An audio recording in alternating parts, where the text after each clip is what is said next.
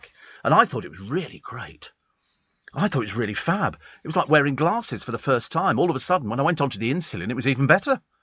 You'd be sitting on the train, you go, I think I'll inject. And I could inject, it made me feel better. And I could inject through my jeans, but mainly I do my stomach.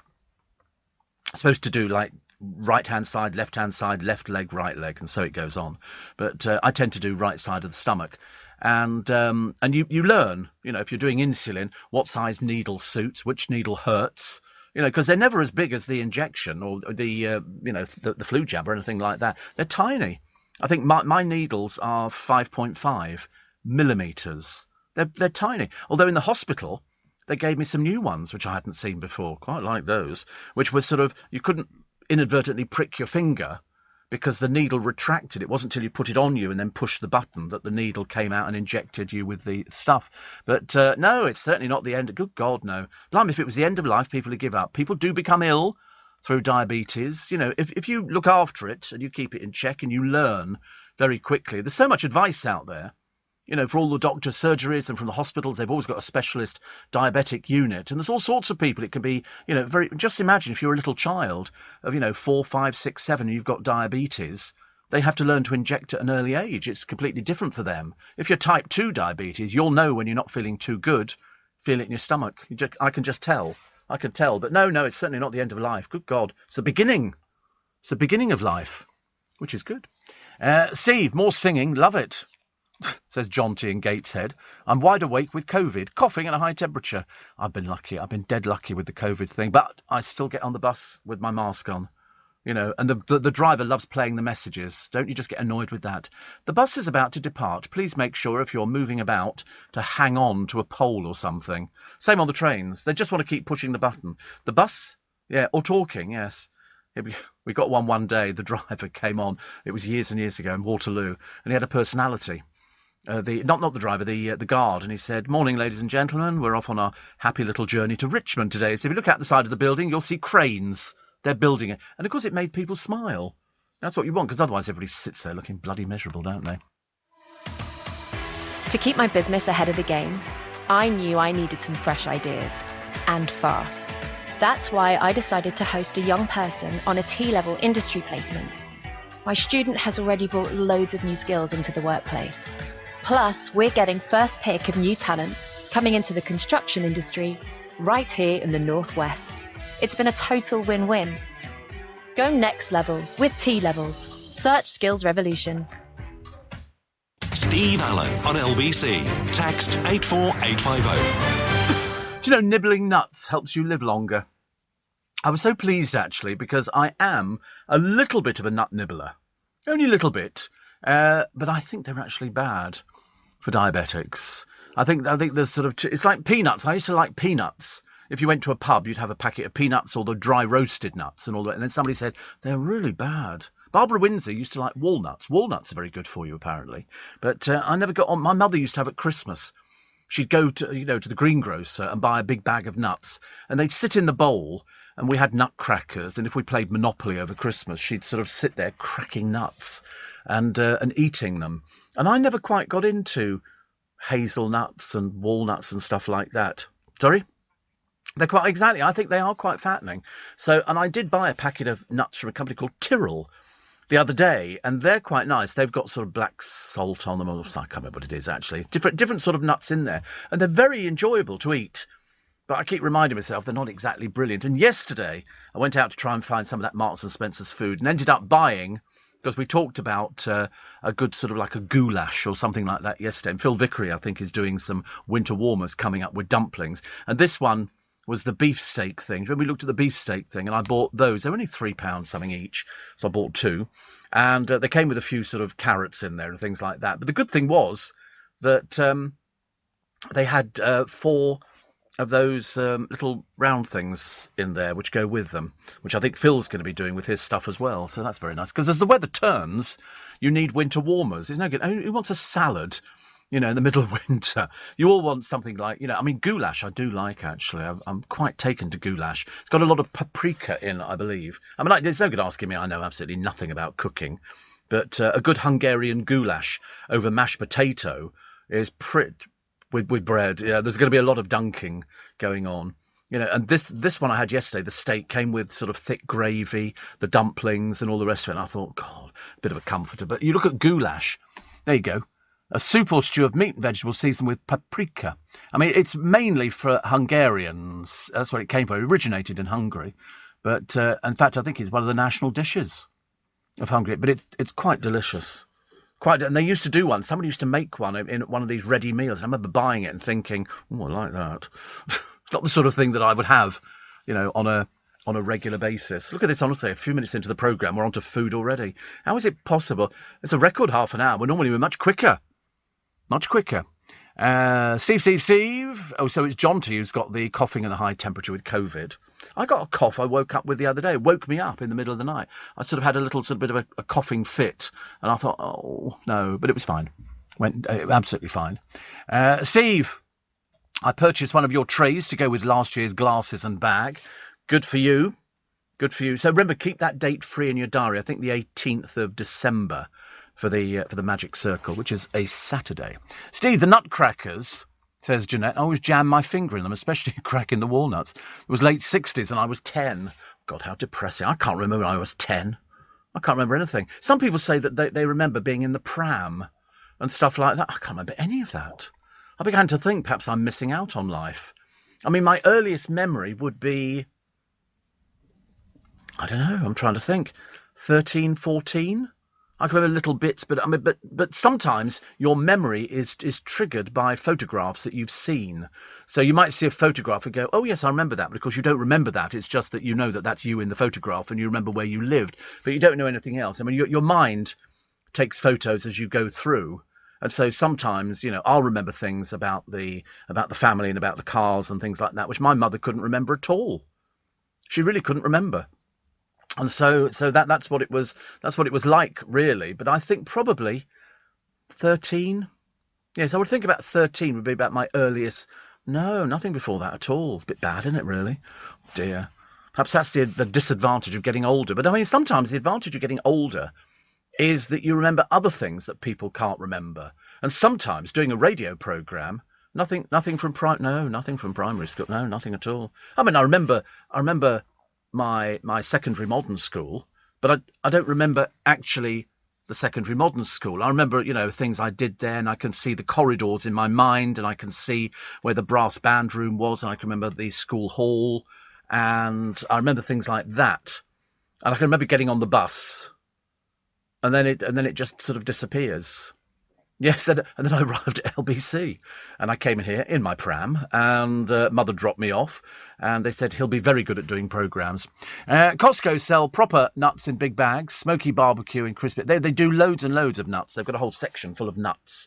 But I don't think nuts are good for me. But I bought these Tyrrell's ones, and it's a different sort. See, I used to like Bombay Mix.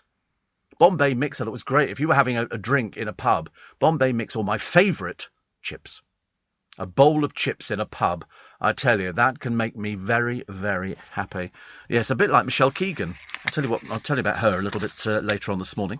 Former Superman actor Dean... There you go, Tyrrell's, a nut medley. Sea salt and black pepper. Oh, and they do it with... I'm not into chilli. I don't really do chilli. I always sort of worry I'm going to sort of take a big mouthful of chilli and I'm going to sort of pass out. So not really into that at all. Yes, I must try them. But the other ones are very nice with the sea salt. Very popular. Dean Cain, who played Superman in the film, has blasted the bisexual storyline. And I remember sort of thinking, it's just a story. And it's not Superman, it's his son who's bisexual. But does it really make any difference to anybody's life? Obviously, yes. Pop legends Westlife have written some new songs, which is good news. Boys still looking very pretty. It's amazing, actually, how the sort of Irish boys manage to stay pretty for ages and ages. I don't know why. They just sort of end up, you know, keeping hold of their sort of their youth. And then they get to about 40 and it all collapses. They start looking a bit naff. Oh, don't go anywhere near deer parks at the moment. Rutting season, just thought I'd mention it. Very dangerous. Also, dogs, please, on leads if you're going through any of the parks, because as we've seen on YouTube, that ridiculous man whose dog was off the lead chasing this herd of deer in Richmond Park. Sorry? Fenton? What's Fenton? That was the dog. The dog was called Fenton. Who calls their dog Fenton? Oh, my godfathers. What sort of pretentious rubbish is that? Oh, Fenton. Fenton, come back. Dog took not a blind bit of notice of him, probably too embarrassed to go back, being called Fenton, I should imagine. The Royal Navy's latest aircraft carrier runs out of tea bags, which is just as good as Richmond's Greggs the other day ran out of sugar and sweeteners. They did a handwritten sign on there. This is for a cake manufacturing shop. They ran out of sugar. We have no sugar, we've run out due to supplies. I thought, well, why don't you just go? There's a supermarket up the road. They've got shelves groaning in sugar. Go and buy some sugar. Surely it's not beyond people, is it? Obviously. And Tom Daly's Dive Buddy signs for I'm a Celebrity, because they've got all sorts of people who you've never heard of on there. Esther Ranson says fans confuse her with Dame Edna Everage. What, because she looks like a bloke wearing women's clothing? I mean, I didn't get that at all, actually. She does come up with some funny things. So, yes, so Esther Ranson looks like Dame Edna. Why would anybody ever think that? That is the most weird thing ever. Dame Edna always used to come in as the man, and would then play into it. It's like there used to be Barry Humphries. Yeah, it's very. I mean, he's an actor. That's what he does. He acts, and Dame Edna is one of his creations, together with Sandy the actor and all these sort of different people that he has on there, and Les Patterson, the Australian cultural attaché to the court of King James. And he used to come on, and he was obviously sozzled. I mean, it was just an act and all the rest of it. But I went to see Barry Humphries live in a theatre, and at the end of the show, he comes on the stage, "Thank you, darlings," and throws all these gladdies out to the audience, the gladioli, because Dame Edna likes gladioli. And he would throw them out, and there'd be people in a box the side of the stage. And the first time it happened, I remember thinking, oh, my God. And they were there, you know, and we go, gladdy. And he threw a gladdy up, and this woman leans over the box to grab the gladdy and falls out and is grabbed by another bloke in the box who grabs hold of her legs. I mean, it's all staged. They're stunt people. But, of course, if you didn't know, you'd go, oh, my God, they're going to die. And she falls out. This bloke grabs her legs, and then they get back in the box and wave and all the rest of it. It's good, but, I mean, I nearly had a heart attack. Waz says, when are you going to go on I'm a Celebrity? Listen, I've told people every day for the last 40 years I wouldn't be remotely interested in going there. I can't think of anything worse. How to have your life ruined. Definitely not. Definitely not. My mum took me to Woolworths in a pram. And when she got there, she realised she'd forgotten something. It was me, says David. Well, she took the pram out and there was not you in there, which I quite like, actually. But that's the earliest memory in a pram, pushed by someone in a long black veil and a cloak. But I only found out when I was about 15 I'd been adopted, says Sandy, and spent the early years in a convent. Yes, a lot of people got adopted. The one thing you didn't want to go to is the Irish convents. They had a lot of trouble with children who'd been handed on to them, as they made into films, as you are all well aware. In fact, actually, Steve Coogan made a film about that, Philomena, which was a very, very good film. There were lots of economical with the truth bits on it, because I did say to him, which bits are factually correct? And he said, well, there were little bits here, little bits there. It's sort of an amalgamation to put together to make a film. Right, poetic license, thank you. See, I need somebody to educate me. Shane says, love the Aussie accent. It probably sounds really funny, doesn't it? Somebody sitting in Leicester Square in London on a cold winter's morning trying to do an Aussie accent. Well, I do my best. We all want to do our bit for the environment, but there's one way you can do even more. Leave a gift in your will to the Royal Botanic Gardens Kew, and your donation will support our research into preserving vital plants and fungi, helping to halt biodiversity loss and fight climate change. Despite the problems we face today, you can leave the world a better place. To find out how you can leave a gift in your will, visit kew.org/gift-in-will. Steve Allen. Tweet at LBC. Morning. So there's this family go out and they get on a funfair ride, and it's one of these ones where it starts off and it goes round and round, and you're in a seat, and then all of a sudden the arm swings you up, and you're still going round and all the rest of it, and then it breaks down. So they are suspended up in the air. No, it's not. No, it wasn't a roller coaster. No. Roller coasters, once they've actually left the station where you get onto it, and it's taken you up on the thing, it's got a thing, tick, click, click, click, click, click, click. That's to stop you falling back down again. Once you get to the top, it's freewheeling. You can't really get stuck on a roller coaster unless it's one of the ones that, you swing from side to side. But most of the roller coasters... Sorry? They'd have to be bloody strong magnets, I would imagine. The ones that we had at Winter Wonderland a few years ago were very good, but it was literally... The cars were so small, obviously designed for when people were a lot thinner. Now, of course, you barely get some of these old lardies in there. They sort of cling onto the side. And it goes round the top, and, of course, it looks like you're going to fall off the edge. And then it goes down and all the rest of it. But it's only the rail that takes you up there, the little click, click, click, click, click bit. I love it. I love going to YouTube and putting in best roller coasters. Some of them you go up vertically, and it gets to the top and you just go straight over and straight down again, which is lovely. I like that. On the roller coasters, oh, God, I've been on loads. Yeah, I can't go on them now. I told you I went on one on Winter Wonderland a few years ago, and it said, if you're diabetic, don't go on this thing. But I only read that when I came off it. Because what it does, if you've got heart problems, I go, hello, that's me again.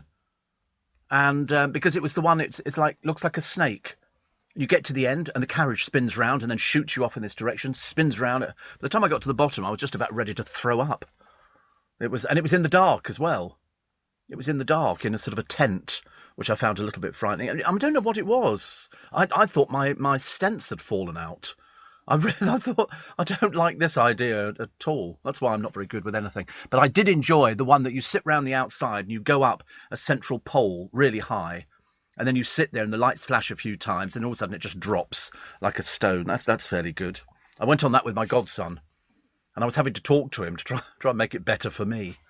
It's adrenaline is released on thrill rides and as a result it's cortisol. Both hormones can make the body more resistant to insulin. So before to check your BG is needed and adjust your dose. Can you imagine? You go to an amusement park, they say adjust your doses on your insulin. Can you imagine? Stop, I need an injection. I did see somebody actually on a train. It's a good talker. There was somebody on a train years ago. I was sitting next to somebody on a train, and he gets his insulin pen out, puts a needle on it, and he injects himself through his jeans. And of course, you then start talking. You just go, "Oh, I'm on insulin as well. Which one are you on?" And they show you. It's never the one that I'm on. Never the one. There's so many different sorts of insulin. My one's obviously the top one, as you can imagine. Steve. I won't have a smart meter. They're totally unnecessary and a rip-off, says Mo. What's a smart meter? I don't know what a smart meter is. Oh, for gas. Oh, right. Oh, I see. I don't know anything like that at all. Also, nuts are very good for you, minus the salt. Brazil nuts are high in selenium, which is needed in the body, but they're fattening. I put on a stone over lockdown. My friend Catherine, before she lost this huge amount of weight, she would have cheese and biscuits every night after dinner. Cheese is like so fattening, and the biscuits are so fattening. But it was lovely. She loves all these different cheeses and bits and pieces. My neighbour Lynn's off on holiday today. She's going to Turkey. I think is it Turkey? I'm pretty certain she's going to Turkey. Turkey. Why would you want to go to Turkey? I was trying to find out actually where our newsreader Dominic was going, because he's got 11 days holiday owing. And he doesn't really know where to go. I think he's just come back but he likes, actually, very similar to me, he likes sort of history holidays, not, I mean, the idea of just lying on a sunbed fills me with, I don't mind a hotel with a pool, if occasionally I want to get my feet wet, but it's a case of a little paddle, just sort of, and then somebody also tries to push you in, and those people you hate. I don't want to be pushed in. I used to walk round swimming pools for ages, trying to sort of wait, sort of damble a toe in. You wanted to look quite brave, but once you're in there and you've got wet, you're all right. But he said he liked going to hotels as long as they've got a swimming pool, but he wasn't that fussed about it. He doesn't do lying on sun loungers. I mean, who does? It's the most boring. We have to go away on holiday and get toasted, don't we? We have to go and lie there. Little bit like Jessie Nelson. She obviously goes on sunbeds and sort of likes to sort of lie there toasting herself. But I mean, it's the idea, as somebody said, the very idea that having a tan now makes it look as though you're, what do we call it? Blackfishing. And somebody wrote quite rightly, they said, well, if it's all down to fake tans, the people on Strictly Come Dancing should be taken in task, because that's all fake tan. And also bodybuilders. Bodybuilders all have spray tans on. They look like they're coated in creosote. They really do. I used to have a next door neighbour, and his girlfriend would put all this fake tan on him. It looked ghastly. Why? I've got no idea. If you're a bodybuilder, just get a bottle of oil and just sort of oil yourself up. But all this horrible fake tan everywhere, I don't know why. Not very good at all. The boss of the biggest poultry firm says chickens are getting smaller. Do you know how long it takes for chicken to table? Well, from sort of death. No, from sort of something to death. How long from sort of born to death? 7 weeks. That's their lifespan. 7 weeks. They don't have a lot of fun, do they? They were showing a thing on YouTube, and it was a place where they process 2 million chickens a week. 2 million chickens a week go into this thing, and the idea is that they take them, because a lot of people are complaining about the fact that they don't have much of a life, chickens. They're either sort of, being used for meat, of which we have an insatiable appetite for chicken, but they hang them upside down, and then they go round, and the idea is that they're supposed to stun them in a bath, and then this machine does the bit with the heads. But a lot of chickens have learnt, I don't know how they learn these, I think they're quite intelligent, they lift their head up so their head doesn't go in the water, so they don't get electrocuted. So when they come out of the bath, which they've not been in, they're still alive. And they're supposed to be sedated after that thing. And they were showing this thing there. And so somebody has to go along and dispatch them before they get to the bit that takes off the head. And then they go through a scalding bath so all the feathers come out. I mean, really? It doesn't look very good. I mean, to be honest with you, if you were going to be anything, don't be a blooming chicken. Be something else. People lost their tempers the other day with these. We're going to go and sit on the roads and insulate ourselves with glue, and sort of sit there. And some woman got out of the car. She said, "I'm taking my son to school. Are you going to move?" And this woman went, "No." So she got out of her. So she was already out of the car. She dragged her off the road. And she had threatened to drive over them. It was a case of, listen, I'm trying to go about my daily business. You're quite clearly retired because you're an old crusty, and you're ruining my life. Why should you ruin my life when it's got nothing to do with me? So I'm going to drag you off the road. And they literally dragged this old baggage off the road, who looked like she was some old biddy who sort of used to make scones with cream and everything else, and now has got absolutely nothing to do in life apart from infuriate everybody. You can imagine, it must be like living in, Miss Marple's time, I suppose, in a little village in England. "Oh, do come in for afternoon tea. We're having tea and scones today," which could be quite nice. And then they go and sit in the middle of a road because they've got bugger all to do in their life. It's so annoying because it's got nothing to do with us. Go and sit outside. I'll tell you what, go and picket 10 Downing Street. See how long you last. Here we are, Tarquin, and all these other people sort of burning all these papers and everything else. They probably think they're really radical. "Ooh, we're just like so radical." Steve, if somebody is barred, says Roger, is it a time limited or is it forever? It's forever. It depends how bad it is. I mean, every programme, on television as well, people have exactly the same. It's at our discretion. It's really not my discretion because I can't do it, but the producer does it, and he will then decide. I'll see something. Sometimes I'll see something up there, and I'm just about to say to him, "Have you seen this one?" And then it just disappears. And it just disappears completely. But no, most of them are just sort of a small ban. But if they're particularly stupid, and unfortunately you do get stupid people, you can well imagine, can't you? I mean, people were complaining about things years and years ago on the television, but they didn't. But they had to write a letter physically and then take it to the post box, get a stamp, and post it. Nowadays they just sit at home under, Gladys Aylward 45231 _ letter R. And that's what they do. So we just bar them. It's easy to do. I mean, I can do it on my emails. I just do junk, and it just goes into what's coming. It looks like a dustbin. So we never see it again, which is fantastic. Steve, you can't get a more horrific tan than David Dickinson. Actually, I thought he'd mellowed. I didn't think David Dickinson was as tanned as he used to be. The Duke. I don't know why he was ever called the Duke, but smokes or used to smoke. What he's called the Duke? Well, I think that's what they call him, the David the Duke Dickinson. Yeah, I mean, he's obviously made a lot of money, hasn't he, out of doing the game. He also spent. I don't think he's on television. Didn't he have a run-in with people? Wasn't he a bit of a naughty boy in the early days? Yeah. It's amazing how many of them are, isn't it, really? People who've sort of spent time as a guest of Her Majesty, well, I'm sure she never knew about it.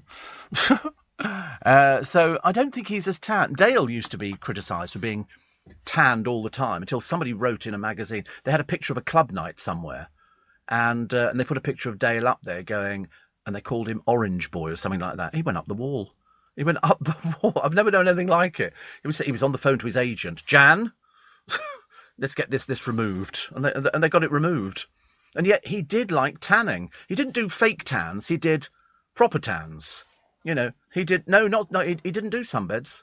He would go on holiday. So when he bought a place in Florida, that would be fine for him because he could spend all day just lying in the sunshine, and it was so boiling hot over there. And he'd go on holiday. Every time we went on holiday, I mean, you lost him for the day because he was on his on the sun lounger. He never did fake tan. He did proper tan. My friend Graham goes to the south of France. I mean, now he lives in Thailand, but the south of France, he'd come back. I mean, he literally was the colour of a fence. And he would wear sort of white clothing. He looked like our man in Havana. He probably still looks exactly the same. Shane says, I was nearly barred all the way down here in Australia for dunking a biscuit. Well, I think you should have been. I think dunking a biscuit is the worst thing you can ever do. Absolutely dreadful. I find my mother would have gone up the wall if I'd ever dunked a biscuit at home. Dunked a biscuit? Where does that come from? Dunking biscuits? Definitely not. Thank you very much indeed. Anyway, we shan't be dunking biscuits this morning. We should be taking all your texts and emails. 84850 steve@lbc.co.uk. Nicki Minaj wearing another ludicrous outfit, mainly to match her ludicrous opinions. And Chris Eubank, somebody who obviously didn't know who he was, robbed him of his Louis Vuitton bag. This is LBC from Global, leading Britain's conversation with Steve Allen.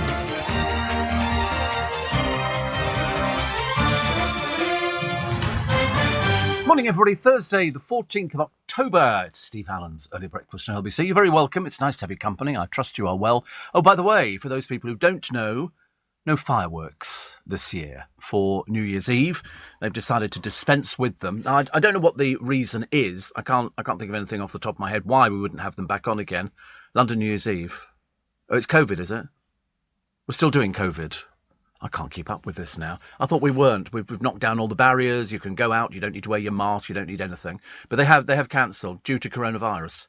So Sadiq Khan, who's determined to ruin your life, has decided. I mean, presumably we will still have the Christmas lights up. They've started putting some of them up, actually. But now this is the second year. I mean, normally 100,000 people attend the event. And so they're axed due to uncertainty caused by the COVID-19 pandemic. Although apparently Sadiq Khan has said the New Year celebrations in the capital will still be spectacular. What, you mean drunks wandering about in the road? That'll be good, won't it? This year, he said, Londoners will be welcoming the new year in a spectacular way. Well, nobody's told me. And I live and work in London. I think I would consider myself, I'm a Cockney, and I'm sort of, maybe it's because I'm a Londoner that I love London so. Yeah, I could do a concert, couldn't I? I could do a show New Year's Eve, I'm quite sure. I mean, when he says they're welcoming the new year in a spectacular way, so there's no fireworks, what are we going to get? You're just going to have to go down to Old Compton Street, and it'll be a surprise, but in a spectacular way. I wonder what it's going to be. I mean, I can't think of anything that is going to sort of make it spectacular for us and still remain safe from COVID. He's obviously got some answers that I don't know. Iceman says, I'm having my first coffee of the day, Steve, and guess what I'm doing with my biscuits? Listen, stop it. Do not talk about dunking biscuits. It doesn't happen on this programme. And somebody says, if you could host any game show, which would you choose? Oh, I quite like Generation Game. I quite like Generation Game because I thought it was fun. It incorporated, comedy. You could take the mickey out of the contestants. Not the weakest link. I mean, that, if you go to the weakest link, stop, start, stop, start, stop, start, stop, start. So they had to feed her funny lines because unfortunately Anne Robinson isn't particularly funny. Well, she is now that she's the age she is, and she's very funny on the television. But no, I think that was yes, it would have to be the Generation Game. Because it incorporated a little bit of a quiz, people trying to do something. Because nowadays, they had a woman on the television yesterday on Rob Beckett's very lame quiz show. And some of the answers, some of the questions, they were like for 3-year-olds. I mean, she didn't know anything. She didn't know who wrote Paddington Bear. She had no idea who wrote it. Oh, I've read the book. So she sat there, this dimbo, who knew nothing. And then you wouldn't know who wrote Paddington Bear. Godfathers, I've got the same effect here in the studio. Michael Bond wrote Paddington Bear. But what was the other one that she had? She really didn't know anything. I was absolutely horrified that she was so thick. And then when the panel got the questions right, Rob Beckett was going, oh, really good. And I'm thinking, these are questions for 5-year-olds. Ridiculous. Steve, Gino D'Acampo, of course, went to prison. Yes, we know about that one, Kevin. It was a long time ago. Sending hate mail was a lot more fun in the 1700s because you had to pay the message to get the letter. Imagine paying £1 to get insulted. Well, in fact, I mean, you could always tell by somebody's writing what it was like. So some people used to put. I used to say to people years ago, it's a bit naughty. I used to say because in the early days, of doing holidays, you would, if you were a young person like me, you would send postcards back to people, and you would say, dear Auntie Annie, having a lovely time, wish you were here, love Stephen. And that'd be it. And you would send it to them. They would then look at it and go, oh, Stephen's on holiday, lovely. And in fact, what a lot of people used to do, cheating, is they wouldn't bother putting a stamp on the postcard. the postcard would be delivered with, you need to pay this much here to watch it. So people would just say, show me the card. Having a lovely time, Stephen. I don't want it. And they give it back to them again. It was a terrible system. What about catchphrase? No. I'm not a big fan of catchphrase. It's okay, but it's not my sort of game show. Although I'm very good on the numbers. Very good on the numbers, Gay. Oh, it's countdown, is it? Oh, it begins with C. Did you ever meet the cast of the A-Team? No. What for? Most of them are dead, aren't they, now? I mean, Mr. T's still going. He did pantomime over here a few years back. Yes, I know. I don't think the Americans don't know what pantomime is. You have to explain it to them. And Deb says, happy birthday to Cliff. Yes, Cliff Richard is 81 today. So many happy returns. He's touring. I mean, I don't think he'll ever stop touring unless he's going to be sort of physically incapacitated. But he shows no sign of slowing down at all. He's amazing. And Steve, I don't think many drivers have grasped if they own an older car in London, it's going to cost them £12.50 a day from the 25th of October.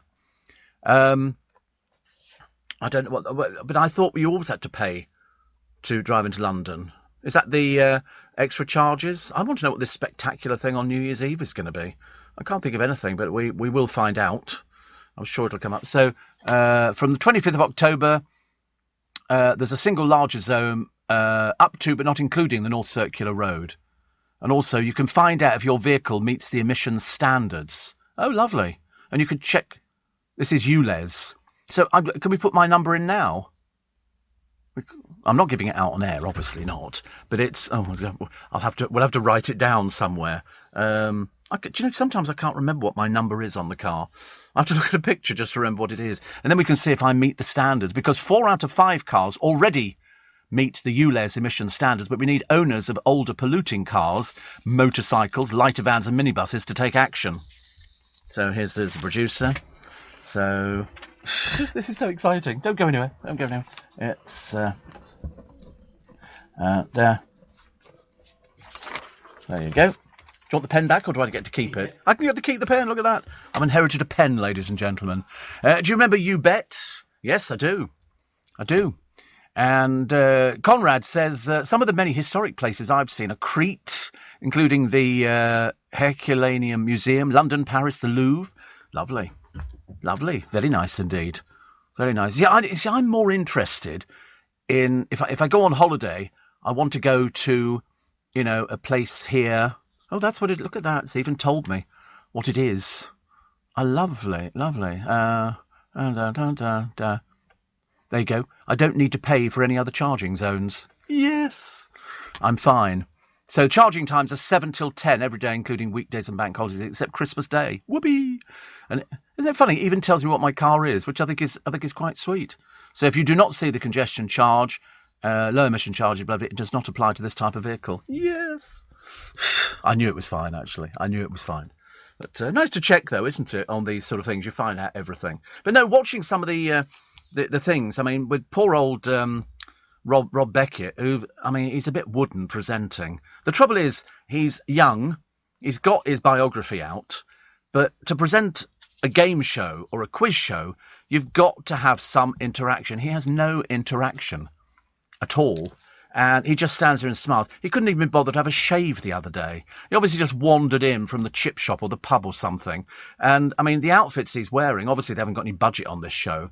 It's called Headhunters. It's the biggest pile of dross you've ever seen on there. The questions are like designed for 5-year-olds. They have to decide if they could win the jackpot alone. And then they have to sort of bid to, well, this woman sitting on the chair, she didn't know anything. Seriously, I was sitting there thinking, you must know the answer to this. But then you see some of the people on the Chris Tarrant, what's that called? He did the Who Wants to Be a Millionaire. I mean, some of the questions were so simple, and the bloke goes, I don't think I want to risk it. He didn't know that James Mason was British, the actor. You say they don't know who it is, but you're too young, you're not supposed to know this. But I mean, he should have known it. If you're going on a programme that's about quizzing, and he's thought, you're supposed to know these things. It's like going on as an egghead. They know everything. Because they're just smarty pants and bores, And so here, Okay. Until 19... This is a classic question from Headhunters. Okay, try and work this one out, boys and girls. Until 1970, Royal Navy sailors were given a daily ration of what at midday? A, rum, B, salt, C, milk, or D, bread? I mean, dear God, who is this aimed at? What is this, 3-year-olds? What do you think it is? Did you not know? Oh, please tell me you knew this one. What do you think it is? It's rum, of course it's rum. Why would you give somebody a daily ration of bread or salt or milk? Oh, sorry, salt could be for Victoria Beckham. The stick insect likes salt on toast. Here we go. Which teen film starring Nick Robinson is based on a 2015 novel by Becky Albertalli? Is it The Fault in Our Stars, Love, Simon, Angus Thongs and Perfect Snogging, The Perks of Being a Wallflower? Okay, it's Love, Simon. Yeah. I mean, this woman had no idea at all. I mean, she really was about the dimmest person I've ever seen on a programme. Although that's a lie. I've seen really dim people. Find me another question. So we throw these out to you. Because this is the standard on television quiz shows. And the worst thing is that Rob Beckett stands there with his arms folded. And you think, I mean, sorry, do you not know? That's that woman. There she is. There she is. Thicko. That woman there. How did she ever get on this programme? How did she? Yeah, here we go. This is a good one. She didn't know this one at all. Not a clue. In which country is the holiday resort of Sharm el-Sheikh? Yeah, it was Egypt. She didn't have the faintest idea. Miss Dimbo herself. I mean, what in God's name she was doing there? And they actually had Sharm el-Sheikh, Ayia Napa. Ayia Napa? That's Crete, Greece. Oh, what? Great. But she didn't know anything, and I thought, what are you doing on that programme? It's for people who've got a rough knowledge of the world. She didn't know anything at all.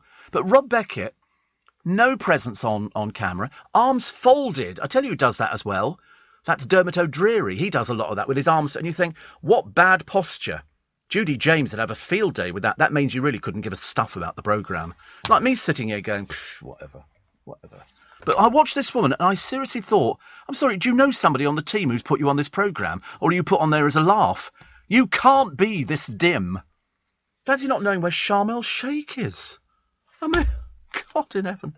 All right, I can understand people not knowing necessarily the Michael Bond question because you'd have to have read them. She admitted she'd read the books, but obviously hadn't noticed the front cover. Paddington Goes to Town. She probably just looked at the pictures and coloured them in. Really dreadful. Dreadful. Steve, do you remember the Pink Windmill? No. The Pink Windmill? No. I remember Grot Bags. It was yeah, but I can't remember what the programme was. Yeah, we found out after the break. Whoopee-doo. So exciting. I don't have to pay any extra for my car. Ooh, that's a kick in the teeth for everybody. With UK Export Finance, I'm fulfilling more export orders from around the world with working capital support. Export insurance means I'll get paid when exporting to challenging markets. At UK Export Finance, we believe no viable UK export should fail for lack of finance or insurance. Between 2022 and 2023, we provided £6.5 billion of government-backed trade finance to support UK exports. Learn how we could help you win export contracts, fulfill orders, and get paid. Search UK Export Finance today. Leading Britain's conversation. LBC with Steve Allen. Morning. Apple apparently are going to make 10 million fewer iPhones. Something to do with the chip. What are they doing? They're starting honestly, we're going mad, aren't we, for Christmas? Global chip shortage. Why? I mean, have people found other jobs to do? Why can't they make more chips? I don't see any problem with that sort of thing. It's just ridiculous. But it's going to be 10 million fewer iPhones. Doesn't make any difference to me. I've got an iPhone, thank you very much indeed. But apparently it's an ongoing crisis in which the demand for integrated circuits, commonly known as semiconductor chips, is greater than the supply. Well, come up with something new. A lot of people telling me that Ayia Napa's in Cyprus. Do I sound like somebody who's been to Ayia Napa? I don't think so. Do I sound... Yeah, a little bit of garage music and a lot of people going, I really love that bloke. I think he were great. I'll see him when I get back to London. Yeah, right. Nobody from London goes to Ayia Napa. It's not for us. It's not for us, it's for other people. And Emu's all-live Pink Windmill show. There's Grot Bags. Do you remember Emu? I told you the story when Michael Parkinson used to work for LBC. We were treated to dinner at the Ritz with our best advertisers, and all the celebrities, well, the presenters, sorry, my mistake, were invited to go. And the management said to us, Michael Parkinson's giving us his after dinner speech, which I thought was great, actually, because I used to see Michael on a regular basis. And he started off by saying, he said, I've interviewed this person, heads of state, major celebrities. He said, and all I'm known for is that bloody emu. That emu went on there, and Rod Hull sat there. Big mistake, whoever booked it in the first place, because Emu would sit there, and if he got ignored, he would curl his lip, and you knew he was going to attack, and it attacked Michael, and also attacked Snoop Dogg as well. But it brought Michael to the floor. He was fuming, absolutely fuming, because it took away that smooth, sophisticated, kind of thing that he was famous for, and you think to yourself, oh my goodness me, and then it happened a second time. Twice it dragged him to the ground. Hilarious. Yes, and here it is, famous again. And he sat. They were too. It bit his leg to start with, and the audience laughed, but Michael Parkinson hated it. It was the one thing that he didn't like at all. Yeah, well, that would be seen as an attack on somebody, because his arm was inside the mouth of the emu, and it was a fake arm that went round the body. Well, put it this way: A, Rod Hull is dead, and B, we don't know what ever happened to Emu. We don't know where he went to. I don't know whether or not the family inherited him, or he got sold or something like that. I've got no idea. And but that's the one thing he said. I've interviewed all these people, and Roger says there can't be anybody on TV as dim as Linda from Storage Hunters. Is she the blonde one? Is she the blonde one who thinks she deals in antiques? There's one on there who's a bit thick. In fact, there's a few people who are a bit thick on Storage Hunters. What was that? Heavy D. He died. They put him on the television. He was really peculiar. So who was the one? Linda from Storage. Oh, the blonde one. Yeah, she is dim. She is dim. She doesn't know anything. She doesn't know anything about the things she's looking at. What's that? It's a caravan, dear. What's that? It's like that. It's sort of... Storage Hunters is where it's a bloke from America. They have the American version, which started first of all, and then they managed to find some dingbats over here to put through it. Sometimes they have a celebrity version, but there aren't any celebrities on it. And it'll generally be somebody from Love Island, and they don't know what's going on anyway. And they've got all these lockups, and they open it, and it's covered up. The thing is covered up inside, and then they bid on what they think it is under the dust sheets. And they don't know, but there might be a little thing like, oh, I can see a wheel, or something like that. And they might go, I think it's a tractor, and it would be sort of something like that. But some of the people they're quite unpleasant. Heavy D was deeply, deeply unpleasant. Heavy D was this bloke. He turned up on Celebrity. I'm a celebrity. Not I'm a celebrity. Get me out of here. But Celebrity, whatever it was. And he was supposedly a celebrity. And there he is, Colin Newell, known as Heavy D, or he used to go boom like that. He was mad as a fruitcake. He was a British TV personality, but he wasn't. That was the trouble. He was just unpleasant. He thought that he had a personality and could be put on television, so they put him on a couple of things. He was on Celebrity Big Brother, but he wasn't a celebrity. He was just deeply unpleasant and would be very irritating, so much so the rest of the people hated him. And then he sort of passed on. Somebody said to me, "Oh, he's died." To be honest with you, probably good career move, because on the sort of the things, he would interrupt everybody. He just went this boom all the time. It was very annoying. Shane says, I was offered an emu steak in the 80s. Even Simon Ozzy. I said, no, thank you. Blimey. Didn't know that. Trish says, I remember years ago on a quiz show Dale hosted, somebody got the question, which city did the waiter Manuel in Fawlty Towers come from? They said they'd never seen it. Dale tried to help them about the name. Where does it sound like he comes from?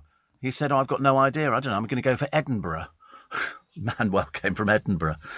Where did he come from? Was he Barcelona? Yeah, he was Barcelona. Good act, wasn't it, really? Because a lot of people thought he used to host a programme where you could learn another language. Even though he was British. I know, a lot of people thought he was he German? No, his nephew was John Sachs, who used to work for Capital for many years. But, And so there you go. Andrew Sachs, German-British actor, German-born, but played Manuel. Very clever act, wasn't it, really? He died, he died in 2016 in Denville Hall. Now, you won't know what Denville Hall is, but you've heard me talk about the Royal Variety Show. The money goes to the charities. There's two. There's one in Twickenham, which is Brinsworth House. Denville Hall is the other one that they have. And it's for ex-people in show business. There's all sorts of people. I mean, some people are very well known. And I've got my room booked. Yeah, one day. That's where I'm going to end up, actually. Steve, I remember Parky was mad. Look at the clip. He was trying to grab him between the legs. Well, it was when he wrestled him to the ground. I mean, it was... But Parky was fuming. It was quite aggressive. But Emu was. I mean, to be honest with you, you're right. Good old Emu steak. That would have upset him. I love it. 84850 steve@lbc.co.uk. And so now we know what the pink windmill is. But I don't remember seeing it. I don't remember seeing it at all. I really don't. So Captain Kirk makes all the papers today, because William Shatner went into sort of space. He went past the blue bit, but it was only 10 minutes. I mean, I don't know if that's 10 minutes up there floating around or 10 minutes in total, but whatever it was, he thought it was great. He absolutely loved it. He loved it. But I'm assuming he got it for free. Do you get it for free? But Prince William has now criticised the space race after William Shatner's Blue Origin flight. He said the focus should be on repairing the Earth, not trying to find the next place to live. Shut up! Why do the royal family think that they can tell us something they know absolutely diddly squat about? He doesn't know anything about Bezos. He doesn't know anything about blasting into space. He doesn't know anything about anything. But they have to be seen to be doing it, don't they? Because otherwise they get criticised. He's probably just a bit jealous that he hasn't been invited to go up there and do it. Green-fingered Gemma Collins, I think not. Has a chat to her roses every day before she goes to work. What, in your garden? Is it a little bit late for roses, isn't it, dear? Do tell us. I mean, she's still trying to flog this poor old podcast. But she says, so she goes to work each day. Doing what? Well, you haven't got a job, dear. What do you mean goes to work every day? So she talks to her roses. She says plants are like babies and need to be looked after. You get more stupid as you get older, don't you? You don't actually become any more intelligent. She says, I always say that when you plant a plant, it's like putting a child, your baby, to bed. You on something? What are you on? You on an overdose of sugar or something like that? Definitely not normal. Not normal. No, thank you. The traffic jamming Tarquins. We love calling them Tarquins. It's so funny because they must get so annoyed about it. But there was one woman here who was berating them for stopping her taking her 11-year-old son to school. This was at Thurrock. And Dr. Diana Warner, an Insular Britain supporter, said many people go out of their way to thank us. Who, dear? Who, dear? Other old age pensioners sitting on the ground. I mean, Rachel Venables spoke to one man who missed a job interview, but of course they don't care. They don't care about you. They really don't. They're not remotely interested. They're only focused on themselves. They're very selfish, and they're all called Tarquin. Even the women. The women are Tarquin as well, which is lovely. Rod Hull died falling off his roof. Yes, he was trying to fix his aerial, and he fell off the roof and died. That was how he died. Yes. But whatever happened to Emu, I've got no idea. I cannot remember whether Emu was sold and came up in auction. I mean, there's been a few famous puppets over the years, and he's back with Rod Hull's son. Is he? Oh dear, I'm not sure about that. That's Rod Hull's son, is it? Oh, that's not the same Emu. That's not the same Emu. Oh no, the other one must be in a dreadful state by now. I'm not sure we want to see Emu back again. So it's Toby Hull. Toby Hull. What's he on? It's definitely not the same Emu, but it's on ITV, is it? CITV. Well, there you go. I bet he still curls his lip up, but wait a minute. He's not operating him. Is he? Look, he's sitting there. The thing's curling its lip up, but he's not operating him. There must be somebody else who's operating the puppet. Because been rumbled on that one, eh? Yeah. Because Rod Hull, as I say, there was fake arm that went over the top, round the side, and his real arm was inside going into the mouth so it could curl the lip and all the rest of it. But the son's got both his hands out there, which is not physically possible. Steve, Rod Hull's Emu started looking at Billy Connolly on the Parky show, and Billy had been warned he'd break his arm and your neck if it tried anything. But it's very popular with children. Children seem to like that. It was like Timmy Mallet had his mallet. He'd go around banging people on the head with them. Do you remember Timmy Mallet? Is that before your time? I don't know, actually. Yeah, you've heard of him. Yeah, he was very popular on children's television earlier on. He went around going, he was sort of, I can't remember what his catchphrase was, but he has this mallet and the kids wanted to be hit on the head with it. Steve, I enjoyed the clip of Helen. He's still going, isn't he? He's 65 now. Known for his visual style, colourful glasses, loud shirts and giant pink foam mallet known as Mallet's Mallet. Oh, that's right, you should go utterly brilliant and blah. That apparently was a catchphrase back in the 70s. But he's irritating. But he was one of those characters. The kids liked it. They wanted to go on television to be hit by this mallet. Don't ask me why. Simpler times. People were happier in those days. Much happier. I can remember Noel Edmonds did a gotcha on him. And they booked him for something. The cab turned up. And the cab driver was one that they'd used on a few other programmes, who was booked because he was an actor and he was very sarky. He'd go, well, what do you expect? You know, and he'd look at them. Anyway, the car broke down. And the driver said because Timmy Mallet said, well, I've got to get to this place. He's sitting in the back with Mallet's Mallet in a bag, had its own bag. And the driver said, well, you have to get out and walk, pal, won't you? And Timmy Mallet went, I can't, I'm a celebrity. He went, not to me, you're not, pal. He said, well, get out and walk. He said, the car's broken down. What do you expect me to do for you? And it wound him up, and it was all done with hidden cameras. They like doing something like that on the television. I don't know. Cruelty exists. Cruelty exists. Tired of walking the same streets you have done a million times? Or eating at the same old restaurants? Scrolling through the same streaming services in the same living room? It's time to leave behind what you know and move beyond the norm. Enjoy gourmet dinner, award-winning entertainment and exclusive lounges as you soar through the sky to Hong Kong. Cathay. Move beyond. Book your next adventure at cathaypacific.com. Leading Britain's conversation. LBC with Steve Allen.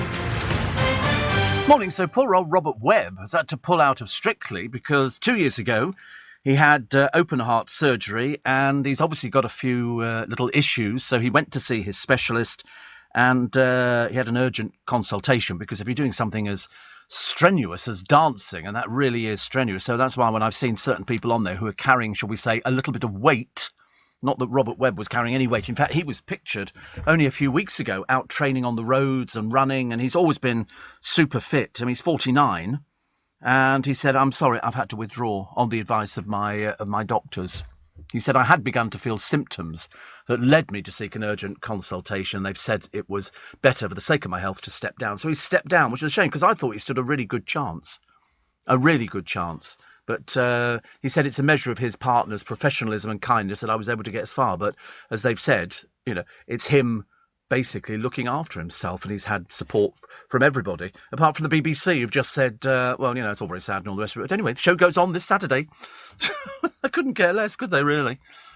Yeah, I thought they'd actually cancel it out of sort of a sense of, you know, loyalty to him, but obviously not. There's also an MP who threatened to attack a woman with acid. This is an MP. Honestly, if it isn't police officers who are sort of getting up to all sorts of terrible things, this is a Leicester East MP, Claudia Webb, an independent who was suspended by Labour, made a string of calls to a woman from 2018 to 2020. She called this woman a friend of her boyfriend, and a rude word beginning with S, and said she would.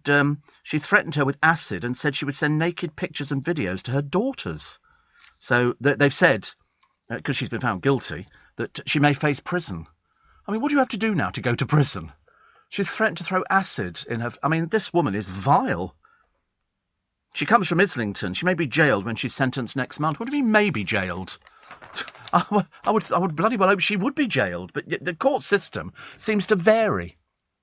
It does seem to vary all over the place. She's still an MP. Well, she'd be suspended, wouldn't she, at the moment? I don't think she's... Please God, she's not operating. This woman's...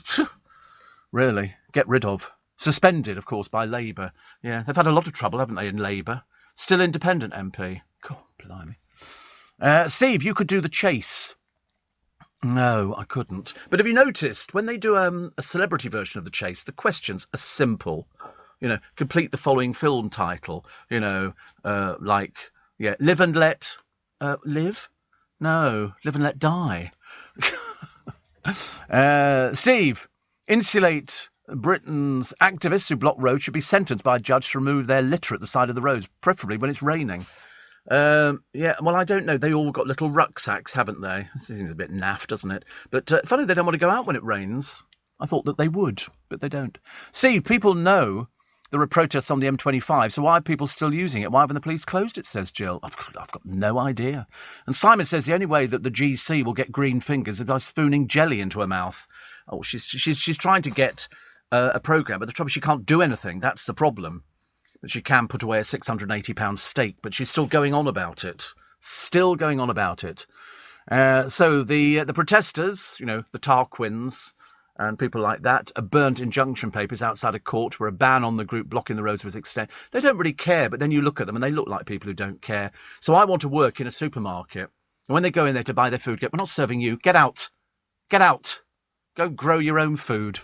But despite having 2-year prison sentences and unlimited fines, the demonstrators show no indication they intend to respect the injunction. They don't care. Perhaps we should have prison ships floating off the Thames barrier or something like that, and just stick them in there and go. It's a very modern idea, isn't it? But we did think about that, actually. We did think about prison ships. Yeah, a long time ago. Although my other favourite one is literally getting a mixture of blackcurrant juice and beetroot juice and just pouring it over them and going, oh, sorry about that. I'm demonstrating against the fact that you're demonstrating. So why not? Why not? We can all do it. Still can't get over the fact that Chris Eubank was mugged for his favourite Louis Vuitton clutch bag by Britain's most brazen thief. He walked out of a bank. Dad of 5, Chris, said the incident just months after his son Sebastian died of a heart attack. Said, I couldn't believe it. I was stunned. He couldn't have known who I was because he wouldn't have tried it. There you go. Britain's last prison ship closed in 2006. Big in the 19th century at Portland. Yeah. I knew that we'd done it. It's a good idea, you know, to actually put people on a ship and just leave them there. You know, terribly sorry. There's no food, by the way. You'd have to sort of swim for it. Let's be cruel. Being cruel to be cut. So 2006. It's amazing, isn't it, when you think about these things? It's very clever, isn't it? And somebody says the Institute of Unfinished Research has concluded that 1 out of 4 people. Thank you, James. Very much indeed. Oldie, but a goodie. I like the idea that Westlife are coming back. And they were at home in lockdown. We couldn't tour, and they said, why don't we make some new music? They all do that, don't they? All these groups stop working. I think JLS are going out on tour. How the tickets are selling, I don't know. I think they seem to be okay. Favourite Westlife song? I don't know, because they were all picked by Louis Walsh. Louis Walsh made them sing songs that his mother liked. I could tell you stories about that which make you die, but not repeatable, I'm afraid, because I was told in confidence. But no, they were always given songs that Louis Walsh's mother died, so they were always singing ballads. You know, I think they did do Uptown Girl, didn't they, or something like that. Mostly sung by Shane, I think, but they don't seem to look any different. They seem to look Flying Without Wings. Yes, that was a fairly good one as well. Fairly good. Actually, strangely enough, one of the boys in the group, his boyfriend took our photographs at Global. Yeah, all our publicity shots. We went for a publicity shoot, and I thought, I've seen you before. And it turns out that he was the boyfriend of one of the boys from Westlife. And he took all our photographs. Then they split up. I don't know. He's with somebody else, I think, now, which is good. Here's Tess Daly getting wrapped up in the winter warm coat. I wonder what the fashion is going to be for this winter. Don't know. She's wearing a sort of a cosy faux fur jacket. It's with the fashion brand Bieber. Now, Bieber was around in the 60s and 70s. It was started by Barbara Hulaniki in Kensington High Street.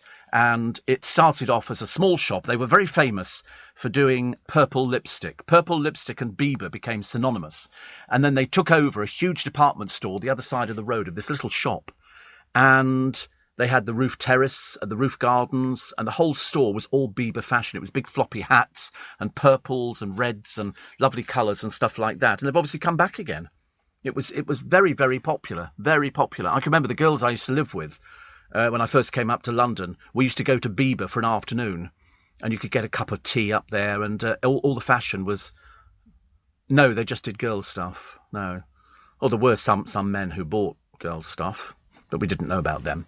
But it's actually quite reasonably priced, actually, compared to the overpricing of poor old Vicky's stuff, which is just ludicrous. But apparently she has been suffering during the pandemic. God knows what she thought we were all doing at the same time. How much? Just go down a little bit on that one. I just want to see how much this coat is, because it's one that she's modelling at the moment. No, down. Sorry, up at the top. No, down. No, stop. This is the Tess Daly leopard print coat. 130 quid. 130. That's quite reasonable, actually. This is all Tess Daly, because she's a huge designer, isn't she? Of course she is. Wonder when she does that. And they've got a sequined party dress. Who goes to parties anymore? Certainly not somebody her age. She's got to sit at home with the kids, sort of checking on Vernon. But I thought that was actually quite good.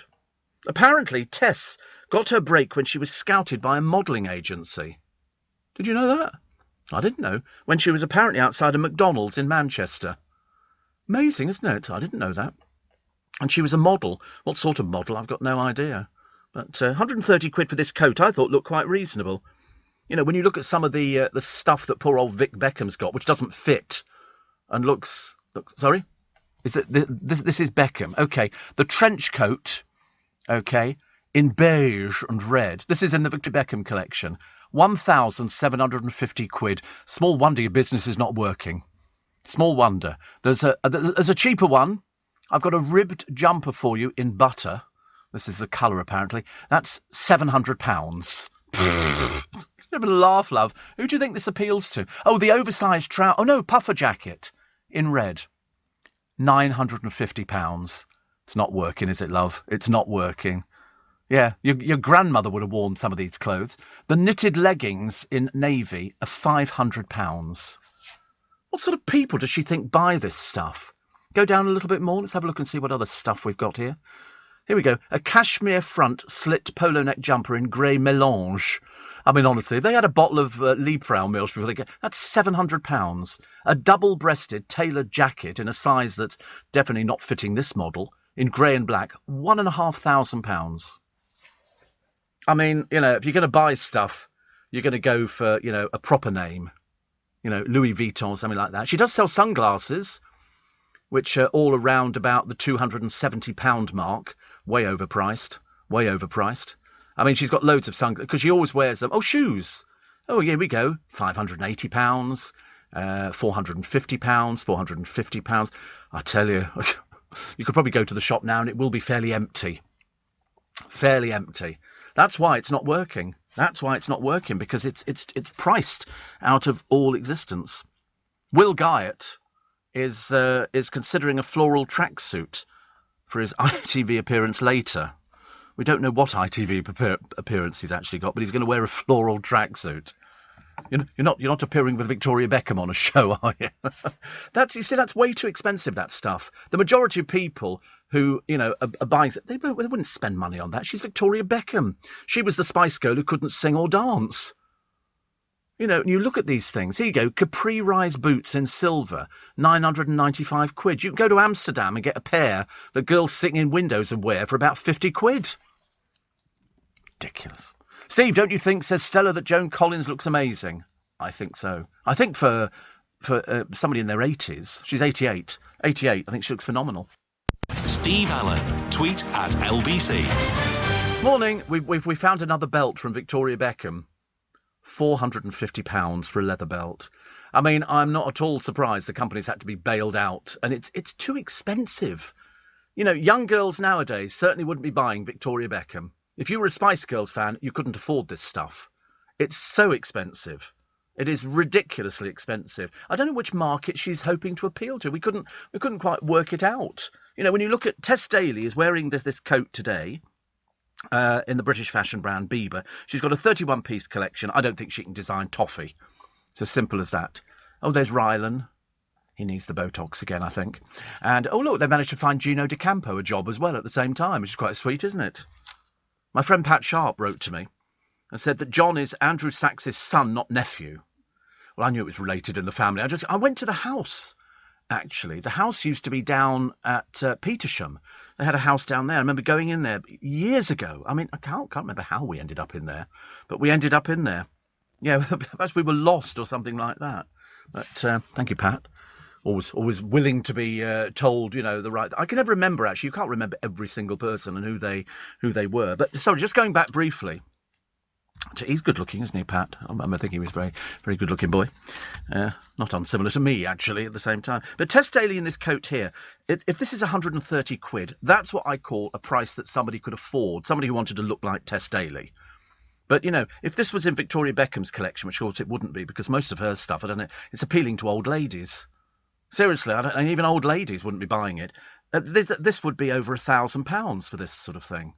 Test stuff looks okay, and it's priced to sell. And I don't think that Victoria Beckham's is priced to sell. She pops up on all these shows, doesn't result in selling anything. When she went on, whose show did she go on? Was it Ellen DeGeneres or Oprah? I think it must have been Ellen DeGeneres. And she had to give away her makeup to all the, this was a while ago, all the studio audience to get the free publicity on the show for it. But to be honest with you, you don't think fashion makeup, I'll go and buy Victoria Beckham stuff. You really, I don't think girls do that. I mean, I might be wrong, but I'm very rarely wrong. Steve, as you know, I'm gay, says Shane. Oh, Lord above, honestly, don't do this to me at this time of the morning. I can't cope with it. It's not even 6 o'clock. And he says, I told you years ago, my mum thought it was strange. Her son had David Cassidy posters on the wall in the 70s. She finally worked out what her son is. David Cassidy posters. Everybody had David Cassidy posters. He was a good-looking boy, but it was all photoshopped and airbrushed and everything else. But he was pretty. You know why? Pretty boy with long hair, but terrible skin. Terrible skin. When he first came over here, because he'd done the Partridge Family, and the makeup was about half an inch thick. And when he came over here, they covered him in orange makeup because he had such bad skin. But I thought his songs were fabulous. Seriously, I thought they were great. Could It Be Forever? And, I Am a Clown. He died. He died years ago now. He was Alice Cooper's friend. Alice Cooper, the rock star, and David Cassidy. I mean, they were like poles apart, but they were really close friends. Very close. And he was pretty. He had lots of long hair. He was just, he had a few problems with drink and things like that. And the one thing that you can never cope with is when somebody's been a child star, and then all of a sudden they move into adulthood, they discover drink and they discover drugs and stuff like that, and their life takes a downward turn. I interviewed him. He came in to talk about, because they remastered his greatest hits album. And I remember just thinking, because he featured in Time over here at the Dominion Theatre. But I memean, he had people fainting at his shows because he was so pretty. I get roughly the same at my shows. People faint. You come on stage, I can't believe it. Can't believe it, Steve Allen. But he was very good in the Partridge Family. And then he had all these, I think I love you, so what am I so afraid of? And it was hit after hit after hit. He was, there were groups around at the time. It was him, the Osmonds. We had the Bay City Rollers, but they never featured on their first 2 or 3 singles. I think they had session singers in to do the stuff.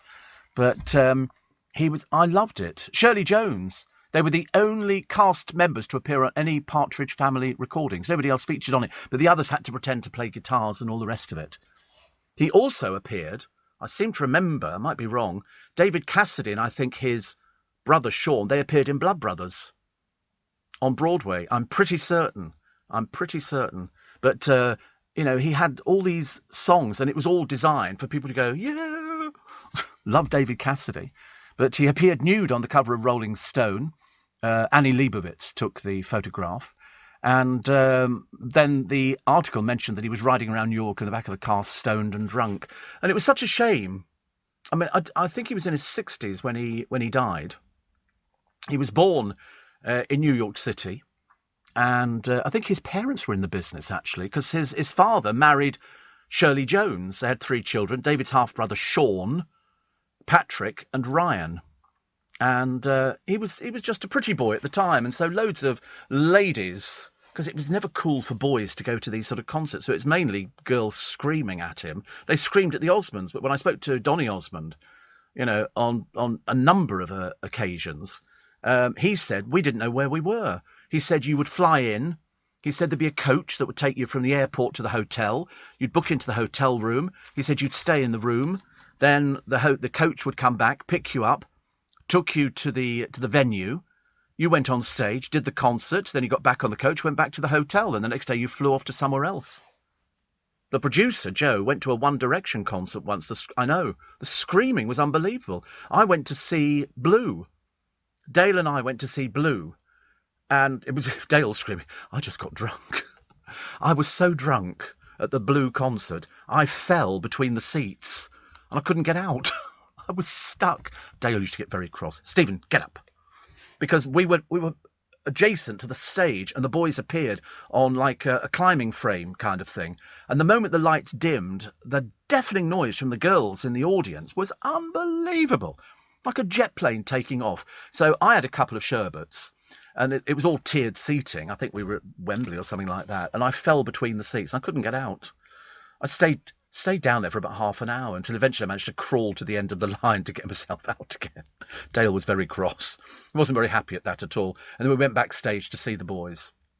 But it was just, I mean, how the girls ever coped with hearing the fact they were singing anything, I've got no idea. But they did the same for Donny Osmond, you know, even Donny when he was playing Vegas. And somebody wrote to me and said, I saw him in the show FX. He came down the stairs and I shook his hand.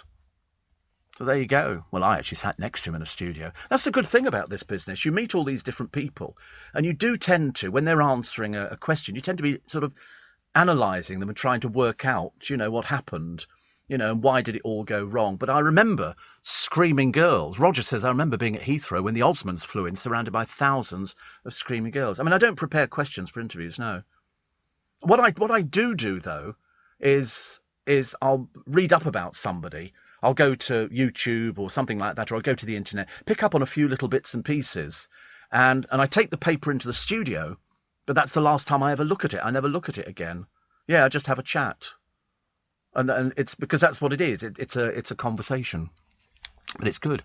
Steve, I'm in hospital with scarred lungs as a side effect of COVID. Wish me luck.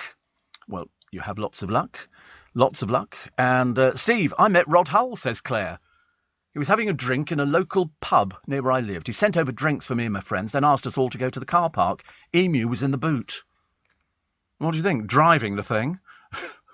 It's a puppet. Very odd. Well, you have to keep these things. I've got a friend of mine, and he keeps his vent doll in a suitcase.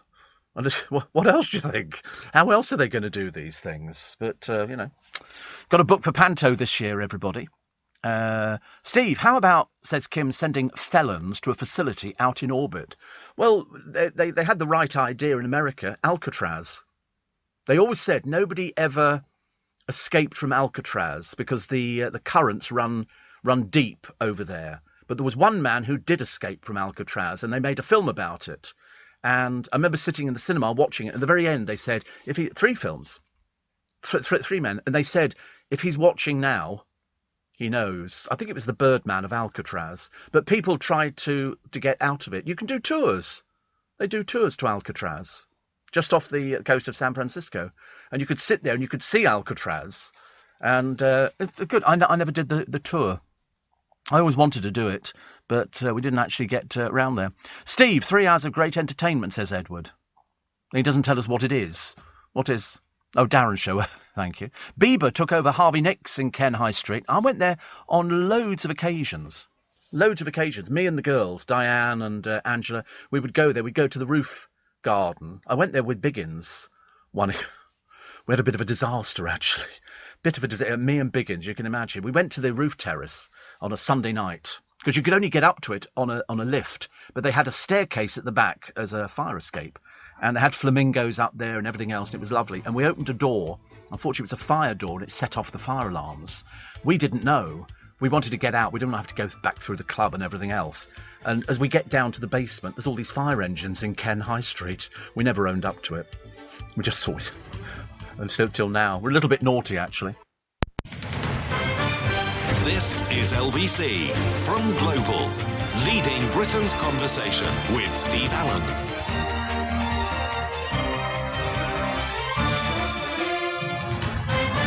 Morning. So we're liking Tess Daly's autumn and winter cold weather collection, but as I say, if it was going to be on Victoria Beckham's website, it would cost you about 10 times as much. So Victoria Beck, a lot of money, Tess Daly appealing to everybody. That's why Primark is the most successful shop out there, because it's selling fashion at prices people can afford. All these stuck-up shops thinking, I'll sell this and I'll make an absolute fortune. They keep saying, Victoria, she's made, £380 million. You thought, no, David's made the money. She's certainly not. He's had to bail her out, which is very good. Steve, I was just dropping off, says Karen, and I heard you say Donny Osmond. I've met him loads as an adult. Seen him and his brothers both here and in Vegas. As an adult, it's easier to stalk him. He's just finished Vegas, hasn't he? In fact, when he came in to see me last time, he was finishing here and then he was going back off to Vegas again. He likes it. Hope Jimmy's all right. We haven't heard from Jimmy for a little while, which I like. We liked him a lot. He was the most successful out of all the Osmonds. And Donny is still going in Vegas at the Harrah's showroom, and you can get tickets. In fact, he just doesn't stop working. But I think, he's over here for Christmas. You know why? He's at the Palladium. He's at the Palladium. Donny Osmond is at the Palladium. But you look at all the dates he's on. The 3rd, the 4th, the 5th. And I remember thinking, it's a punishing schedule. And I thought, wait a minute. I do 3 hours every day. I'm on every single day. Well, Monday through Friday. And he does the same. Look, he's even booked up for March the 17th. There are enough people who want to hear Donny going, and they called it puppy love. And then at the end, you go, good night, everybody. I thought he's great. Very down to earth. Very down to earth. Jackie says, didn't you say yesterday it's your birthday today, Steve? No, I'm a March boy. I'm a St. Patrick's Day baby. So it's Cliff Richard's birthday today. And the people are saying it's their birthday. Well, then many happy returns of the day. Steve, did you get to go and watch Frozen? No, I haven't seen it yet, no. I find it very difficult to do anything during the week. I mean, I could probably go to a matinee, but I'd be asleep. Is it suitable to take a 3-year-old, says Lee? I don't know, actually. 3's a bit young to go to the theatre. I think 3's a bit young. I think you need to be, 7, 8 or something like that, because it's a bit of an awe-inspiring thing to take place. So that's why. Jackie says, Victoria's fashion is not very colourful. No, it's bland. Many theatres have strict age restrictions, so you should check, actually. They don't admit, most of them, youngsters under 5. There are shows that have meant for little people, that they can go to, but I wouldn't take somebody to the Theatre Royal Drury Lane at the age of 3.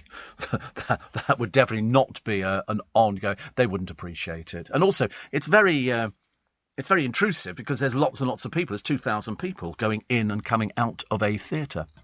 Shade says, I've been listening to you for years, but I'm still an Aussie peasant convict. When can I be your favourite Aussie?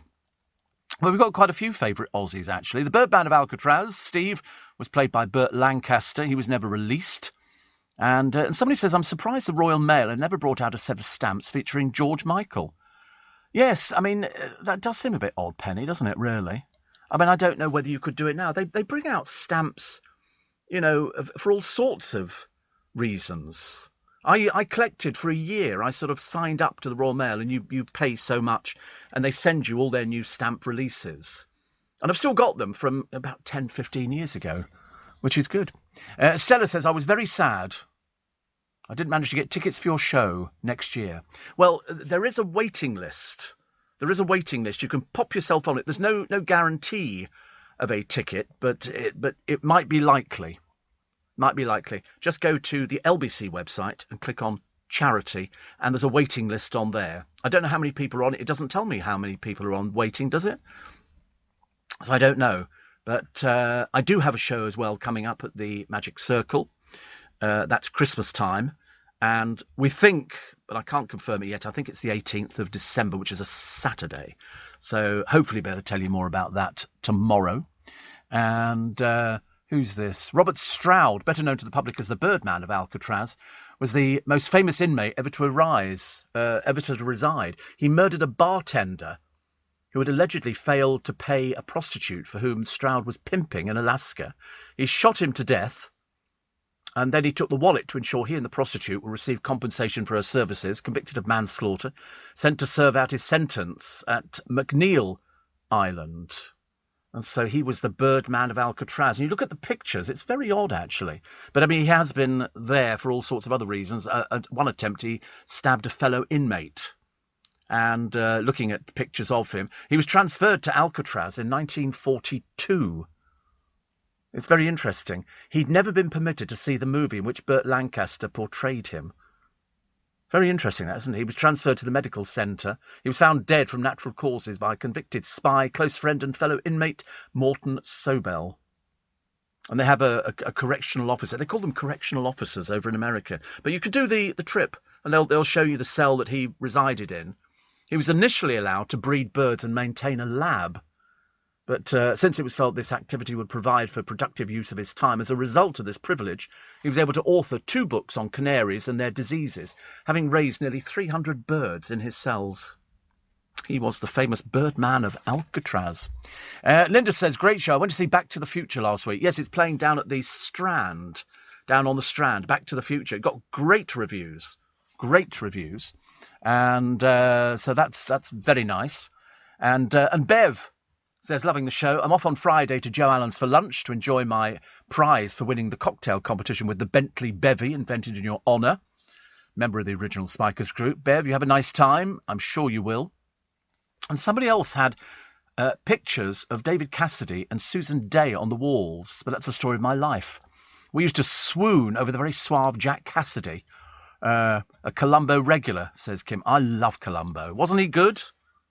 Wasn't he good? I mean, he had no sex appeal whatsoever, but that was probably, yes, just one. Oh, another, and he'd do this thing. Oh, yeah, and, you know, oh, my God. And he was lovely. I remember he went to some woman's house once. She was an actress, but she'd murdered her husband. And he was trying to work out how it happened. But he was a big fan of her. When she first opened the door, he went, oh, my God, you're so, you know, and all this kind of stuff. But at the same time, his mind was fantastic. There's a very good roasting of Frank Sinatra on YouTube. And Columbo is there, sitting in his raincoat, and he comes up and goes into the act, and very good it was too. There's a barbecue enthusiast in all the papers today who started flipping burgers for a hobby and has now been crowned British Burger Chef of the Year. He started selling them. It doesn't tell you where, though. It's in a brewery courtyard. He makes Texas-style smokers out of painted old oil drums. He says it got just to be for fun. Doesn't tell you where, though. It doesn't really help, does it? But he's British Burger Chef of the Year. So now you know. There's also a daredevil former paratrooper who shocked onlookers by jumping from the Spinnaker Tower in Portsmouth. Luckily, he did have a parachute, and he then gets questioned by the police.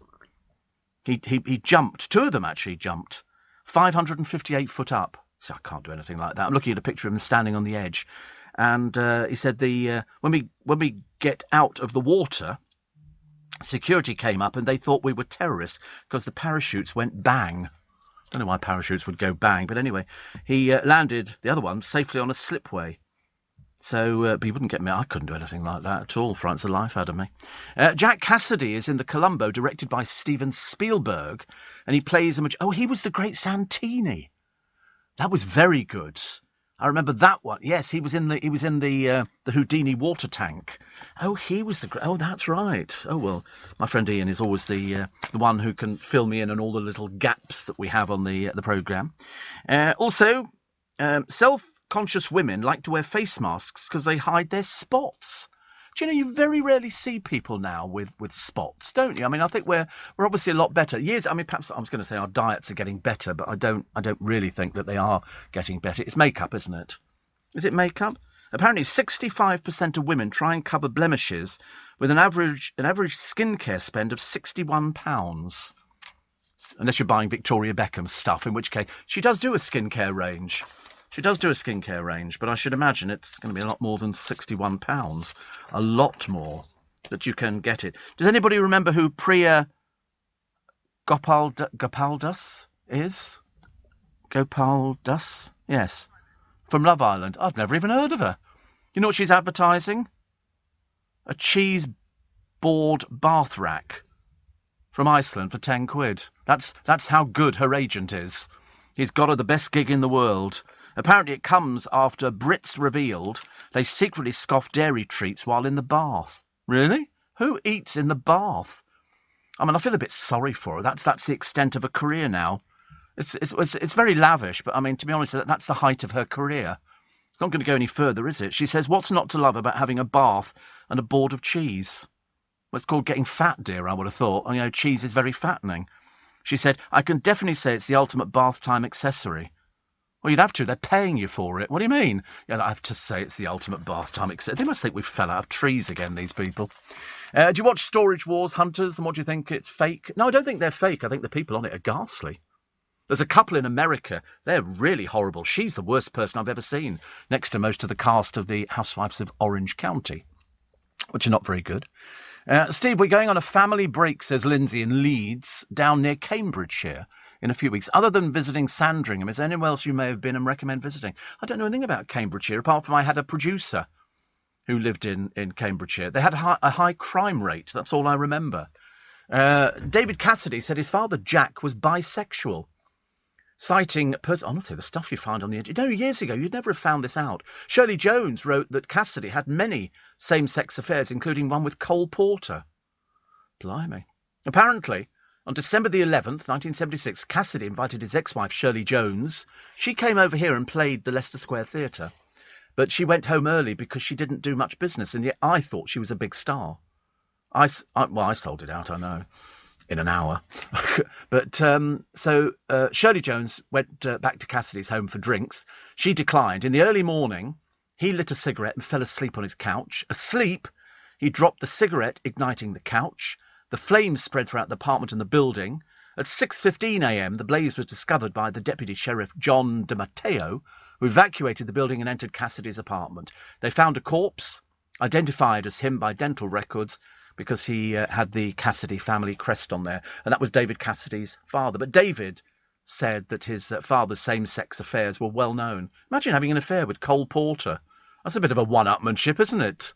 That's a one-upmanship, an affair with Cole Porter in those days. Lovely. Steve Allen, tweet at LBC. The Burger Man, incidentally, is Danny Hawk, who won the title.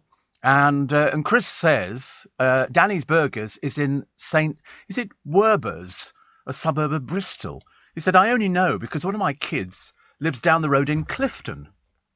So now we know. So there you go. Danny's Burgers in St Werburghs, or whatever this place is called. I've never heard of it, actually. It's probably not even pronounced like that. But why is it that some burgers look a bit what I call messy? You know, they don't look... I like a burger to look a bit neat. This one doesn't look neat, but it looks as though you'd pick this thing up and it would just fall apart. William Shatner appeared in 2 episodes of Columbo. He played a chat show presenter on radio. Not as good as you, though. I remember William Shatner popping up in Columbo. Mind you, everybody did. But, do you know, I did not know until I was told that that Jack Cassidy was the great Santini. I had no idea. And now I know he had an affair with Cole Porter. But in fact, if you look at Columbo's Fade into Murder, that was with William Shatner. And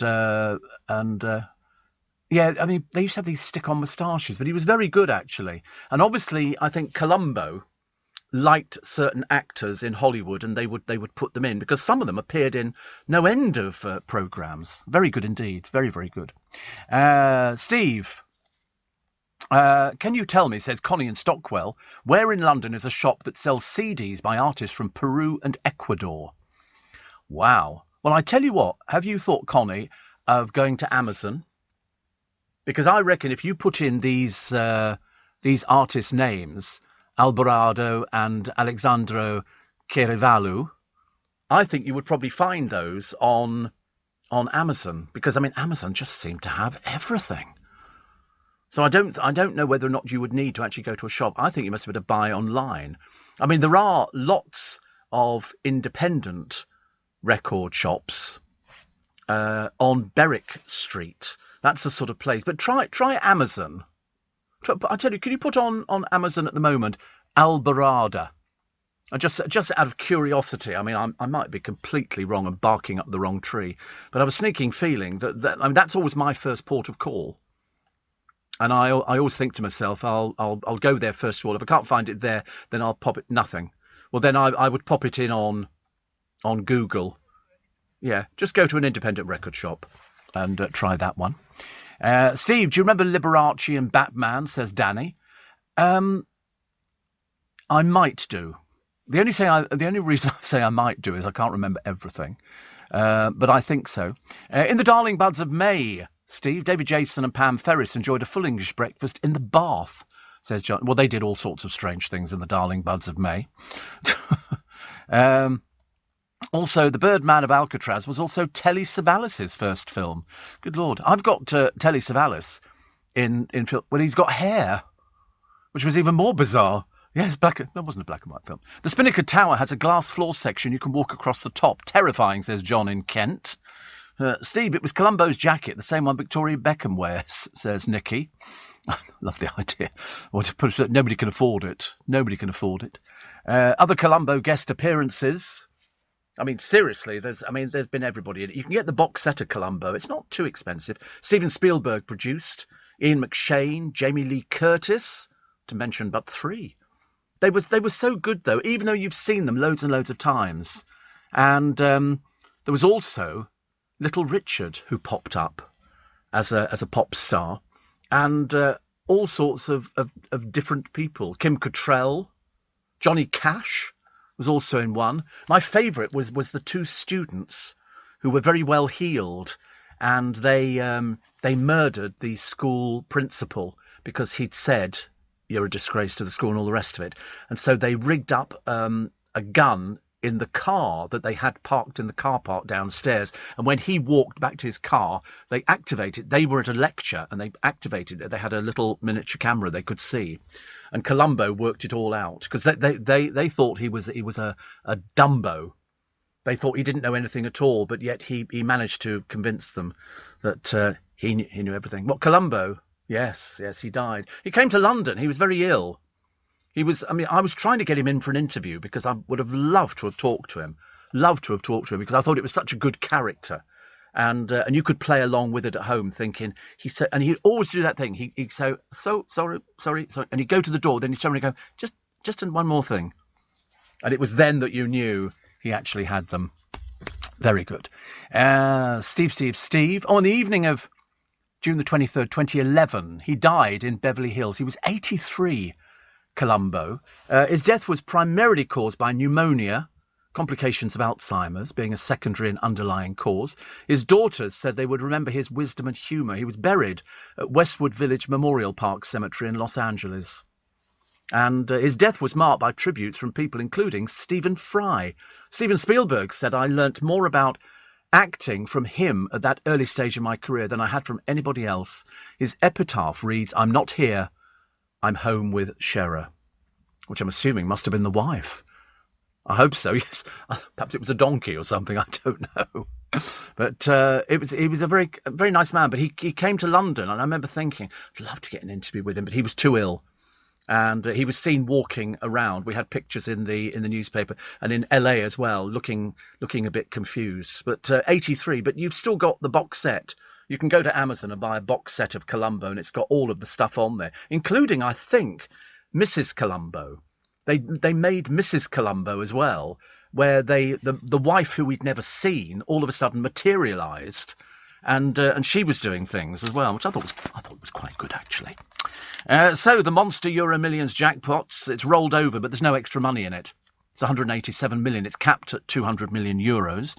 And so tomorrow, I mean, despite nobody scooping the jackpot, I think the other evening, 4 ticket holders had matched 5 numbers and a lucky star to get £995,000 each. Well, and £740. £995,740. And there was one UK millionaire maker winner who got about an extra 200 quid, which took it up there. I mean, they say here, a senior winner's advisor at the National Lottery said 184 million is not about making a difference to your family. If you want it, it can make a difference for generations and generations to come. Oh, absolutely. But and that's how I'm going to deal with it, I think. So it's capped. They say here it'll be capped once it reaches 187 million, and will stay at 187 million for a further 4 draws. It must be one in the 5th draw, because that will be the top amount, isn't it? Last minute rush for tickets on Tuesday caused the website and app to run more slowly. They must. I mean, it's a license to print money, this thing, isn't it? People, just want to buy tickets. You know why? Because everybody wants that little dream of winning 187 million quid. Because you can go, I think we'll have chicken tonight. You can get really excited about the whole thing. Go to Costco and just spend thousands of pounds on booze and everything else. William Shatner, Steve, played a police sergeant in T.J. Hooker. Yes, I remember T.J. Hooker. I remember it. I remember it very, very well indeed. Blast the past for me, says Angela. Berwick Street Market. I lived in the West End in 69-70 and went there for our fruit and veg. Yes, it's a very famous market, Berwick Street. I can remember going to Petticoat Lane in London and buying. I was conned, and the trouble is I wasn't aware of being conned, but I was. And I'll tell you how after a short break for the news, and to tell you that Dean Cain, as I say, has blasted this new comic for presenting the Man of Steel as bisexual. No, it's not the Man of Steel; it's his son. So I don't know why people are getting all upset about it. What is the matter? Goodness sake, grow up, get over yourself. I think we can say that, can't we? Grow up. You not say grow up? I think you could say grow up. Ageist. Wait a minute. Who used to do a gag about that? I think it's a friend of mine with his vent doll. Ageist and say, no, you can say grow up because it went to the tribunal and they said it was okay. You can say that now. Leading Britain's conversation. LBC with Steve. Morning, nice to have your company. 25 minutes to 7 is the time. Oh yes, that's right. How I got conned at Petticoat Lane. I went to Petticoat Lane and for some reason I went by myself. I can't remember why. There was no logical reason. And I'd never been there before. But it was the first place I'd ever been to where they sold sarsaparilla. Sarsaparilla was, I can't even tell you what it is. I just know it's a drink, and they used to sell it in the Wild West. They go, sarsaparilla, 2 sarsaparillas here and sarsaparilla, and they used to sell it at Petticoat Lane. But anyway, they had, there it is. Oh, you can find it, actually. It's all over the blooming place, actually. It's a soft drink originally made from the vine Smilax ornato or other plants. Sounds ghastly. Perhaps it's a medicinal thing. But anyway, I'm wandering up and down, and I'm always fascinated by people in markets who sell things. And it doesn't matter whether it's towels or somebody demonstrating something that they're selling. And I love watching the demonstrations, and the bloke who had the sweet stall. And this bloke was selling basically nothing. He was selling nothing. He had all sorts of different things on his stall, but then he was trying to drum up trade by going, give me £1 for this. Give me £1. I've been to mock auctions before. Me and my friend Darren went to a mock auction, and we couldn't believe how quickly people were parted from their money. Right, rip-off merchants. If ever you see a thing that goes television's £1 or something, avoid them like the plague. I promise you. And I was watching this sort of guy, and you get caught up in it because you think, wait a minute, he's got all these things he's giving away. I don't know what it is. And he had little brown paper bags, and I remember thinking. And there's people bidding, and he's going, there you go, one over there, £1 for this, £2 for that, £3 for this, £4. And I'm thinking, blimey, this is. Wonder what's in the bags. Because he would say to each and every one of them, as they do at the mock auction, don't show people what you've just bought. That's between me and you. He said, and you don't want people to sort of, try and rob you and all the rest of it. I had no idea. I was so green and so naive. I had no idea that he was a con artist. And eventually, it kind of got to my turn. I'd stood there and I'm watching all these people and people holding up money. And he's got people going around taking the money and handing them a little brown paper bag. And I'm thinking, this is a brilliant idea. I want one. What's in it? What's in it? And people are sort of tucking inside their coats. And I didn't realise they were in on the act.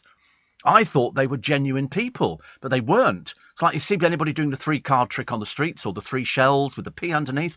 There's about 20 of them in on it to rip you off. And you could see them. They do it all over the place. But anyway, and so I'm watching this, and I'm getting quite excited with all these little paper bags, and people are taking money off people. And I'm thinking, I want one. I had to have one. I didn't know what was in it. I had to have it. I was basically buying blind. And eventually, it kind of got to me, and I went, I'll do it now. Now is the time. There's going to be something brilliant in this paper bag. And held up a £5. The £5 vanished, and I ended up with a little brown paper bag. And he went, take it away, go and have a look at it elsewhere. So we then sort of we got shunted out of the way, and the next people moved in. And I thought, what is it? And it was quite heavy. It was a little cheap plastic watch. It was worth, because somebody else was selling the blooming things for 50p. And I just paid a £5 for it. Well, you don't mess with these people on these stalls. It was too dangerous. So I kind of slunk off with my tail between my legs, thinking, I think I've been ripped off. And I then became fascinated by watching people in the markets cheating people. Basically, people thought they were buying the dream, and they weren't. But have you ever been to a mock auction? Mock auctions are fantastic. They're only fantastic, and you have to remember, keep your hands in your pockets, buy nothing, but watch people being ripped off. And we went to a hotel in Paddington, a big advert in the Standard, televisions, £1, laptops, 50 pence, blah, blah, blah. And they do a list of all this, government auctions, surplus stuff and all the rest of it. And there was one on Oxford Street, and people were buying rubbish. But you go in there, once you're in there, they shut the doors. Okay, and you stand there, and the auctioneer comes out. He goes, "Good afternoon." He's like, "Right, all right, mate. All right, how you doing?" And I'm thinking, "Okay, give me a pack." And he'd hold up packs of batteries. "Give me 50p. And he'd start handing out packs of batteries, 50p, 50. And this is the warmer. And it's very clever, because what he's doing, he's getting you into the mindset of bidding, because you're waiting. When are we going to get the televisions? Well, there are no televisions. He's basically selling rubbish. Set of saucepans, which in his eyes were worth £1,500, and people are bidding, give me 50 quid, give me 50, take it from there, hold up your credit card. And we look through a curtain, and he's got like 20 people processing credit cards as fast as you can, and people are buying rubbish. And in the end, he came down to the paper bag syndrome, only it's bin liners. And he's going, 20 quid, give me 20 quid for a thought. By this time, people are thinking, I don't want to miss out. And we saw this woman, and she bought a bin liner, and we said, "What's in it?" And he'd said, "Don't show anybody, because they didn't bid for it. This is between you and me and all that." I'm thinking I've heard this before.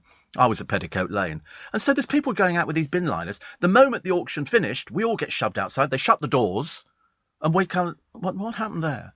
As long as you remember, if you go to a mock auction, not to buy anything at all. Keep your hands in your pockets. Don't bid for batteries. Bid for nothing, and don't certainly give anybody that you don't know, your credit card. And this woman, I said, "Can we see what you bought?" We were sort of trying to be interested, and she'd bought. They used to sell years and years ago little portable televisions, little tiny cheap things, which in the shop over the road from the hotel in Paddington that we went to was selling for, I think, £15, and she'd bid 40 quid. She'd ended up with it, and she said, "Oh, it's a little television." I said, "How much did you pay for that?" She said, £40. I said, £40? I think, well, they haven't done these auctions for ages, but there used to be another place on Oxford Street. They used to move into a shop, and they'd be selling perfume. Perfume was very popular. You see people outside Selfridges flogging perfume. They'll have somebody. Most of the people buying it are in on it. Okay, but they're looking for, they go, "Listen, one here, one here. You've never heard of this perfume. It's all garbage." And they go, "Give us 20 quid. And people end up with 4 bottles of this cheap toilet water, and they pay a lot of money for it. It's fascinating to watch. Just don't buy it. In the 19th century New York, mock auctions revolved around, high quality furniture, cigars. In Denver, confidence man Soapy Smith and his soap gang auctioned off shiny brass watches as being made of gold. Other items were soap and candy wrapped with cash prizes. It's like going to the fun fair and the hoopla. They'll have a big jar of sweets with a £50 note sellotaped to it. And you think, wow, I can win a jar of sweet. Nobody ever wins this rubbish. You know why? Because the hoop has got to land. It's got to be dropped from above to actually go round the thing. It's a con game. But people like having a go at stuff like that. It's like the other thing, buy a ticket. You're looking for a number so-and-so, so-and-so. You can buy books of raffle tickets that exclude the number 33 or the number 21 or whatever it is. You can buy anything you like. You don't know it. But it's very interesting. Roger says, "I've seen at a car auction a dealer bidding on his own cars to ramp up the price." Yeah. Agnes says, "Happened to me. Ended up with rubbish cutlery." It's amazing. It's amazing that we get caught up in it. And I was fascinated by the whole thing. Absolutely. And still fascinated now. Billy Connolly has admitted he misses the buzz of touring, saying, "I sometimes wonder why I'm not going anywhere." He's 78. This is 5 years after his diagnosis for Parkinson's, and he misses it. He said, "I used to love walking on stage and getting that feeling that you're somebody else." And I have to be honest, I thought he was brilliant. In fact, he was one of Parky's best guests.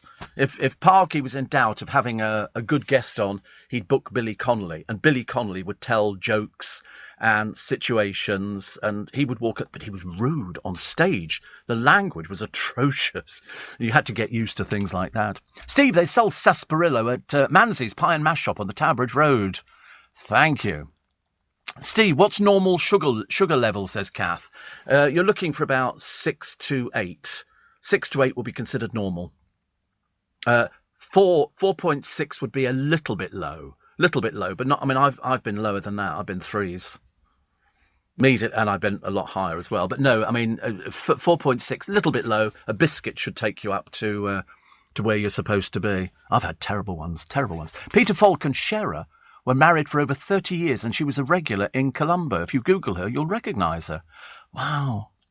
It's funny when you see these people now and you sort of watch them on the television and you suddenly realise that that they aren't with us anymore. And you think, thank God for television. Thank God for television. Catherine says, remember Only Fools and Horses, where Uncle Albert pretended his bad back had been cured by Dell's handheld device?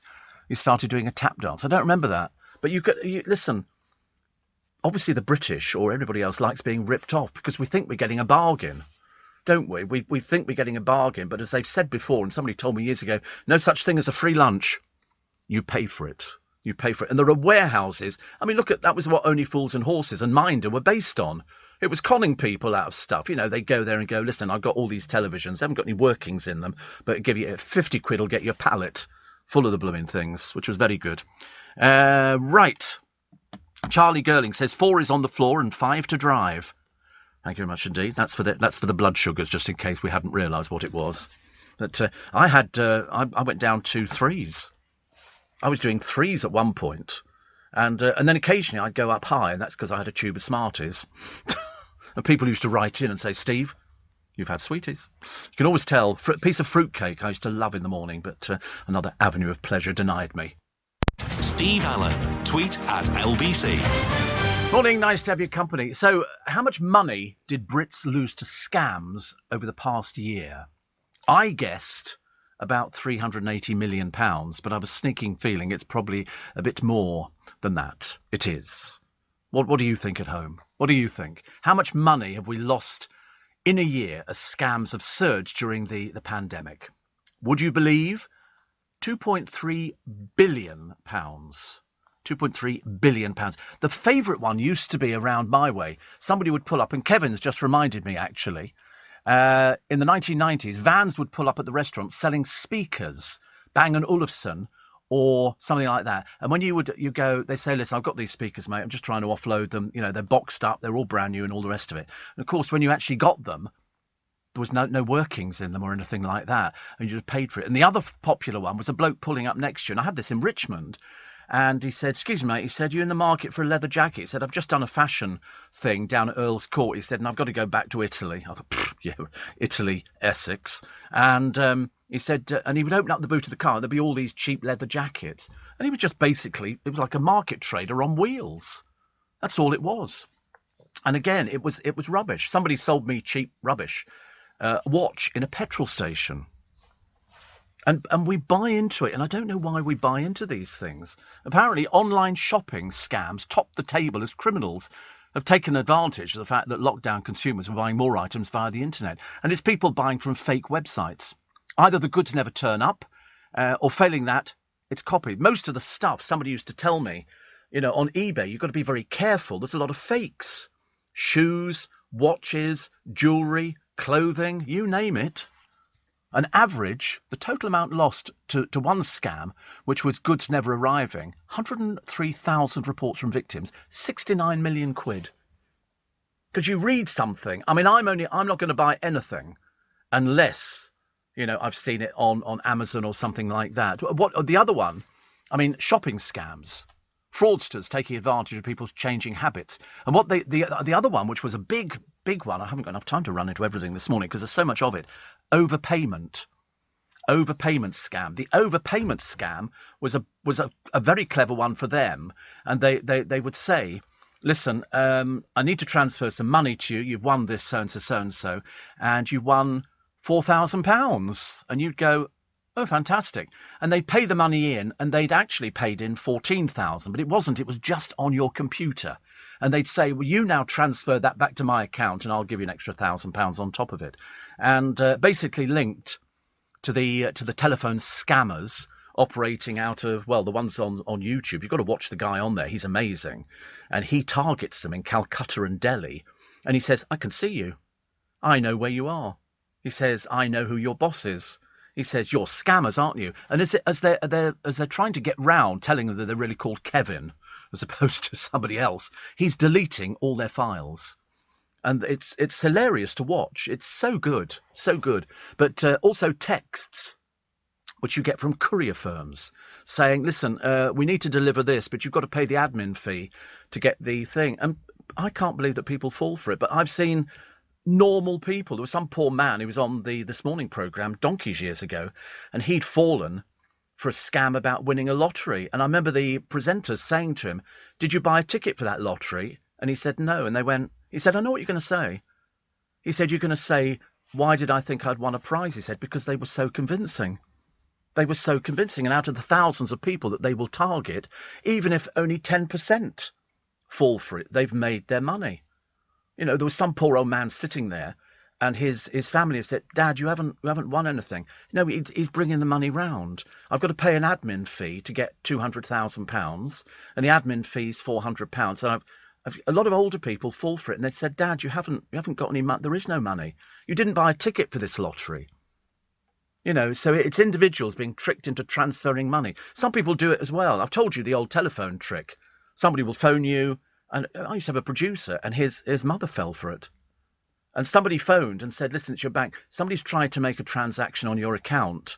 You know, if you're in any doubt about the validity of this phone call, call us back and we'll talk you through it. We need to transfer your money to another account to make sure they can't get at it. And so the elderly person goes, OK, they put the phone down. The person on the other end, who's the scammer, doesn't put their phone down. They're still there waiting. You pick up the phone. She dials the number. Person on the other end goes, hello, and she will then go, oh, is that the bank? Yes, this is so-and-so bank. Somebody told me, hold on, I'll just put you through to that department. Hello, fraud. Oh, yes, we called you a minute ago. And you're still talking to the same person who's scamming you. We need to transfer your money from this account to make sure that it's safe. And don't ever do that. The bank will never, ever phone you to tell you anything like that at all. Seriously, it's you know, but people fall for it. People fall for it. I think we should take away telephones from very elderly people. Please don't have a telephone. But they will never, ever do that to you. Never, ever do it. You have to be very careful. I mean, dating scams. These involve individuals being tricked into transferring money to people they've met online. Who, in God's name, wants to meet people online? Can you imagine? Oh, dreadful. But people will cheat people. People will cheat people. They don't care. It's like people coming round your house and going, I notice you got a couple of tiles loose on your roof. Can we fix them?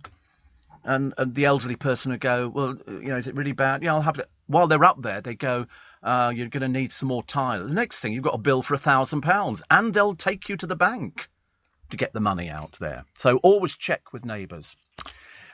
Steve, my friend got conned by these people.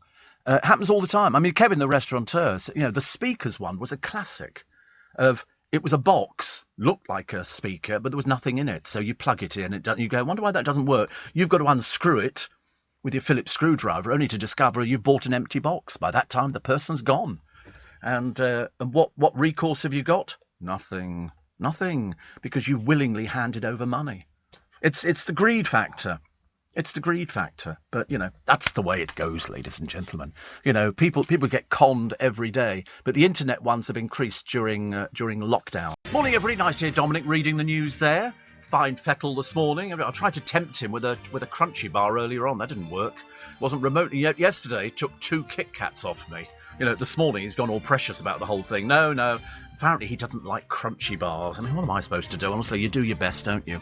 Nice to have your company. I trust you well. Welcome to Friday. Thank God we've made it. Thank goodness we've got through the week. 15th of October. So in other words, another 10 days we get paid again. These paydays are coming round quicker and quicker and quicker. And then very shortly they'll all go, oh, look, here's pictures of somebody coming out of a supermarket with a trolley laden down with goodies. And you think, well, listen, it's like the petrol thing. When there was hardly any petrol, people were queuing for miles. Now there's loads of petrol. Garages are empty. Let's kick 'em where it hurts, shall we? 2 stories this morning for you, both bus-related. One was sort of, I suppose, a bit embarrassing, and the other one, I took great delight in telling somebody why don't you just grow up? Really good. I told my driver, John, this morning I'm going to be doing these bus stories because I do tell a good story. And these 2 were from yesterday because I had a meeting with my boss, just so I can sort of acquaint myself with everybody in the office. Because I don't see people that often because at 7 o'clock in the morning when I finish, I'm sort of toodling out the door. And it's only if I stay behind a little bit later I get to see, James O'Brien and people like that and the people on the breakfast show and stuff like that. That's mainly the reason I don't stay. I'd get out as quick as possible because he says to me, what are you saying about this game thing and all the rest of it? Anyway, so I've said, all right, I won't say anything, but just watch this space. So anyway, I had a nice chat with my boss, who was very complimentary and very nice and congratulated us. Really, it's you.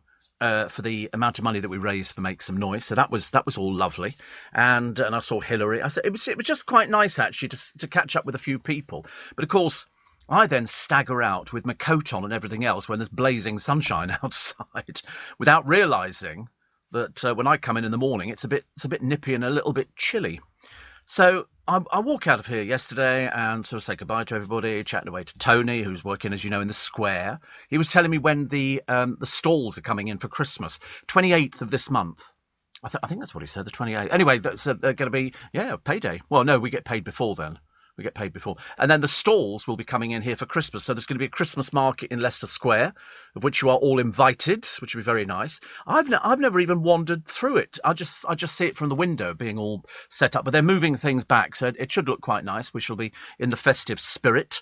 Except the mayor's tried to kill the festive spirit by not having a firework display, and yet he hasn't banned football matches. And that's where a load of people come together, or theatres, or he's doing his best to kill theatre, I think, single-handedly. Oh, look at that. How nice. A Christmas market with stalls, the lights are blazing and the food, and it looks wonderful, doesn't it? I'm very much looking forward to that, actually. Christmas in Leicester Square. Oh, and by the way, I'm pretty certain I'm going to be with you on Christmas morning and on Boxing Day. I'll be here Christmas Day and Boxing Day, which is a Saturday and a Sunday. So we'll look forward to your company then. If you're not doing anything, why not sort of join us? Join the merry band. So anyway, I walk down the road and I wait for the bus. I had to wait for ages yesterday. I must have just missed one or two, because when the bus did turn up, it was the Penge bus, or I call it Penge, the 176. And I've got my mask on, but it's not covering my mouth and nose. It's just resting on my chin because I was doing phone calls and everything else. So I get on the bus and I thought I'll sit at the front, next to the driver. So he turns around, he goes, put your mask on. I thought, excuse me, I'm sorry, have you heard of the word please? And anyway, the woman who gets on with me, he didn't tell her to put a mask on. She wasn't wearing a mask. So I said, well, you're not wearing a mask. Why are you not wearing a mask? He said, I'm in charge here. I thought, excuse me, arrogant little bus driver on the 176 to Penge yesterday. And so he obviously had some chip on his shoulder about it. Anyway, so I put the mask on. It's no big deal for me. I'm quite happy to wear the mask. And then we get to the next bus stop. 2 people get on, average people. They're not wearing masks. He doesn't say a word. And I was going to say to him, oi, pal, should you not have said to them why they're not wearing a mask? He was obviously a bit of an idiot. And obviously, as I say, he had an attitude problem. But then it got better. I get off at Richmond and I get on the bus. And what was it? I think it's the R70, which I think goes to Hampton Court, or the R60, whichever one it was. I get on the bus. There's not very many of us on it. And I'm sitting there and I've got my phone because, we live on telephones. I can't do without the telephone. Cannot do without it. And we get to the bus stop, which is next to the kebab place and the Vietnamese street food place in Twickenham. But because it's by the traffic lights, there were a couple of cars there. So the bus stopped 2 car lengths back. OK. And so he opens the doors. So a couple of people got off and other people who've been waiting at the bus stop can get on. So they walk round, they get on the bus, they do blah, blah, blah, blah, blah. And so he then closes the doors and a bloke at the bus stop starts waving his arms like this. You can't see what I'm doing, but I'm waving my arms. I'm acting this one out. Waves is very athletic on this programme. You know, keep fit with Steve. You know, forget the green goddess. Go for this one. And we sort of, you know, he's waving his arms. So the bus driver opens the doors again. There's still 2 cars in front of us. And he gets on, and this bloke lays into the bus driver. He lays into the bus driver. He said, why couldn't you pull up next to the bus stop? He said, my mother here is 90-something, and she had to walk here. I'm going to write your name down. I'm going to make an official complaint. So he comes and he's a little bit camp, this bloke. So he sits behind me with his mother, and she goes, what was that about? She has no idea what's going on at all. And he'd already told the bus driver that she's 90-something. And he's saying, it's disgraceful making you walk that way. I thought, but wait a minute. She's walked to the bus stop, unless you pushed her there in a shopping trolley. He was a right ignorant little git. And so he was moaning. He said, I'm going to write his name down. So I turned round, because I thought, I've had enough of this. And everybody else had had enough of him as well. And he was going at the bus driver, I'm going to have your name and number. I'm going to make sure this is an official. And I turned around and said, there were cars parked in front of us. What do you think he's going to do? My mother's 90. My mother's 90-something. I said, well, she walked to the bus stop, didn't she? Unless you're pushing her around. Anyway, there were 2 people sitting behind him who clapped.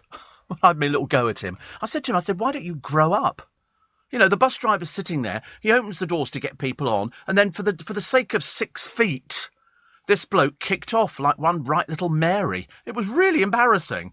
He didn't need to do it. Yeah. And the blokes went, yeah, thumbs up. You know, because he was just being an irritant. I mean, to be honest with you, if I'd been driving the bus, I'd have gone, you off the bus. Leave your mother on, because she's fine. Because she didn't know what was happening. No idea. But he was obviously doing one of his drama queen bits. And it was unbelievable. I mean, the driver didn't say anything. He just sort of sat there. I don't think they're allowed to engage with people. You know, because it's like the first bus, you know, the 176 to Ponge. And when he said to me, you know, put your mask on. And I said, well, you're not wearing a mask. He said, I'm in charge. I thought, oh, dear. You need to get over yourself, dear. Get over yourself very quickly. Steve, we need you in Sydney on the buses down here to sort the idiots out. But this bloke got really cross. But yet, to get to this bus stop where they were, she must have walked a fair way. I felt quite embarrassed that she might have actually lived in Twickenham. I mean, 2 car lengths, that was it. And she managed to get on the bus. You know, he was the one doing... I mean, you could tell what he was. He was obviously a mummy's boy. You know, obviously lived at home with mummy. And how old he was, a bit difficult to tell. Somewhere between 50 and death, I assumed. But it was just ridiculous. You know, everybody thought he was a bit... I said, you really need to grow up. Something the matter with you. Steve. Waz says, me and a mate are going to Chicago. Do you fancy coming along? Good God, no. What, Chicago? The Windy City? You're kidding. What's in Chicago? There's nothing, is there? Exactly. I mean, look, I've got to get my hair cut today. Just realised. I knew there was something. Being Friday, I thought, what am I going to get done today? And I thought, it's going to be haircut day. Going to be haircut day. Ready for the weekend, which I'm very excited about. But no, it was a nice day yesterday. It was very, very pleasant, apart from the 2 incidents on the bus. But again, as I said to my driver John this morning, that's what happens. You have an experience, and you can come on air, and you can relay your experience. Because that's what, I mean, it's the same for you. I bet you anything, every single one of you listening at the moment will say, yeah, so-and-so happened to me today. The difference is I've got a radio programme. I can talk about it. Yeah, you could text in with your stories, rather than not too long and boring. 800 butchers are going to be brought in to save our pigs in blankets. I don't know why butchers are going to be responsible for pigs in blankets. To be honest with you, they're little tiny sausages, a bit of bacon wrapped round the outside, and that's about it. You don't need a butcher for that. Any old Tom, Dick and Harry can do it in a factory. Well, you've got to kill the pigs to start with, but in fact, you don't really need to worry about that, because they shove them down a sort of a little tunnel thing. They go there, and then at the other end, they get dispatched. So they have 150,000 animals. So they need 800 pig butchers. Have you seen the way that some overseas places kill animals?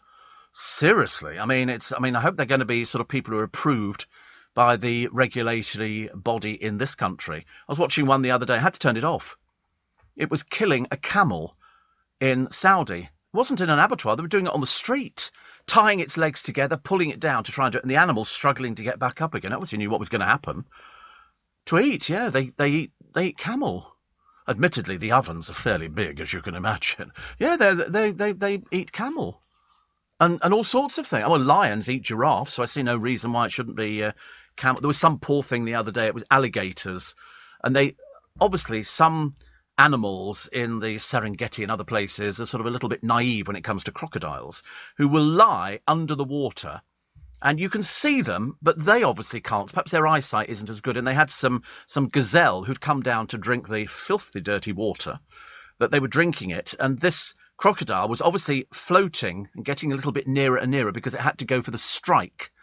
And then one of the animals saw it, so they all backed it. So these gazelles, about 10 of them, backed away from it. Then they came forward again. And I'm thinking, you're not learning, are you? This thing's under the water, and they had an arrow on the screen to show you where it is. And then it reared up, and the animal got away. The whatever it was, this sort of gazelle thing. But then blow me down, it comes back to drink from the water again. I'm thinking, are you mad? Anyway, the next time the crocodile grabs it as it's turned round and grabs its tail and starts taking it back into the water. And it's like, you're not going to get away from this one. And of course, the moment an animal is grabbed by an alligator or a croc, other ones will move in. So basically, it's like 2 or 3 of them will then get it, because all they're doing is they want to get it under the water and drown it. And this thing, you could see it stuck its head up, and I'm thinking, the other ones, of course, are just sort of pottering about on the shore. They couldn't care less. They don't have any loyalty for the brand. And it was quite interesting, but you just feel sorry for these poor animals. They waited ages to try and catch crocs feeding. You can only do it. The wildebeest, 2.5 million of them cross a river every year at the same time, and the crocs just sit there and wait because if you miss one, there's another 3 million coming along behind them. It's a case of it's a bit boring. What are we eating today? Oh, not wildebeest again. I really couldn't eat that. Can't we have chips and a salad or something like that? But yeah, salt on toast. Poor old Victoria Beckham. She must have really bad eyes. Sunglasses indoors, dear. Is that a pretentious thing or not? Or have you got conjunctivitis? Because definitely not right at all. I've got a very odd one for you in a minute. What's a skill you really wish you'd learned earlier? Cooking? DIY? What about being good with money?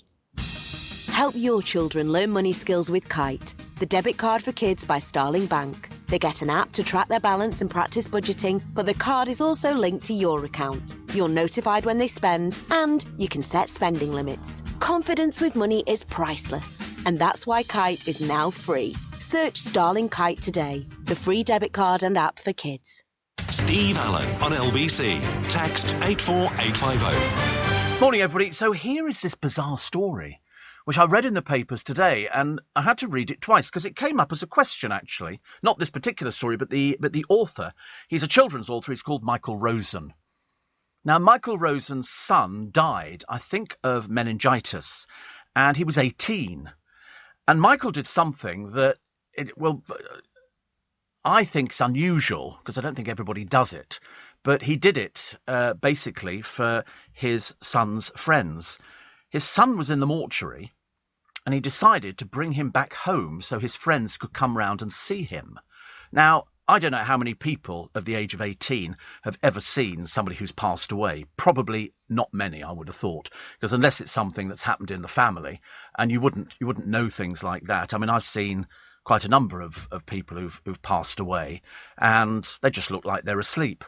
But to bring your son back from the mortuary so that his friends could come and see him, and it was basically to sort of say, listen, so this is who he is, this is who he was, and this is what he looks like now. And I thought it was quite a brave thing. I know it's a big thing in certain countries. We don't deal with stuff like that very well, do we? We're really bad at it. In Ireland, they have open caskets in the room, and people come round and go, look so much better than when he was alive, and all that kind of stuff. I mean, I did see both my parents after they died. Not for very long, because, you want to remember people as they were. I saw my mother after she died. I don't know why I did. Well, I'd seen her the day before, and she was going fast, but we didn't know how fast. And she went, I think, within 24 hours, and they just sort of moved her into a little room. And I mean a little room. It was like a broom cupboard. Seriously, like a broom cupboard. We opened the door, and there was Mum's head. And so I saw her then. In the hospital, I saw my dad, because we'd had an LBC party, believe it or not. It was really bizarre. It was, at the Strand Palace Hotel. We'd had 600 LBC listeners. We used to have these big get-togethers, either at the theatre or a party, and it was an opportunity for people who listened to LBC overnight to sort of get together and say, oh, you're so-and-so, you're Noreen, you're, so-and-so, and it was quite good. And at the end of the day, I had 4 people in my car that I was taking back to my place, and then they were all going their separate ways. And so we go back, and I had to drop something off somebody anyway. And somebody said, "Oh, can I use the toilet?" I said, "Yeah." So we go inside to my place in Isleworth, and bearing in mind there's sort of 4 people and me, and I had a message on the answer phone, and it was sort of flashing away. In the days when people had answer phones, I mean, you very rarely go into a house and see an answer phone now, but in my day, it was brilliant. You would have the answer phone, you'd leave your message, "Hi, this is Steve, I'm not in at the moment, leave your name and number and I'll get back to you," kind of situation. And I had a message, and it was, "Oh, hello, Stephen, this is so-and-so from St Stephen's Hospital in Chelsea. Could you give us a ring, please, on this number?" So I phoned them, and she said, "I'm sorry to tell you, your father's passed away." And I've got all these things going through my mind. I've got 4 people in my flat and me, and I've got to go to this hospital in Chelsea. No, I wasn't expected at all. No, that was the whole thing. That's why it was such a sort of a shock. So I said to them, "Listen, my father's just died." I mean, when you look back on it, it was quite funny, because I'm now stuck with 4 people going to a hospital I'd never even heard of, let alone found it. I don't know if I was in shock. I don't know. But anyway, I get these people, and they all come back to the hospital with me. And so they then had to make their own way. I said, "I've got to go in and see my mum because she's here." So my mum had arrived at the hospital as well. We had all, we were sort of party outfits on. And I went to see my mum, and of course she was in a dreadful state because she didn't know that anything was going on with him. They'd apparently got ready for bed, and he'd gone into the bathroom, and then he came out of the bathroom and said, "You need to call an ambulance." So he obviously knew something dramatically had taken place. And so she called an ambulance, and he died in the ambulance. So she's now stuck at the hospital with, Dad, who was in the mortuary, and everything else. And we were waiting for my Uncle Kit to come down, who was the husband of my mother's sister, middle sister, I think, to come and collect her and take her back to their place, because obviously she didn't want to go back home again. And because they were living in Knightsbridge. And so I did go in and see him. And I saw him twice, actually, because when my uncle arrived, and I don't know why, but I said to him, "Oh, do you want to see Dad?" And he went, "Okay." I think he thought it was a bit bizarre as well, because we don't do stuff like that. We're just not very good at it. So we went in to see Dad, and then Mum said, how is he? I said, "Oh, he looks fine, absolutely fine, Mum. He really does." Because you have to say, you're not going to say, "Oh, he didn't look at all well," because he looked fine. He just looked like he was asleep. And that was it. So when I heard about Martin Rosen collecting his son from the mortuary, he must have had some arrangement. You can't just pop in and pick somebody up and take them home, because they have to make sure that, everything's going to be all right. You can't just sort of take somebody home. It doesn't quite work like that. But anyway, he did it so his friends could say goodbye. It was probably closure as well, because most people, as I say, don't see anything like that. It's something that doesn't appeal to people. But anyway, that was why it reminded me when Michael Rosen did it, and because his name had cropped up on a quiz show who'd written children's books, and I didn't know who he was, actually. I've seen a picture of him. I'm none the wiser. Steve, says Roger. Golden tomahawk steak, 850 quid. Red Bull, £11. Vintage champagne by 19,900. Who pays that much? A pathetically sad, lonely person. I mean, seriously, as somebody said, you really want to go to a restaurant which has got Mickey Mouse for a chef? No, of course not. And it will be bad payback time. I'm totally convinced. Especially as you know, they're 2 celebrity victims, Gemma Collins and Danielle Lloyd. Danielle Lloyd, who was complaining the other day and furious with Stacey Solomon for calling her little girl the same name that Danielle Lloyd was going to call hers, Rose. And you think, are they the only 2 Roses in the entire universe? Obviously, yes. Danielle, the nasty little piece of work. Lloyd, goodness sake, honestly. These people never learn. Never learn. Steve, talking about funerals, you need to watch the Irish funeral on the internet about the Irishman leaving a funny recording for his own funeral in his coffin. That was his wish. Oh, yes, people have all sorts of things that they do. They did one on the Patty Caldwell did a programme about a bloke who had died, and he'd said to her, when I die, he said, in the crematorium, he said, when they close the curtains, which they do, and then they take the coffin off for the sort of ceremonial in the oven cubby, he said, could you nip behind, put on a bejewelled glove, put it through the curtain and wave at everybody? And so she said, yes, I'll do that. She never did it. But it was something. Yes, it was some. But people have got different wishes, haven't they? I mean, some people are made into rockets now. You can send a rocket up. Should we send it up over the mayor's house? Let's send it and go, look, fireworks, you miserable little so-and-so. You don't want people to enjoy themselves. Are we going to come up with something else? What? What are you going to come up with that matches fireworks? As I say, why don't you ban and close down every football stadium in London? Close down every bar, because that's obviously your wish. What difference would it make on fireworks? Don't you have fireworks, dear? Are you just not sort of very happy about them? I mean, Mr. Javid, Savage Javid, has said he couldn't understand the rationale after Sadiq Khan said the event was off again because of concerns about COVID. Mr. Javid says it's perfectly safe to stage the event. Obviously, that's a decision from them. Well, I'll tell you what, why don't we say to the mayor, listen, we're going to have them anyway, love. What are you going to do? Take somebody to court just because you stamped your little foot and went, oh, you're not going to have fireworks? No, we're going to have fireworks. There'll still be a celebration in Trafalgar Square. What do you mean a celebration? People just stand there with hidden bottles of booze. That's all Trafalgar Square is. There's nothing going on in Trafalgar Square. There never was.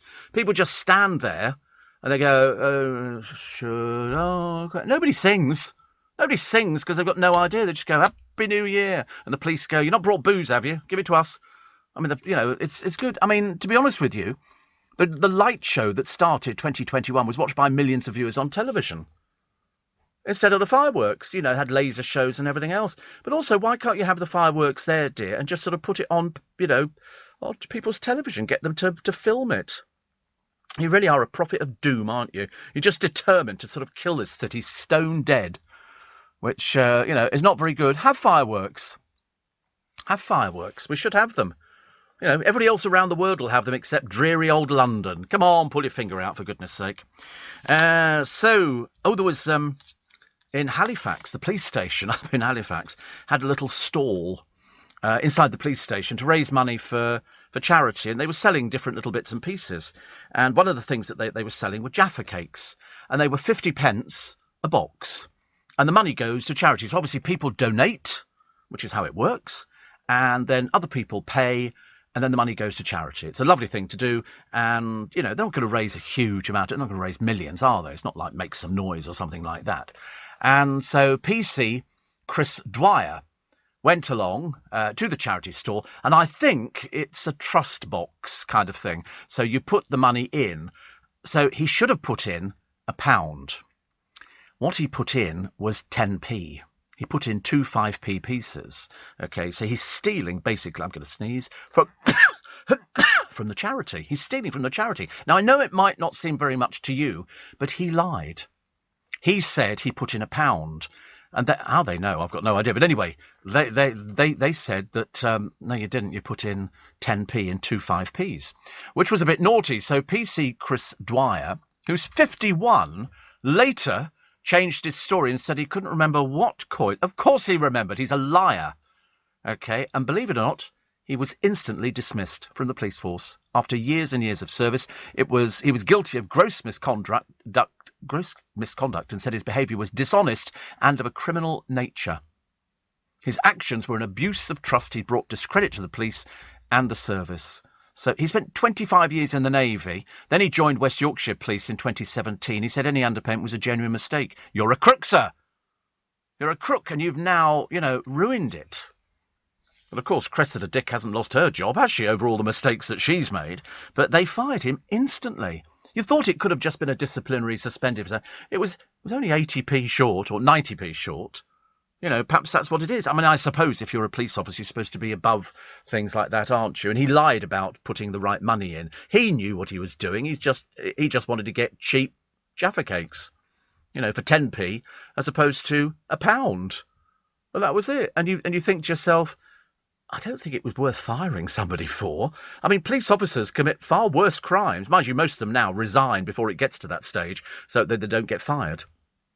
They go, so-and-so would have been fired, but of course they had left the police force, a short while ago. Where does I'll tell you after news, actually, where 007 finds his licence to chill. You won't believe this one. You really won't. Morning, the Adele effect has triggered a sales bonanza. How many people tuned in to Adele's site to listen to the new single? Yesterday, 5 million. 5 million. Phenomenal, isn't it? 7 million. Good Lord, even since we've been on air, she's gone up 2 million, which is fantastic. And Steve says, Lewis, been up all night with a poorly dog who's constantly pulling the cone off his head. Not a great Thursday night. Hopefully Milo gets well soon. Or is it Milo? Could be Milo, actually. But, yeah, that's the trouble. I've seen dogs where they put these cones on. It's while they're waiting for sort of something to heal or something. Stop them licking the wound. Ooh, dear me. Steve, I'm getting married today. After the 2 delays, woke up early so I couldn't sleep. Listening to shows put me at ease, says Russell in Brentwood, which is lovely. And somebody says, I can't believe it's Friday already. This is Mike in Aberdeen. And he says, I've been off work this week on annual leave. It's absolutely flown by. And I read last night on Twitter, Dawn Neesom's been burning the candle at both ends, up for your show every morning like the rest of us before working late into the evening. The woman is a workaholic. I don't know where she gets the energy from. I'm not there. I mean, I went to bed reasonably early the other evening, reasonably early. I think it was probably about 5 o'clock or something like that. And had a lovely night's sleep. It was all warm and cosy, and I loved it. Fantastic. And the weekend, of course, is going to be good. But no, it's odd, isn't it, really? I mean, I don't think my place gets cold. It really can't afford to put the heating on unless I win that lottery this evening. Steve, worst mayor we've ever had, says Joe in Essex. I don't know why. Everybody has said to him, are you mad? Why are you stopping the fireworks? There's no danger to anybody. It's just you being a little bit sort of, what do they call it when somebody wants to take over the entire universe? Megalomaniac. It's a case of, you're not having fireworks. I'm not going to let you have fireworks. What, and enjoy yourselves? Nah, sod it. I'm the mayor. Cautious Carol. Is that what it is? Cautious Carol. I've never heard that before. Cautious Carol. But it's just, why would you want to ruin people's lives? Perhaps his own life is miserable. Oh, this volcano is still chucking out at La Palma. I mean, it's just a phenomenal flow, isn't it? It's almost like they've got a never-ending tap of it. I thought it would have popped out from other vents. Yeah, huge rocks it brings up with it, which have been buried for God knows how many years. It does look very, very impressive. I wouldn't want to be anywhere near it, though. Can you imagine? We've got our boat moored down. Oh, it's gone. That's what it's like. Steve. Alistair says, as a lifelong fan of the band Madness, I've left instructions for my funeral. I want the coffin brought into the song House of Fun. And then I shall go out to One Step Beyond. No, my favourite was somebody who was talking about that the other day. I think it was Paul O'Grady. And he said that the crematorium, they played Ring of Fire, which I thought was quite a good one, actually. What's my funeral song? I don't know, actually. I don't know. It'd be something like, you don't have to say you love me, just be close at hand. I don't know. I can't think of anything off the top of my head. People use that, and through it all, she offered me protection. We don't want anything like that, thank you. My godfathers. But no, I mean, do you have a funeral song, Joe? Have you got a song that you'd want played at your funeral? Because you won't have any bloody choice about it. We'll all be picking it for you. But I just think it's sort of, I suppose people like a song like that. Oh, look at Treasure. Hello, Poppet. Oh, look. You look cool today. It's the last day. You don't have to worry now, do you? It is is it cold out there? Is it a little bit chilly? Oh, really? Oh, dear, honestly. You look very well, though, this morning. You're getting younger looking by the day. Connor does the assembling the breakfast show this morning for Nick Ray. They have to arrive in at the crack of dawn, honestly. It's... Yeah, do you feel dreadful? I love it when they've all been out on the lash and then they come in the next morning. It's like, oh, my God. I feel Henry's the same. He was out playing football the other night, Henry. As if somebody of his size can play football. What's going on there? I ask you. Yeah. Anyway, Roger says, Steve, another woman workaholic, up early, TV appearance, followed by radio interviews, Anne Widdecombe. Yeah, but she doesn't do it as often as Dawn Neesom does. I mean, Dawn is doing. I mean, Anne Widdecombe. Occasionally you get her out of the house, but she doesn't. She's not doing it on a really regular basis, whereas Dawn seems to do it daily. I mean, I truly am in awe of somebody. But then I said to my driver this morning, if you do this job and you love doing it and they pay you for it, you have the perfect job. But as we both pointed out, if you don't work, you don't get paid. So there you go. And another one here, which says, can you give the Chichester dog sitters a shout? Chichester's favourite. What's a dog sitter? Is there somebody? Oh, somebody looks after your dog when you're on holiday. Oh, right. What, do they come and move into your house? Do they? Cat sitters as well. Oh, right. I'd have to phone up and go, I've got 3 iguanas. I like to pop round and look after them, and a small alligator. Very big business. I know I've seen people doing dog walking, where they sort of turn up in a van and it's got dog walker plastered all over, and somebody pays 20 quid or whatever. It must be quite lucrative. I'm amazed that all the dogs actually get on. I always thought there'd be huge fights and everything else. You're trying to sort of separate a poodle with a chihuahua or something like that. Steve, the sum of human life is all in your shows. Yes, I was laughing because of your story between going out with Dale and then getting stuck in between the seats. And today, I'm now moved listening to the story of your dad. I remember to the second the day the hospital rang me to say, come to the hospital, first for my mum, then Dad. Both my parents came to the house before the funeral. I thought it was so fitting. I'll never forget that time. There are certain things that you remember as you get a little bit older.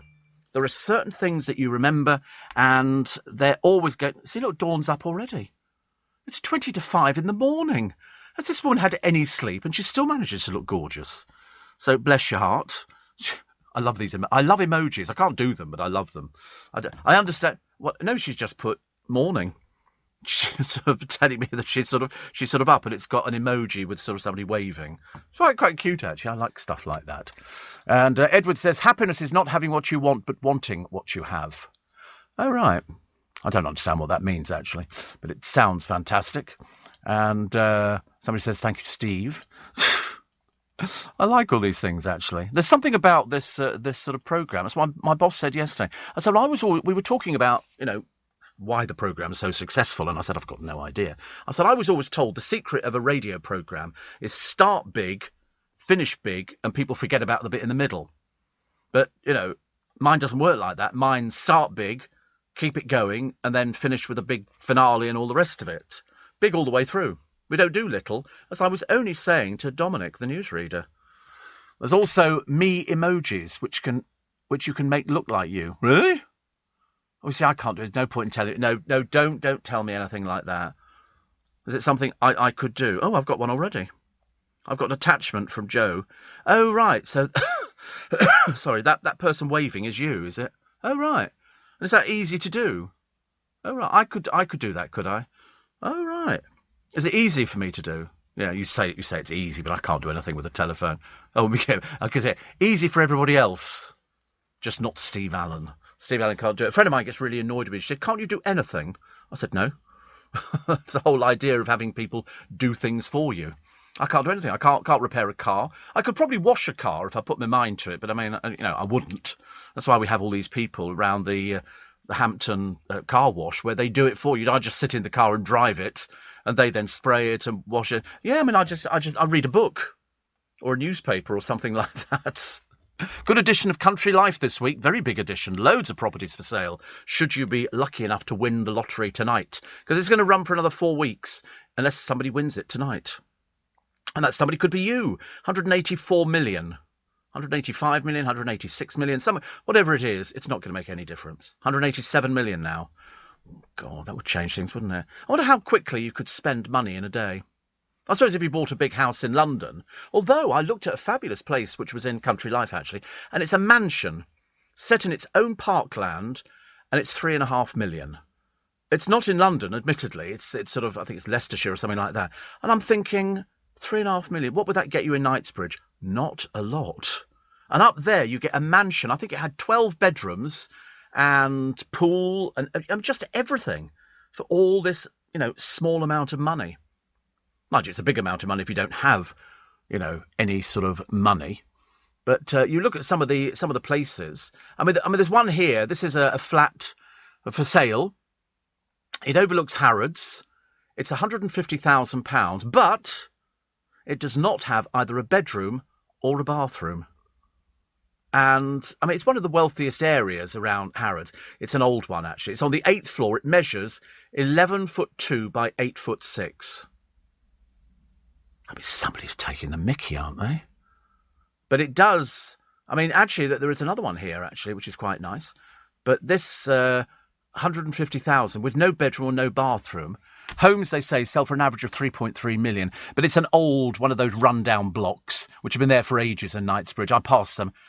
There's no pictures of the inside. But apparently, for the same price, you could get a 2-bedroom house with a garden in Portsmouth, Chorley or Loughborough.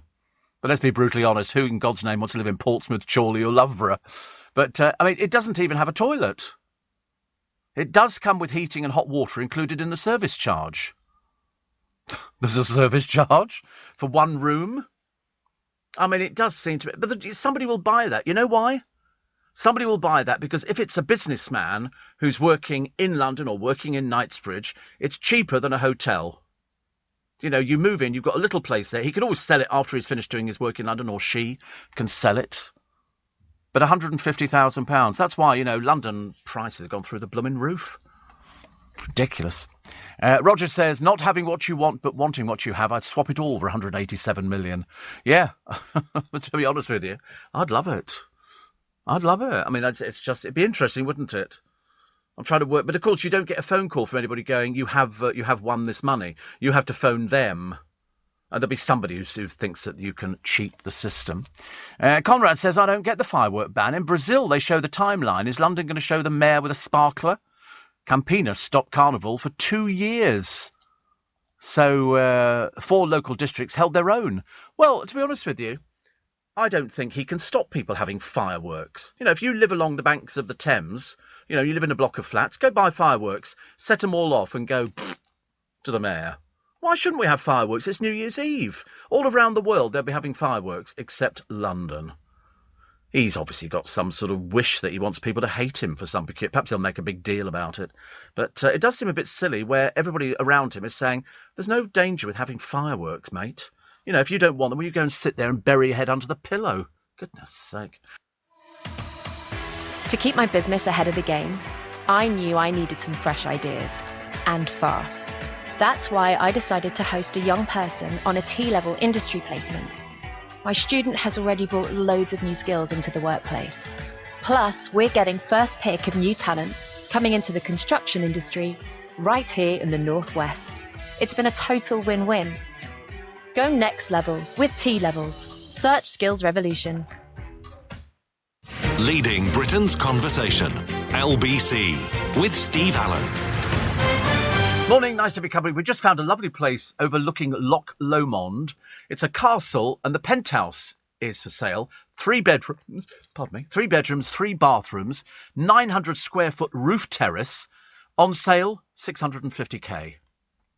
I mean, seriously, it's so cheap. The view's 360 degrees all the way down. There's even a front door. You don't have to climb through anything, up a chimney or something to get to the roof terrace. That's lovely. You could put some nice furniture up there. You know, baskets and everything. Mind you, lugging the baskets up and down the stairs would be a bit of a nightmare, wouldn't it? But it's on the edge of Loch Lomond and the Trossachs National Park, which is lovely. They're also offering houses for sale in the walled garden on the estate. They've got 6 5-bedroom luxury homes, 725,000 each. They come in 2 different styles, the oak and the beech, and are set in the expansive private grounds of the castle. They've got open plan living accommodation, 5 bedrooms, separate home office and several ensuite facilities. I mean, they are a canvas for you to put your mark on. They look fantastic, actually. Very nice. Castellated turrets in the castle. Oh, there's another castle. This is 11.3 million. A fairy tale castle. I could live in... I mean, if you won the lottery, you could buy that place, couldn't you? Just a little bit of a long way away. Imagine trying to do the programme from up there. Well, failing that, I'd quite like to open an Airbnb. Not really, no. I'm just saying that. I often thought it must be good. I remember staying in a hotel in Brighton years ago, and it was one of those mid-terrace places, but it was like a warren. Once you went through the front door, it was corridors here and bedrooms. It must have had about 10 bedrooms. Yeah, Darren's staying in an Airbnb in Iceland, isn't he? Which is where Alexander Armstrong is. He's doing a programme on Iceland at the moment. And over in Chichester, I am told that the Ivy is coming to Chichester, going into the old Topshop. They're all over the place. We've got a big one in Richmond, which is based in the place that I used to work at years ago, the Castle. They've used the front bit of it, which used to be a bar. And, and it was good, actually. And Andrew says, fireworks are fun to watch, but for our many animals on our farm, it's a nightmare. Yeah, this is London. I'm not talking about the countryside. You know, and also you can buy things to calm animals down now, can't you? Earmuffs. Just put them on the cat. Little earmuffs. I quite like the idea. Steve, they're having 2 fireworks over Sydney Harbour, 9 p.m, then midnight. Yeah, I'm sorry, we haven't got anything. I do beg your pardon. Don't bother coming to London over New Year. There's no point. There's no fireworks. I don't know. Dreadful, isn't it? Steve, the Speaker of the House, Lindsay Hoyle, lives in Chorley. I rest my case. And somebody else talking about why can't we have fireworks? We don't know. We've got no idea. The Sydney Harbour fireworks are the best. Our ones are like, you might as well wave a sparkler over the Thames, and that's about it. Little Catherine wheel, yeah. Did you see the fireworks? No, because we didn't have any. That's why. Miserable, isn't it, really? The Sydney Harbour ones, are just spectacular. If you have a proper professional display, like we have, but we don't have it this year, and you look, my God, that's amazing, isn't it, that one? I wouldn't like to imagine how much fireworks like that cost. £1 million a second or something? That's a lot of fireworks. I think they look beautiful. I know people go, oh, they're very dangerous and they're this and that. You can't beat fireworks. You really can't. They launched from barges in Sydney Harbour in 2021, so last year. They had a spectacular display. What have we got? Nothing. Nothing at all. Perhaps they could come over. If we did it, if somebody went, I tell you what we'd do, we're actually going to put fireworks on a barge and set them off. What's the mayor going to do? Is he going to go, I'm taking you to court? Well, I don't know. Is he allowed to make the laws, or does that have to go through sort of Parliament and everything else? You can't just change the law. If people want to let off fireworks in their garden, he's not going to stop that. So what's the difference? What is the difference? The answer is there is no difference. I'm going to get some fireworks.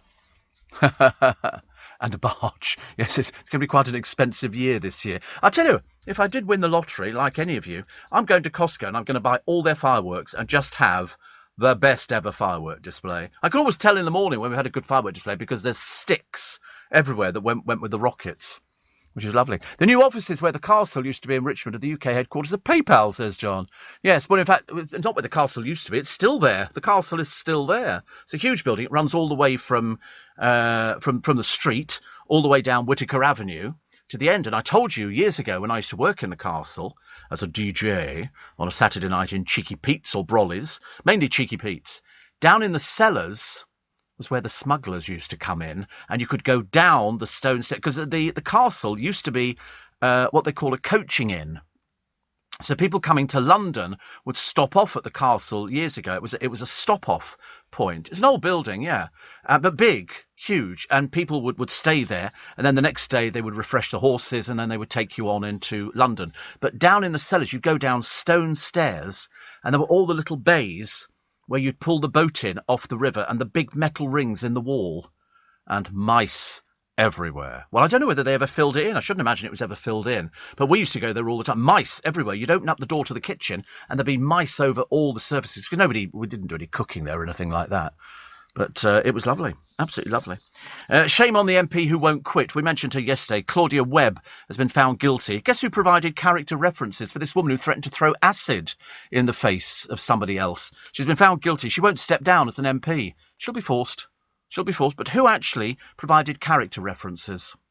Because she's an independent MP, isn't she? To be honest with you, she's a living disgrace. Jeremy Corbyn and Diane Abbott provided character references. Need to get their brain in gear. Labour suspended her. But she's still an independent MP. She's an absolute disgrace. Can't think of anything more to say about her that's repeatable. Oh, guess who celebrates a birthday today? Will we be sending a card? I shouldn't think so. Sarah Ferguson celebrates her 130th birthday today. She's so old now. Peppa Pig goes on tour. There's no relationship between them. I just happen to be mentioning two different things because I've never seen Peppa Pig on tour, but I've seen the programme on the television. But it's a cartoon, isn't it? How do they do that on stage? It's like in the Midnight Garden. We actually get in Richmond every so often, and the kids seem to love that. So I'm assuming they're like Peppa Pig. But I don't know how they do on stage. Oh, they dress up as Peppa Pig. Oh, it's quite clever, isn't it? It is a little bit creepy, isn't it? But it's like, have the Teletubbies ever gone on tour? Do they do a stage show? I don't know. No, we don't know. But Peppa Pig goes on tour. Now, I can't tell you who all these people are because I've never seen the Peppa Pig, but it's coming to Leeds Town Hall. That's a nice theatre. I like that theatre they've got there. We could take the Steve Allen show to Leeds. That's a very good one. Very good one. So that's George Pig, Daddy Pig, Mummy Pig, Grandpa Pig, Susie Sheep, Granny Pig, Candy Cat, Miss Rabbit, Grampy Rabbit, and Grandpa Pig. Yes. I don't know who they are. Another one. I thought there was just one. I didn't realise there's a whole blooming family of these people. I thought Peppa Pig was just Peppa Pig. But one of them is played by, I think it's David Graham. Is that Grandpa Pig? Is that David Graham? Now, David Graham is very famous. I'm pretty certain it is. Go back. There. That one there. David Graham. Oh, come on, David. Tell them it's all about you. Grandpa Pig, played by David Graham. Click on the David Graham link.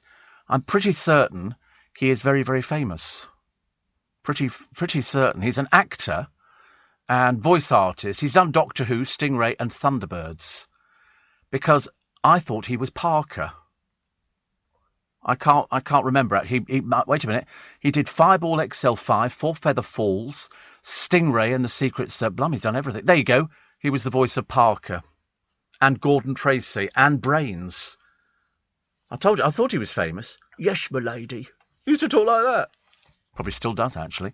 And so he's now recently the voice of Grandpa in Peppa Pig and Wise Old Elf in Ben and Holly's Little Kingdom. Wow. He reprised the voices of Parker and later Raymond in Thunderbirds Ago. And he was one of the early voices of the Daleks, following the death of the Dalek designer Raymond Cusick. Clever note. He played several characters in Doctor Who during the 60s and 70s, notably Daleks. Well, it can't be complicated. Exterminate. It can't be that difficult, can it? Really? What am I looking at here? So, his age. How old is he? He's 96. He's 96. How fantastic. Well done, David Graham. I thought I knew him. Sometimes I'll see somebody's name and I think, I know this, but why do I know this person? Because I tell you, years ago, we, to raise money for charity, we sold signed pictures of David Graham. A friend of mine went down to see him and he signed loads of prints. He got paid. It was like a lot of people do that now. If you go to any of the companies that sell autographs, they will say take, for example, I don't know, just hypothetically, Dawn French. And they'll say, can you sign a load of material and we'll give you £500,000 for it. She then signs it, then they sell them. They've done it with the astronauts and everything else. One of them turned down £1 million because he said, I don't need the money. And they were off. Yes, and it was, but this was just signing stuff because it had a price to it as well, which is great. And Steve, thank you for keeping me awake, says Andrew, as I drive in to do a show at 6 a.m. Fancy driving in and falling asleep. See, that's why you need to be in my situation. I don't need to drive in. I'll just get angry bus drivers going home again on the 176. Hope I don't get him again. Be funny if he turns out to be a listener, won't it? Because at the time he went there, he must be starting about now. You nasty little piece of work. Put your mask on. And then didn't ask anybody else on the bus. Obviously got a chip on his shoulder. Dom from Chris Moyles was a voice actor on one of the characters in Peppa Pig. Really? Oh, well, there you go. And in the cartoon, says Mick, Brian Blessed voices Grandpa Rabbit. I like that, actually. Only cheap. Somebody telling me about the price of property. Frightening, isn't it? Very frightening, the price, especially in London. They put up a flat now. You can't go anywhere. There's no corridors to go into or sort of gardens or anything like that. You just sort of sit there in a box. At least we have a patio and all the other things, which is very nice indeed. But prices around Twickenham have gone through the blooming roof. We all want to do our bit for the environment, but there's one way you can do even more. leave a gift in your will to the Royal Botanic Gardens Kew, and your donation will support our research into preserving vital plants and fungi, helping to halt biodiversity loss and fight climate change. Despite the problems we face today, you can leave the world a better place. To find out how you can leave a gift in your will, visit kew.org/gift-in-will. This is LBC from Global, leading Britain's conversation with Steve Allen.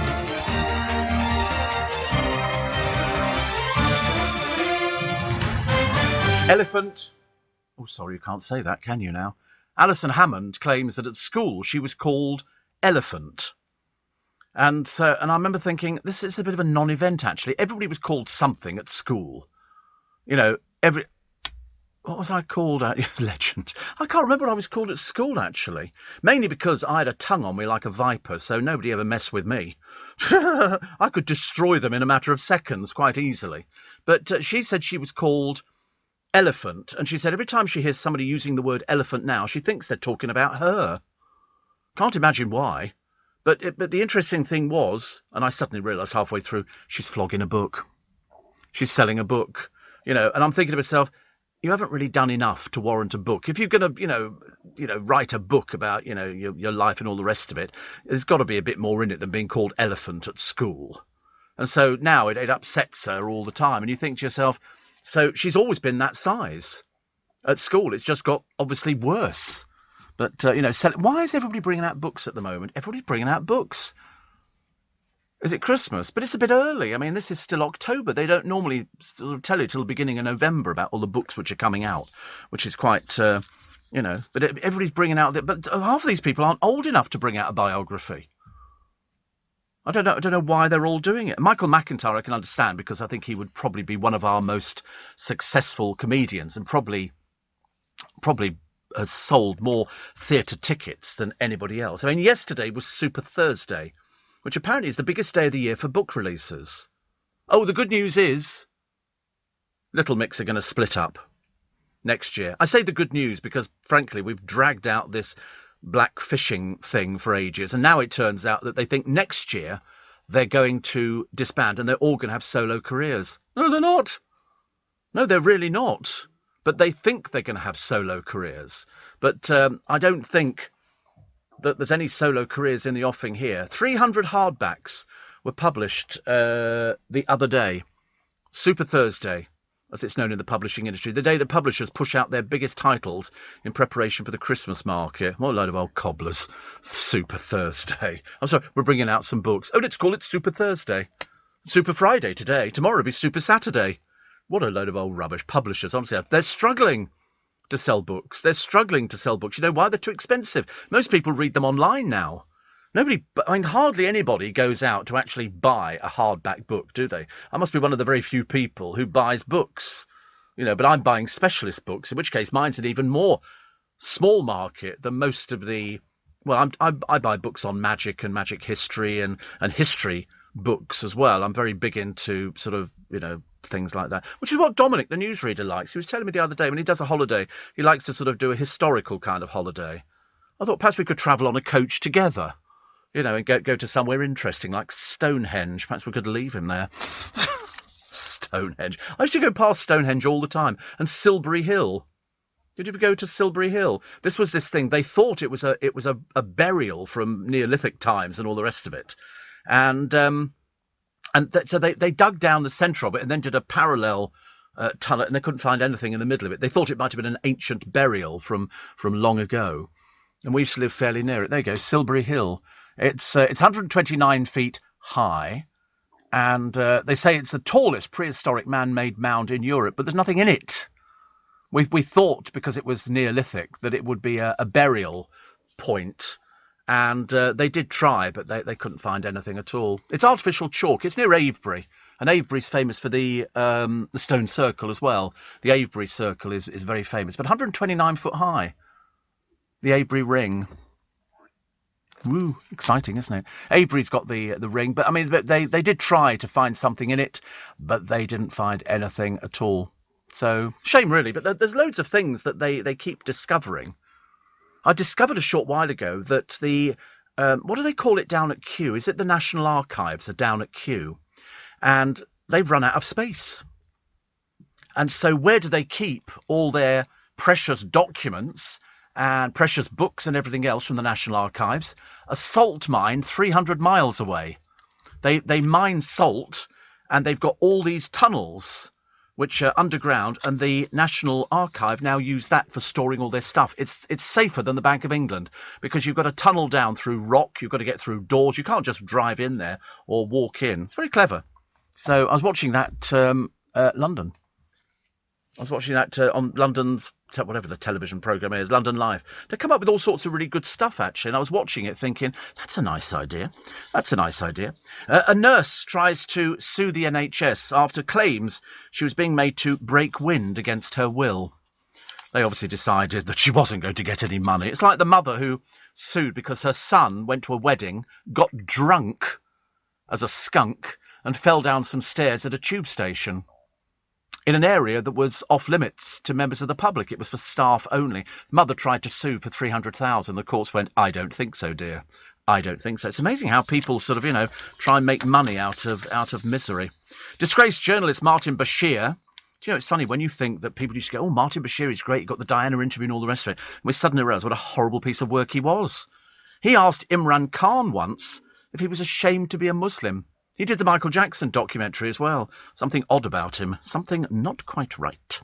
A first edition of Harry Potter, owned by a man called Harry Potter, sold the other day, £27,500. Don't you wish that you bought first edition copies? Don't you wish that you bought first edition copies? And Jerry Anderson's stepdaughter battles for justice. She claims that there were certain people in television companies who didn't pay the right money as they should have done, so she's battling to get money. And a Sex Pistol, Paul Jones, who's aged very badly, hopes to mend a relationship with Johnny Rotten. I can't imagine why you'd want to be friends with Johnny Rotten. The man's a buffoon, a total fraud, total old fake. It's advertised butter. I'm sorry, I am Nantucket. Oh, dear me, honestly, rubbish. Steve, every day will be a super day if I win the Euro lottery, says Anne, who's in Blackburn, Lancashire.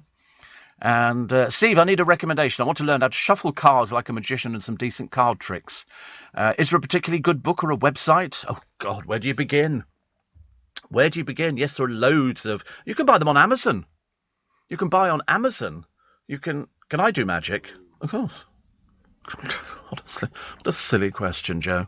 But there's The Royal Road to Card Magic. Is a very popular book. It's been published over the years. The Royal Road to Card Magic, and you can buy that on Amazon, and that will tell you everything you need to know. And then you can go into it. I mean, there are so many books. It's a specialist market. Specialist market. Oh, and by the way, tickets for my Magic Circle show are on sale. I have a Magic Circle show at Christmas, and I think it's the 18th. Go to the Magic Circle website, which is magiccircle.co.uk, I think. So I'm just making Joe work a bit harder this morning.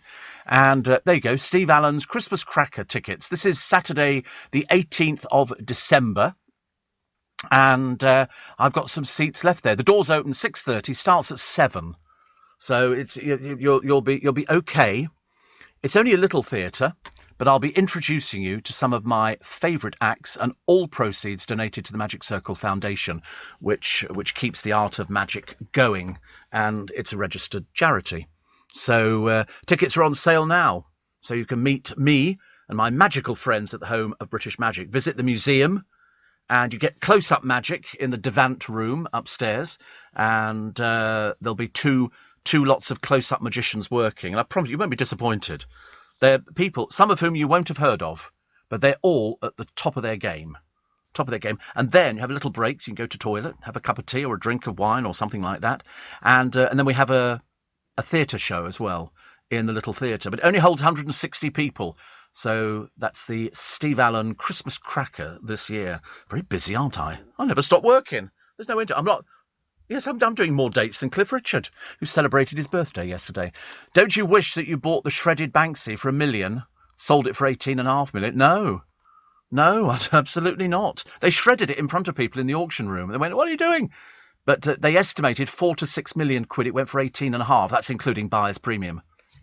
as well. You have to pay extra. So whatever price it makes there, then there's extra on top of it, which seems a bit... I'm not into Banksy. And it's very clever, but it just doesn't... I wouldn't spend 18.5 million. It's like that... who did the unmade bed? Tracy Emin. I mean, seriously. I mean, you might as well say this studio is an art installation. I'll screw up some bits of paper. Only when I'm in it. I'll screw up some bits of paper, throw them on the desk and go, working studio. I mean, the unmade bed. And since that, she's made, money out of being rubbish. I just don't understand art. If I see a picture of somebody, I want to see a picture of somebody, not somebody who looks square or cubism or whatever else they've got here. Have you ever seen the My Bed? It's sold. Tracy Emin's messy bed sold. Wait for this. $4.4 million. I mean, more money than sense. More money than sense. Oh, seriously, we spent $4.4 million. She must be absolutely wetting herself laughing. Where would you... Well, I don't know. You might as well just take your own bed, shove some sheets on it, and throw a bit of rubbish over the top of it. A couple of packets of chips, some crisps, and stuff like that. I didn't get it at all. I think some of these artists... Do you remember a guy years ago? He sold a pile of bricks to the Tate Gallery. Did you ever see them? And they went, Charles Saatchi bought My Bed for $150,000, and then it's been sold now, for $800,000 to $1.2 million. It was estimated as too low. Apparently the idea was inspired by a sexual yet depressive phase in her life. It would have to be, when she remained in bed for 4 days without eating or drinking anything but alcohol. Well, then why are there not loads of empty bottles around? They look like a load of food and everything else. She suddenly realised what she'd created. Yeah, rubbish. Absolute rubbish. Can't believe it. But did you ever see the tyres that the National Gallery bought? Might have been the Tate or something like that. It was a group of car tyres designed to look like a ship. They also bought a pile of bricks and an upside-down Christmas tree. Some of the rubbish that is sold... wait a minute. Where are these tyres? Tate... type in... Yeah, Tate... Wait a minute. No, that's not come up, has it? I wonder what it's going to come up as. How about bricks? Type in Tate bricks. Because they said it was the way that they'd arranged them. They just stacked them on top of each other. There you go. A pile of old bricks, and it's sold for an absolute fortune. Equivalent the eighth. Yeah, 120 fire bricks arranged in 2 layers in a 6x10 rectangle, bought by the Tate Gallery for $6,000. Sorry, $6,000, then $2,290. But anyway, it was shipped to the UK with instructions on how to arrange them. I mean, seriously, these people. It's that the work's now housed in Tate Modern on Bankside. I mean, you sometimes think some of these artists must sit there wetting themselves laughing that they managed to convince people to buy this garbage. Seriously, terrible, isn't it? With UK Export Finance, I'm fulfilling more export orders from around the world with working capital support.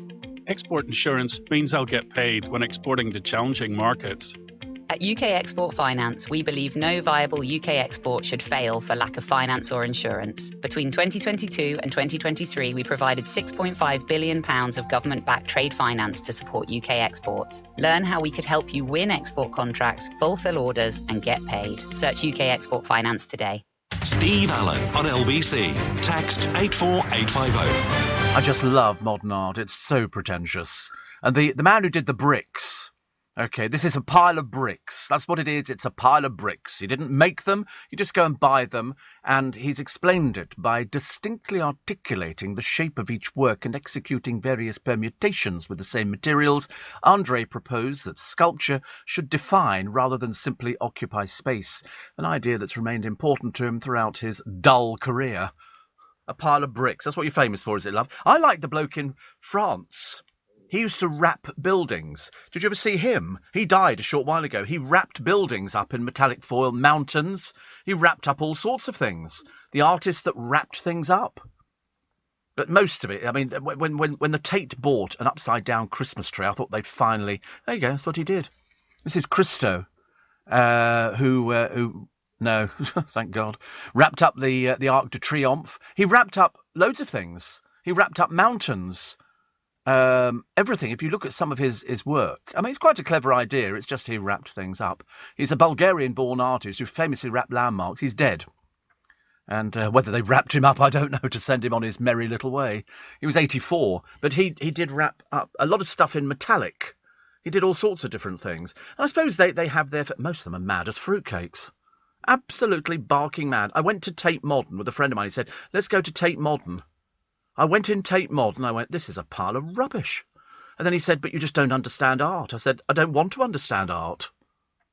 I really don't. I mean, at one point, there was a table with knives and forks on it. What's that? How beautiful! How aesthetically beautiful. It's marvellous, isn't it? Apparently anything can be art, says Paul. He says, whoever wants to pay the price you want. Yeah, I mean, well, I agree with you. But some people want to. It's like the emperor's new clothes, isn't it? You know, wear all these things, but I'm naked. No. It's just that, you know, only the educated can see you're wearing clothes. The king is in the all together. You know, the London Art Exhibition was a load of blank canvases on the wall. A friend of mine, I went round to his house years ago. What did he have on the wall? He had a wooden frame, and there was nothing in it. He just hung the wooden frame on the wall. And I said, what's that? He said, the wall is the art installation. I said, you're off your chump. I mean, have you ever seen just a frame stuck on the wall, and the wall became the picture? Biggest pile of garbage I've ever seen in my entire life. I mean, if I see a picture of the producer, I want to see a picture of what the producer looks like, not somebody's interpretation if they're a Cubist fan or something like that. I don't care. Go to the National Gallery, yeah, and you will see pictures on the walls. Proper pictures, you know, done by proper artists. You know, I mean, I'm surprised with all the CCTV that we've got everywhere that nobody's got a picture of Banksy doing it. I mean, seriously, I mean, the price goes for sort of, you know, an awful lot of money. Steve, I couldn't believe it, says Conrad, when I saw the Tate's blocks in the papers. I love real art, but that's a joke. But it made all the newspapers. The other one was the tyres, which were supposed to represent a ship. And they just put the tyres on the floor in the shape of a boat. And it just sat there and people stood there, buffoons. Have you seen the people that go to art galleries? Woo! Off their trolleys. They all walk around thinking they understand it. They've got no idea. No idea at all. But we sort of fool people, don't we? Jason Peters does things with Carter. And I think to myself, I mean, what would you do with these things? This isn't the one I'm thinking of, by the way. But, you know, what do you do with this stuff? Do you think art galleries are having a laugh together with everybody else? It's like, have you been to London Fashion Week or all the fashion? Have you seen some of these items that they're getting people to wear? You know, they go, oh, it's really arty. Victoria Beckham. Her dad's an electrician, for God's sake. What's she doing at Fashion Week? Well, in fact, actually, she didn't go this time, did she, really? A little bit embarrassing. Steve. Speaking of nicknames at school, I had one. My surname was Constantine. I was always called Constipation. Yes, I mean, we didn't have things like that, actually. We just... Bins Minor, you know, or something like that. It didn't work. Because that's what you used to have in the early days, when you used to get sort of families going to school. Roger says, don't you wish you bought an old vase at a boot sale for £5? Turns out to be a Chinese vase worth $1 million. No.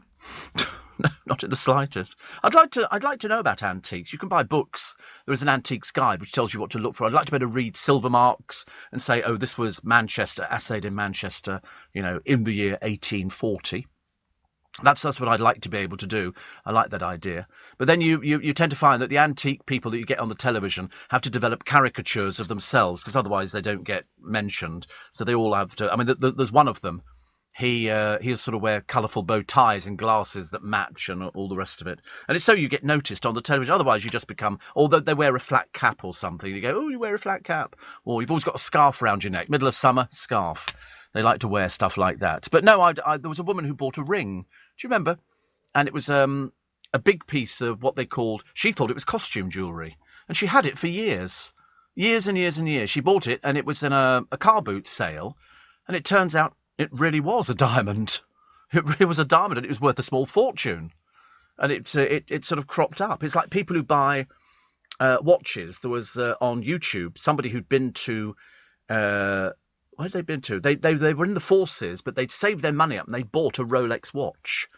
And they were very good because because most people buy a Rolex watch and they wear it because it tells the time. And they throw away all the paperwork. This person had kept the paperwork, the box, the receipt. He kept everything, and they were going, and it only been worn about twice. And the advice they said, this is advice for you as well listening, if you've got a Rolex or anything like that, when you take them in to be repaired, Don't let them change anything inside it, because that devalues it immediately. What you've got to have is the original stuff. So if they've changed the strap, or if they've changed some of the cogs and the wheels inside it, you want to make sure you've got those as well, because they sometimes take things out, and so they're building up a little bit of a stock. So that they said, don't do that. That devalues. It's like if you get a celebrity's autograph, don't get it personalised to you, because when you come to sell it, it's a case of it's only going to appeal to that person. So if I get something signed to Joe, it's only going to be useful for somebody called Joe. If your name's Miriam, it's not much use to you, is it? So that's why a lot of people outside the theatres, when they're waiting for autographs, they just say, oh, just sign it, because they're going to sell them. That's what they're going to do. Talking of magicians, you like Paul Zenon? I always found he came across well and did some good card tricks, says Trucker Chris. Yes, very good indeed. Very good. And somebody says, you're right. I was very excited to go to the Tate, only to see some breeze blocks and a ventilation tube. I know. And then last week, Lewis Hamilton wearing a skirt. I know, poor old Lewis. Poor old Lewis, honestly, he's got no idea, has he? No idea. He just sort of wears all the... I mean, I'm totally convinced that somebody said to him, put this on, you get loads of coverage in the paper. And people go, have you seen what Lewis Hamilton's wearing, honestly? Poor old soul. Steve. I went to the Tate... Oh, yeah, now we get up pictures of Lewis Hamilton, looking basically like somebody who's lost his way in the world, you know. Must get him a girlfriend. I went to the Tate Modern. Look at all these different outfits. I mean, he's obviously got some very camp friends. They call them very outlandish outfits. That's a polite term for them. And Steve, I went to the Tate Modern, where there was a box on a stand, cordoned off, so you couldn't go near it. Everybody stood there memorised. I stepped over the rope to look inside. It was just an empty box. An empty shoebox. That was it. It was just put on the floor. And people were sort of standing there going, is it plastic? Is it wood? No, it's cardboard. It was an art installation, a cardboard box. I mean, you might well ask. It's the kind of thing, apparently it's not any old empty shoebox. This is Empty Shoebox 1993, the work of Mexican artist Gabriel Orozco, a sculptor known for his treatment of found objects. It's marvellous, isn't it? What a super-duper person he must be. It's being exhibited alongside a selection of tyres, a lift ripped from a Chicago tower block, a knot of 4 entwined bicycles, a ball of melted inner tubes, and a vintage Citroen that Orozco has reduced to half its original width. He's a marvellous person, isn't he? He really is, honestly. You look at the other garbage that he comes up with. An empty cardboard box. That's what it is. The box is a confusing thing. It's intended to make you pause and think about what it might be doing there. No, I just put it down to some very stupid people who are running museums nowadays. People who are buying all the art are the Chinese at the moment. The Chinese are buying not only a load of their own art, they did a programme, I think it was one of the big art houses, could have been Christie's or Sotheby's, and they've now got a specialist department with Chinese-speaking people who can sell art, because there's a lot of very rich people in China, and they're buying serious art. And you look at these people, and you never know they were that rich. But there's one man's got Picassos all over the place, you know. It's just a phenomenal amount of money that they spend. But I love the empty box, and they call it. And of course, if you don't understand it, and if I don't understand it, that's because we are lesser mortals. We're not, you know. It's not for us. It's for dimwits. It really is. Steve, how dare the bus driver, says Connie, talk to you like that? Doesn't he know who you are? No, this was you have to download the programme to get my 2 bus stories from yesterday, which were very good, actually. He's in charge. He told me he was in charge. And he didn't question anybody else on the bus except me. It's funny that, isn't it? There was another 4 people on the bus with no masks on, but he was obviously too dim to know about that. You know, obviously not a very clever person. But as I say, I think he had more chips on his shoulder than Harry Ramsden. Poor soul. 28. I don't know why I don't give many time checks on this show. I don't like to let you know what time it is. Cher is suing Sonny Bono's widow. She claims that she's missing about $1 million in royalties from their hits. So, which seems a bit odd, doesn't it? Perhaps she never got on with Sonny Bono's widow. He died on a skiing accident, isn't it? How much is Cher worth? Well, I should imagine she's played Vegas on numerous occasions. I don't know what she does at the moment. I don't know whether she's still... she's over... She's quite old now, isn't she? I don't know whether she can still work, but she must have made a fortune. Let's say 120 million she's worth. 260 million. Wow. That's a lot, isn't it, really? How does she make that money? What was it? Can't all have been through gypsies, tramps and thieves. No, we don't know the breakdown. I've got that far. But 260 million, that's what Cher is worth. She doesn't need the extra money, does she? And also to upset, Sonny Bono's widow. Bit of a shame, isn't it, really? A poor old Sonny, who isn't alive, by the way. Sonny Bono died years and years ago, long time ago. Stephen, artist here, says Shane in Sydney, made a milk crate. I know, I just don't get it. Somebody said to me, you don't understand art. I said, no, I understand art, believe you me. I've been to the National Gallery, and I've seen all the beautiful pictures in there. And I've seen, there is one picture that they have up there, which is called a trick picture. If you stand at a certain angle, you can see somebody's face in it. And yet you stand face onto it, you can't see it. So you have to stand to the side, and there's somebody's face. They've got loads of Henry VIII pictures. God, he was fat. Loads of pictures of Henry VIII, who in his younger days was apparently quite good looking. I mean, long time ago, and of course he's long since dead, bless his heart. And which is good. Not very tall either. Not very tall. Teeny tiny man, but fat. Very, very. You know why? Because all they did was eat. In those days, they were doing 800 meals a day at Hampton Court, we discovered the other day on the... This is very educational, this programme, I've decided. But now we're looking for butchers. 800, please, so you can save our pigs in blankets. I'm not that desperate. I went to Iceland the other day. They've got fridges full of all this stuff. You just take it, and chips and roast potatoes and everything else, and just freeze it. I didn't do Greggs yesterday. So I have no idea, because I went back a little bit later than usual. They didn't have sugar the day before or sweetener. I thought, well, they could have actually got off their bums and walked literally 200 yards, and there is a Sainsbury's, and they had loads of sugar. I don't know why they couldn't do it. Or failing that, if you're going to Greggs, take your own sugar. Leading Britain's conversation. LBC with Steve Allen. Morning, everybody. Nice to have your company. I bought those chocolates from Marks and Spencer's. And I have to be honest, I think they're actually good value. It's a box of chocolates, okay, box of chocolates, but you open up the lid and the lights come on inside, and all the chocolates look like houses dusted with, looks like a little village. Isn't that cool? I think that's really good. It looks like a little village, and at the top of each little house, it's dusted with frosting, so it makes it look like they're all houses in the village, and it lights up as well. 20 quid. A bargain. Really good value, we thought. Because I like buying... not for me, obviously. I can't buy them for me, because I'm a diabetic. Queen's looking a bit world-weary. They're pushing her around a bit, aren't they, at the moment? She seems to be everywhere, bless her heart. And James says, do you remember when ITV did a magic show, Penn and Teller? Do you know why one of them never spoke? Or was it just an act? No, it was just an act. He does speak. He does speak. And I've seen them in Vegas. I've been to a private showing in Vegas. Yeah, they speak. It's just the funny thing is they don't get on.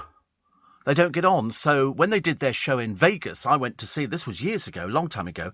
And at the end of the show, and they were like loads of people who have double acts. They don't have to socialise all the time. It must drive them mad. Some people it works. There are loads of double acts that didn't socialise with each other. I don't think Morecambe and Wise socialised with each other all the time. They couldn't do. They couldn't. It would drive you mad. You're on stage together, and then you're sort of, off or doing something else. I'm sure they did get together, but just not very often. And Penn and Teller would do their stage show, because that was what they did as an act. And then at the end of the show, and a lot of the Vegas acts do this, they come off stage and they go and wait out in the foyer separately, and you can go to them and get your picture taken with them, and they'll sign an autograph. Really good value, very good value. And I did that, but they didn't socialise together. I don't think there were people who hated each other. It's just that if you're with somebody all the time on stage and in the dressing room, the last thing you want to be is socialising. You go, oh, let's all go out for drinks afterwards. Good God, no. Definitely not. I suppose it's like... in a certain aspect, it could be probably radio presenters or TV presenters. I shouldn't imagine that Alison Hammond goes out with Dermot O'Dreary. I really don't think. Look at Peter Kay and Dave Spikey. They sort of fell out. Cannon and Ball didn't socialise. They had a long period apart. Matt Lucas and David Walliams, Wilfred Bramble and Harry Corbett. Wilfred Bramble was gay. Whether or not that... I can remember him turning up on a This Is Your Life thing, and he was holding a clutch bag under his arm. And obviously somebody in the audience pointed at it, went, oh, like that. And he went, yeah. Which I thought was very brave. Very brave. I don't know. I liked them, but again, it was all filmed in black and white, a bit like an Adele video. You know, an Adele video filmed in black and white. They go, oh, it's so arty. You go, no, it's called cheap. You know, they don't like to film in colour because you get more atmosphere if it's filmed in black and white. Didn't the Barmy Arms have an upside down Christmas? 9 million, is it? Well, since my programme has started, she's now got 9 million people. This is unbelievable. Unbelievable, honestly. The influence that we have to get people to go to the Adele website, which is very good. Did the Barmy Arms have an upside down Christmas tree? I don't think so. I really don't think so. Well, not that I remember. I mean, put it away, it might have been. Steve, what else was there to do in Henry VIII's days? Eat, sleep, and a bit of the other. Oh, there was quite a lot of the other. Quite a lot of the other going on. Or in Henry VIII's days, it was called beheadings. Very popular in those days. Public beheadings, yes. Sorry, managed to get rid of her? Right, let's get the next one in. I mean, I think when the Carry-Ons did Carry On Henry, it was sort of a spoof on it. But in fact, if you think about it, it was actually very serious. People did get executed on a daily basis. It was a bit of a do in London. Steve, hola. I'm listening to you through one earphone. I'm on holiday in Spain, says Doreen. Husband's still sleeping. Are you sure? Have you checked his breathing? You never know, do you? You never know. Check his breathing. His husband's still sleeping. A friend of mine did that, actually. His other half died. He said, because he said, I'm looking at him thinking, doesn't quite look right. But then it turned out he had actually died. For no reason. There was no logical reason. He just died. She'll be worried about that now. I don't think so. She knows this programme. She knows what we do, which is good. Steve, I went to the Tate the other day and people there were mad. The people who go to art exhibitions. Do you remember when Yoko Ono met John Lennon? It was at an art exhibition and she went up to him and she gave him a card. And on it just said, breathe. Mad as a fruit bat. Mad as a fruit bat. And she's still going. Still going. I mean, I'm thinking one of them, you know, she's still kept his glasses from the day that he was assassinated. The day that he was shot dead, she's kept the glasses, and I think they're in an exhibition. But she had an apple, just a green apple, sitting on a box, and it was called Apple. And that was it. Mad. Do you ever hear any of her albums? Oh, she wailed for it. That was really peculiar. Very peculiar. But anyway, she was with John Lennon, but of course he was cheating on her with somebody else. Not that she knew. Did you see Cirque du Soleil in Vegas? No, I've seen them here. I like them. They're very clever. I couldn't do it. Swinging around on ropes and everything. I couldn't. I seriously couldn't. I can't even jump off a diving board. When I see Tom Daley, no, I only have to look there and feel sick. Tom Daley goes to the top of the diving board and you look at it and you think, I think I'd pass out.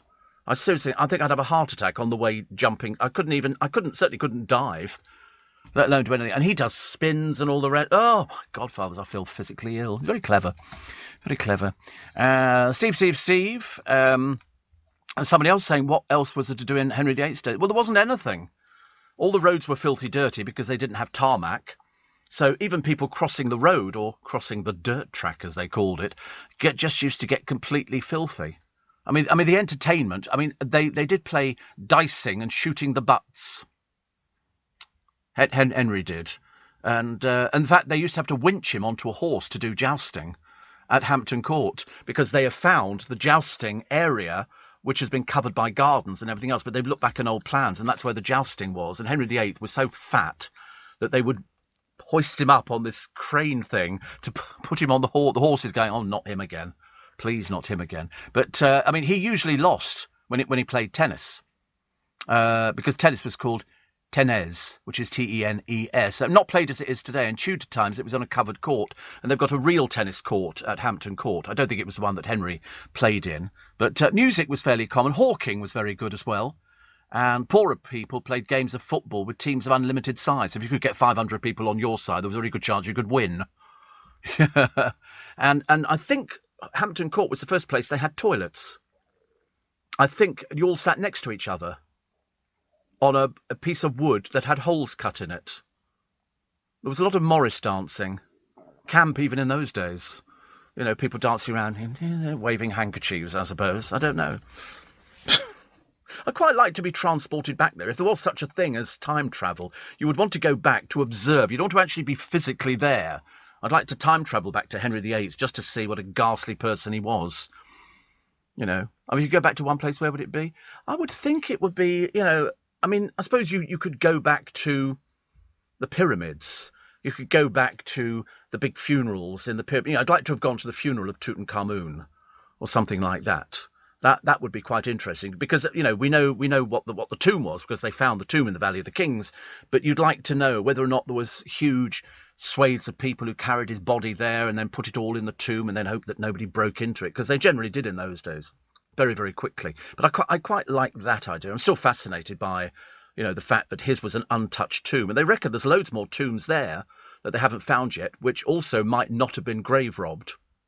Because it's when, was it Carter, poked his head through the hole that they'd made, and the other one said, "What can you see?" And he said, "Wonderful things, wonderful things." I mean, I'd like to go back into London and see what. Well, I mean, we've got old line drawings of Leicester Square. It was posh houses round here with a square in the middle, and people promenaded.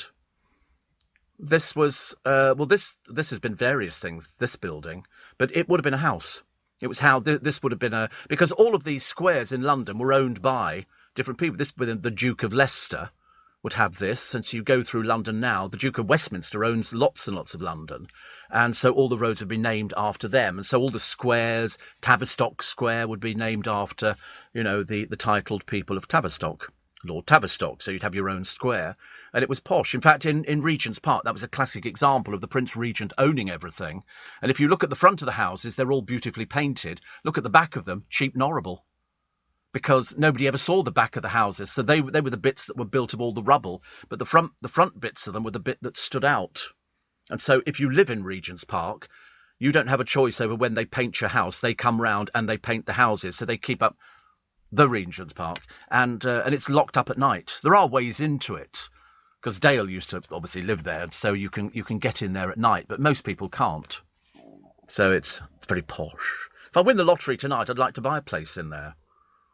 Yeah, I could buy the park, couldn't I? Not with 187 million. I think you'd need a bit more than that. I don't know how many bedrooms to go for there. It's a bit of a problem, this one. Do I go for 5 bedrooms, 4 bedrooms, 3 bathrooms, or, you know, I think you'd have to have ensuite, wouldn't you? Definitely. Yeah, I'll think about it in the break. You know, you can also decide, but you're not going to win. I tell you, listen, nobody's won it up until now. This is the highest it's ever been. But we live in hope, don't we? We live in hope. Steve Allen, tweet at LBCs. Sorry, I was just talking about tax, just to depress myself thoroughly. Nice to have your company. Apparently, Steve, in Henry VIII's days, the rich were fat and poor were thin. Today, the poor are fat and the rich are thin. It's true, actually. It is true. It's the food that people eat. It's the food. In Henry's day, in fact, he was a nasty little piece of work, and fat used to be considered attractive.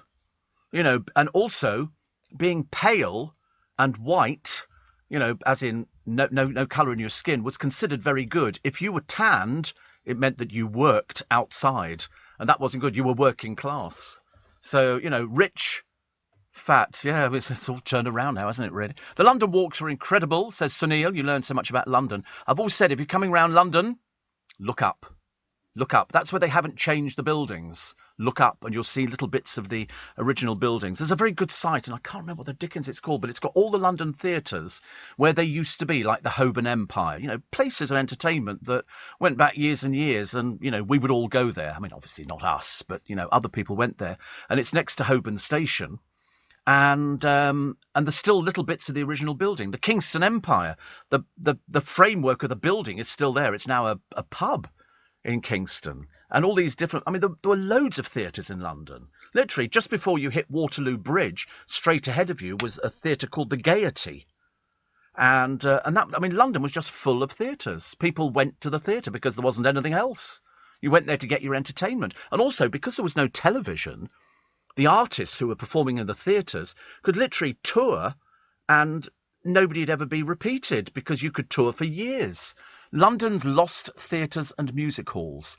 And you look at what London looked like, and seriously, I mean, it's so exciting that we're in the capital. I get excited. I mean, there were hundreds of the blooming things. Hundreds of them. If you look, everybody had the Empire. There was the Empire chain and things like that. Greenwich had, I mean, everywhere. I could tell you. Even the London Hippodrome, which is now a casino. Go in and have a look. You don't have to pay. It's free. Don't take in loads of bags. You have to check them in. But go and have a look. You know, the Leicester Square Theatre. here, they've got loads of images of what things look like. There's our building. Look inside. I mean, they've got photographs of the interior of all these places. And then eventually, in fact, if you go out the back of this road, opposite the Garrick Theatre, there's a blue plaque on the wall by Barclays Bank. And that was a huge theatre that stretched from there all the way into Leicester Square. They used to put on big magic shows and things like that. Absolutely fantastic. Look at that one there. Remaining fracture of the auditorium of the Leicester Square Theatre. In the Hippodrome, when they took down the false ceiling, the original theatre was up there with the boxes and everything else. And it's all been restored. You should go. And I sometimes, if I'm in London, I take people just into the Hippodrome just to have a look at what the building looks like. Because all the seating, tiered seating, is now the restaurant in there. You overlook the gaming tables. They've got a nice little theatre in there. It's a fabulous building. And used to have elephants in there, and they could elephants. That's right, elephants. Sorry if Alison's listening, but they used to have elephants in there, and they could flood the whole arena of the Hippodrome here in less than 5 minutes, and it turned into a water thing. And they had Native American Indians coming over the top in canoes into the water below the river. I've got photographs of it. It was so, and then they could literally drain it, and they could go back to the elephants again. Sorry, Alison. They could, it's all right. It's on our doorstep. You look at the pictures of Leicester Square, and you look at, how little the buildings have changed. Quite amazing. Steve, Nick says I can recommend the Jack the Ripper tours. Yes, I think some of our friends do those, which is good. Have you ever been to the hunting lodge in Hanworth? Very impressive. It's called Tudor Court. Apparently there was a tunnel that led to Hampton Court. I live near there, says Donna. See, there's history all about us, mainly under our feet. Mainly. I remember my parents, Steve, taking me to see Anne of 1,000 Days. So my parents could get a babysitter. Look at this, the London Hippodrome. Look at the building. I mean, it's just fantastic, the building. I've been right up to the top, to the Chariot. And it's now the Hippodrome Casino. It was the talk of the town. It was Stringfellows. And it was great. I mean, really. I mean, look at it. There you go. They flooded the arena. People had never seen anything like it in their life. It was, you were taken there and you were transported into another world. And there are still photographs of what, I know you can't believe it, can you? That all these things went on. And then they sort of changed the interior of it. But the exterior of buildings very rarely changes. You could drive. You could drive through all of London. Actually, yeah, the problem was in those days, in the evenings or night times, the fog set in and the mist. And London would be surrounded in mist. It was very atmospheric. But no, the London Hippodrome, when they were doing it, we went there and we took pictures of me in a hard hat climbing amongst all the bits and pieces to watch it. It was just fantastic. It was very, very good, actually. Chan says, Steve, quick ask, has anybody ever measured the average number of words you speak per show? Must accumulate to an incredible number. I've got no idea. I mean, because I do get paid by the word. So I have to speak very, very quickly on the programme because then I make more money and then I can afford to eat. Because if I was doing one of those very slow programmes where people ponder, I mean, sometimes you could fall asleep in the break. It used to be, I used to laugh at people. They'd say, so-and-so. I'd say, you're listening to BBC World Service, aren't you? Today, in Mogadishu, God, get on with it, for God's sake. Got to keep up on this programme. So, Kim, you're right. Anne of 1,000 Days was great. And Stella says, my daughter's taking me to see Anything Goes tomorrow. Have you seen it? Many, many times. Many times. Lovely. You'll love it. It's for us. Paula says, if I could go back in time, I'd like to stand behind the person who shot JFK or Marilyn Monroe's bedroom to see if she was murdered. Yes. Actually, but you'd have to be sort of invisible, wouldn't you? So when people say what trait would you like, invisibility I would want to be invisible. But I would also want to go back to London to the 60s, but be the age I am so I can appreciate everything that goes on. And then you could take people around and go, here on this corner, this is where, because ladies used to wear these big skirts, very big skirts. It was very fashionable. They must have been filthy because London, they used to have little boys employed to sweep as you were crossing the road because there was horses, muck and everything else all over there. There was no tarmac or, wait for the little red-green man or whatever it happened to be. There was none of that thing. It was a case of you take your life, pick up your skirts and run, girl. Get across that road, trying not to fall on your face. So that was it. So you're right, Paula. I quite fancy that. I would, Faz, definitely like to be invisible. I mean, you could be very naughty as well, actually. Steve, going back with one of my family, entertained himself with one of Henry VIII's wives. Expensive day out, says Ant. Had his head cut off, and that was that. They were very big into those things, weren't they, in those days? Very big into the beheadings. Like it sort of, solved anything. Josh Widdicombe found out, says Glyn, that his 8 times great-grandfather was a groom of the stool to James I. Yes, they had those people, actually. I still like the idea, in Henry VIII's days, the rich were fat and the poor were thin. Today, the poor are fat and the rich are mostly thin. That's drugs for you. It's 4 minutes to 6. So Little Mix could split next year. I don't know why all of a sudden this has come up. It can't just be, so they're all going to go... But there's not enough room in the business for all these people to go solo. I think Adele is coming in here today. I think she's doing our Capital Radio breakfast show, and I think so. I'm sure I've read that somewhere, he says, trying to get himself out of a deep hole. Because I can always tell, actually, I have to check with people. I just go and check with Courtney downstairs. Who's in today? Because there were loads of people in yesterday. I don't know what they were doing. There were loads of people around Capital Studios, which are very close to us. So Adele's on with Roman this morning. There you go. And Tom Daly as well. Woo! Well, looky here. Because I told you at the beginning of the programme, he got criticised. He was on the television talking to Phil and overpriced candle woman, and he was wearing like a boiler suit, which he looked really great in. And people were going, what's he wearing? Perhaps he's got a painting job. But no, he's great. We love Tom Daly. He's fab. He's very fab. And Adele, I wonder what she's going to look like this morning. I bet she won't walk in with dark glasses. Unlike Victoria Beckham, who must walk into more walls. Called Legends Only. Iconic Adele. 9 million people have tuned in to her website. Nearly 10 million. Honestly, it's amazing. And Tom Daly, doing very well. Very, very well. So that'll be nice. Steve, I pay good money for a London guided walk with you as the guide. Oh, no, not me. No, you'd want Diane Burstein. Diane Burstein. Put her name into Google. She still does the London walk. She's an official blue badge guide for London. She can tell you the history. She does so many different walks, Jewish London, the Jack the Ripper walks. And it's very good for you because what you'll do is she will actually take you to the places where these atrocities happened. And she was on with me for years, Diane Burstein. We did every week we would do another thing and she'd say, oh, this happened here. And she's very famous. She's very famous. So what you do is you pay your money, you all meet up at a certain time and a place, and off you go on your walk. Some of them involve pubs and things like that. But those London guided walks, make sure you get a blue badge guide.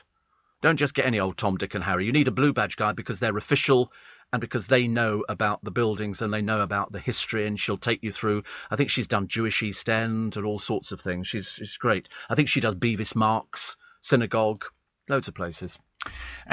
Steve. It's been a long time since I've been to Leicester Square, says Roger. Do they still have gaming arcades? They do. Yes, they do. There's a big one, actually, on the corner by the Hippodrome. That's where I saw Les McEwen one day. I was walking through Leicester Square one evening, and Les McEwen from the Bay City Rollers was playing on a fruit machine, which I thought really bizarre, seeing as he was big. He was very, very big. This is LBC from Global, leading Britain's conversation with Steve Allen.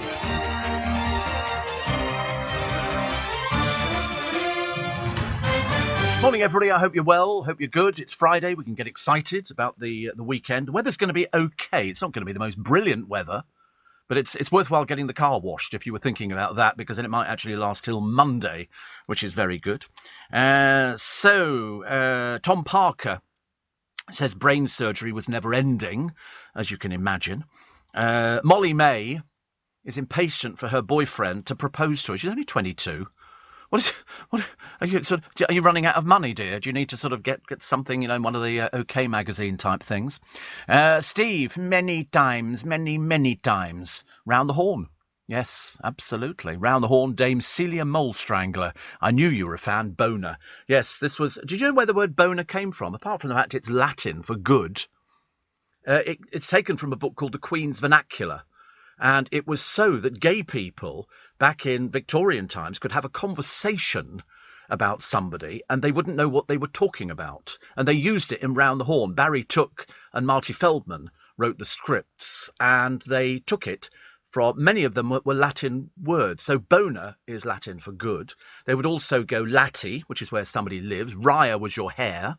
And they would say, oh, Varda the dolly old econ, that one over there. And they'd have conversations. Gay people would have a conversation without people realising that they were talking about somebody that they were looking at the time. And they incorporated it into Round the Horn. And that's where Kenneth Williams came from.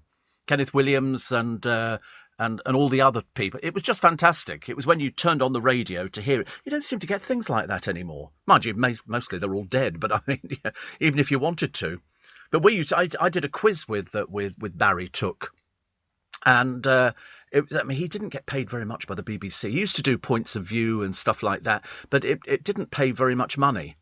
And as he said, BBC, small checks.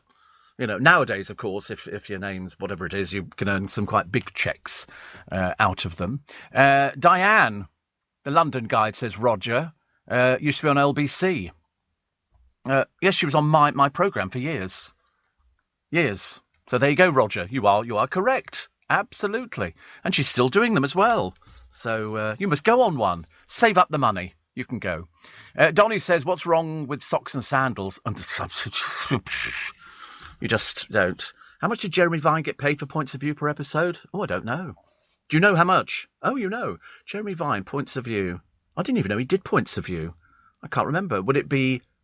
It was a 10-minute programme. Oh, I don't know. 2,500?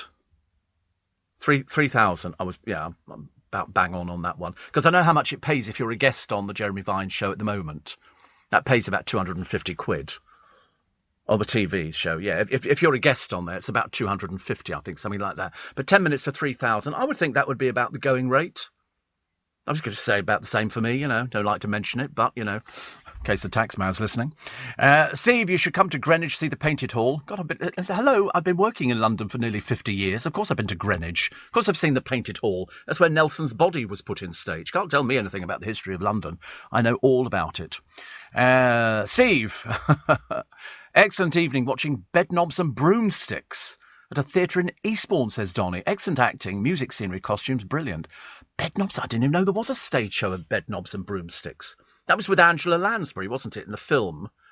And it was, I seem to remember, I can't remember what it was. Was it a bed that flew through the air or something? That should be worth seeing. Definitely. Bedknobs and Broomsticks, 1971, directed by Robert Stevenson, a very famous actor, and the songs written by the Sherman Brothers.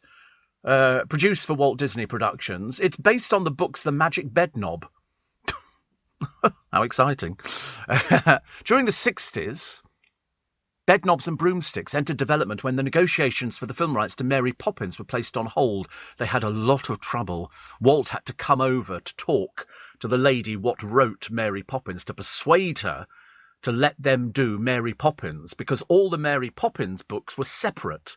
So when you see the film Mary Poppins, that's the Disney adaptation. But the books, Mary Poppins Goes to the Park, Mary Poppins in the Kitchen, and there was a film about it, which was, it was quite clever, actually, because they were, looking back, it was a little bit of journalistic license on there, because apparently P.L. Travers hated the film. And she had trouble getting in to see the films. The film is called Saving Mr. Banks because she said, or the Disney Corporation said, it wasn't about the children, it was about Mr. Banks who saw the light. He was the one who'd been educated by the children, telling him how everything went on. And Mary Poppins was there to guide Mr. Banks through everything, who lost his job. And then at the very end, the family all came back together in Cherry Tree Avenue. They went off flying their kites, and so the rest is history. But P.L. Travers hated it. A friend of mine wrote the follow-up to Mary Poppins and knew P.L. Travers and recorded all the interviews with her. Walt had a terrible time with her. Terrible time, because she needed convincing to let them do Mary Poppins, because, as I say, they were all separate books. I've got about 4 or 5 of them. And Walt Disney shoved them all together into one film. She was a bit sugar-coated, whereas, in fact, in the books, she was a hard old bag. There was no messing around with Mary Poppins, I tell you. She wasn't that, a spoonful of sugar helps thee shut your face. She was tough. She was a tough character. She was a nanny. Nannies were very tough in those days. Joanna says, I used to work with Barry Took at London Weekend Television. Takes me back. Took me back. I loved him. We did a quiz on LBC years and years ago, and with Enritel. Now, you might not know who Enritel is, but he would be like the voiceover king. He would do, there's a few of them who seem to do voices for everything. And Enritel would have little scooters in the early days, and he'd whiz around London doing all the voice studios. They'd say, go here and do this voiceover. He could do 20 or 30, but he could never remember where he'd left his little scooter. So he'd have to go and buy another scooter. So he said, I've got scooters all over London, I just don't know where they are. Which is good, isn't it? Steve, as a result, says Trucker Phil, of being a student of radio comedy and in particular Round the Horn, I learnt Polari. How are your lallies? Very good, thank you. I love Polari. I thought it was... You don't hear it now, obviously, but sort of older queens will be using it. And it was very good. It was very good, but it was taken from the Queen's vernacular. That's what it was. Bedknobs and Broomsticks had Bruce Forsyth in it, says Donna. Really? Blimey, that must have been a small role.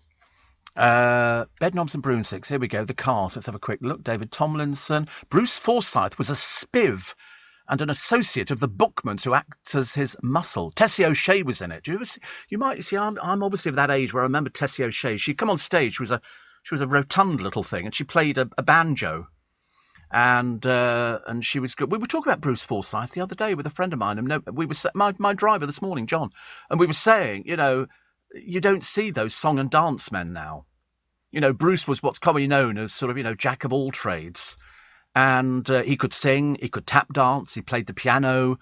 He was also a very, very good game show host. Because to be a game show host is really, really an art form. It really is an art form. But as people say, his little known role in Bedknobs and Broomsticks.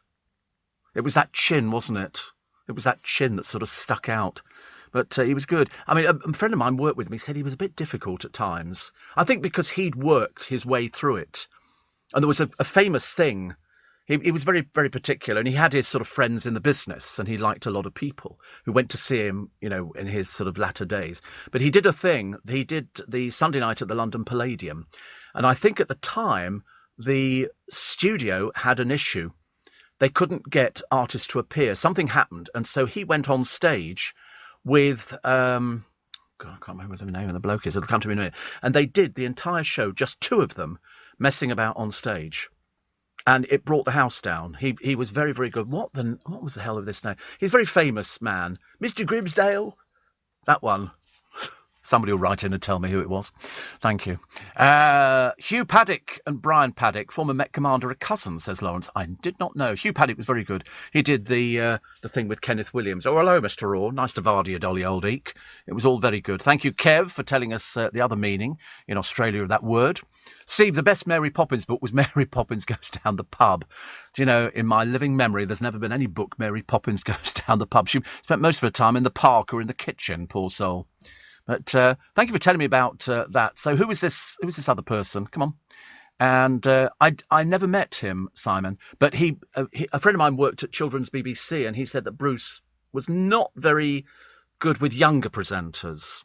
He liked the old established people. No, he wasn't very encouraged. I mean, he might have been to different people, but this friend of mine said he was a bit disappointed that he wanted him to be, but Bruce had been in the business a long, long time. Never Meet Your Heroes. No, that was a story on the television of a famous actress who was down on her luck, and then she got a job in Brookside, I think. And she started playing Big Star, and she'd run out of money, and she went to live with a fan. And the fan eventually had to get her rejected because it was driving me absolutely mad. Norman Wisdom was the one that went on stage with Brucey, and they did this totally impromptu, painting, decorating. You know that Norman Wisdom was a great instrumentalist. He could play any instrument under the sun. Get a DVD out of Norman Wisdom on tour, and he played everything. He did Desert Island Discs, and he picked all his own songs. Did he? You see, I know somebody like that as well. Everybody knows Norman Wisdom. Thank you. Thank you, Nikki Bell in Workington. Mr. Gribsdale. Thank you. Pauline. Actually, the funny thing was, I never took to Norman Wisdom. He would drive me mad.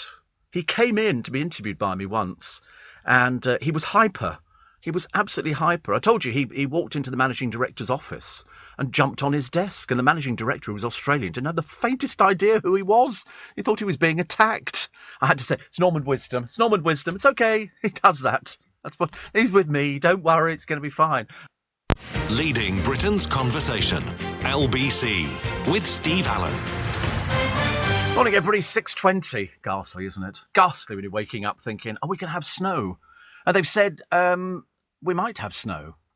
We might have snow. Darren's gone off to Iceland. They might be having snow as well. But then again, if you're in Iceland, you kind of expect them to have snow, don't you?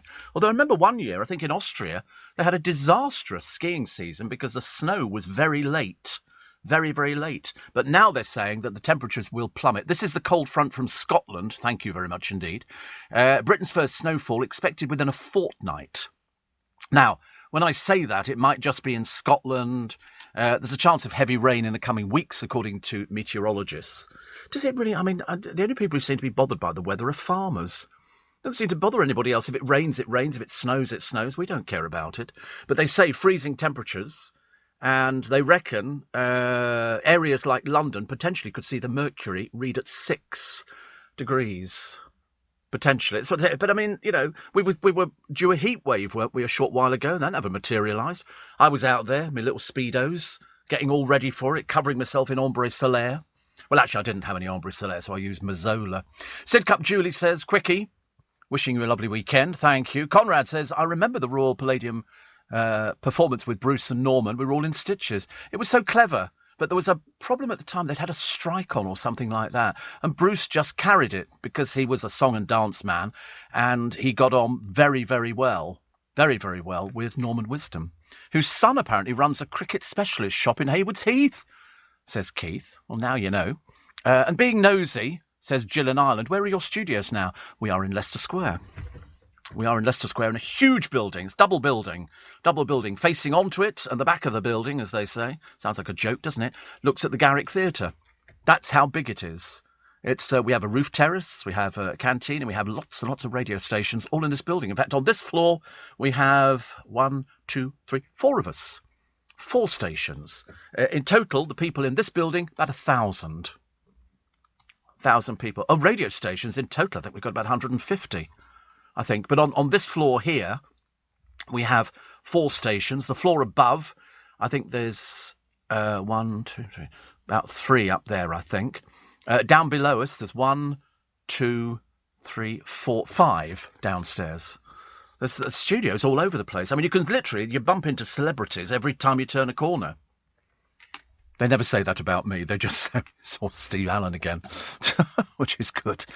Steve, I've recently watched the DVD of the Bruce Forsyth show done for ABC television, says Mark. Thank you very much indeed.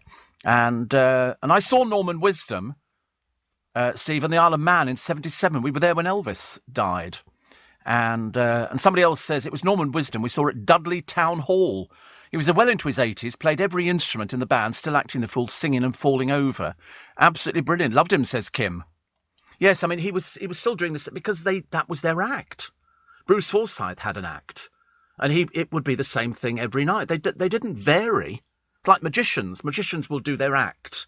They don't vary that because they've worked the act to perfection, and that's what it is. It's been finely honed. But when you saw Norman Wisdom, I was absolutely amazed at how good he was at this but you had to be versatile. Otherwise, you weren't going to get booked.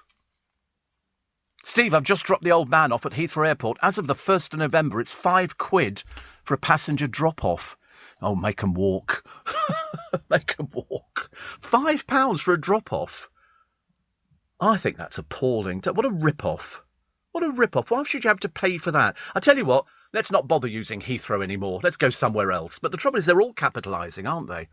So that's the Terminal 1, is it? Terminal drop-off. Pay for your drop-offs. You can pay your £5 in advance. Stick it. Yeah, stick it. All vehicles entering Heathrow terminal drop-off zones will pay a £5 terminal drop-off charge. Discounts and exemptions apply. Why? Can somebody explain why you have to pay to drop somebody off? It just doesn't make any sense to me. Well, it might be more green to get the train, but I mean, nobody. It's just ridiculous. It's anything to penalise the blooming motorist, isn't it? Poor old motorists. Poor old motorists. Never mind. So here we go. Non-payment. If you don't pay it, it'll result in an £80 parking charge notice, reduced to 40 if you pay within 14 days. What a rip-off. What a rip-off. What a scandalous rip-off. Just to drop somebody off. Everybody else managed in the past. Didn't have to pay for the blooming thing. But that's the way it's going, isn't it? I mean, very shortly we'll have no money at all. You know, there were people queuing for turkeys the other day. I mean, God in heaven. I mean, I did say you can go and get all this stuff now and stick it in your freezer. Yes, I bought all of them. I should be selling them on eBay. I bet you somebody will. Somebody will buy turkeys and sell them on eBay. But we'll have to wait and see. There's a nurse story in the paper today. I quite like nurse stories. I'm not sure about this one. She tried to sue the NHS by claiming she was made to break wind against her will after being secretly hypnotised at work. Zandra Sampson was suspended and sacked after refusing to see a psychiatrist.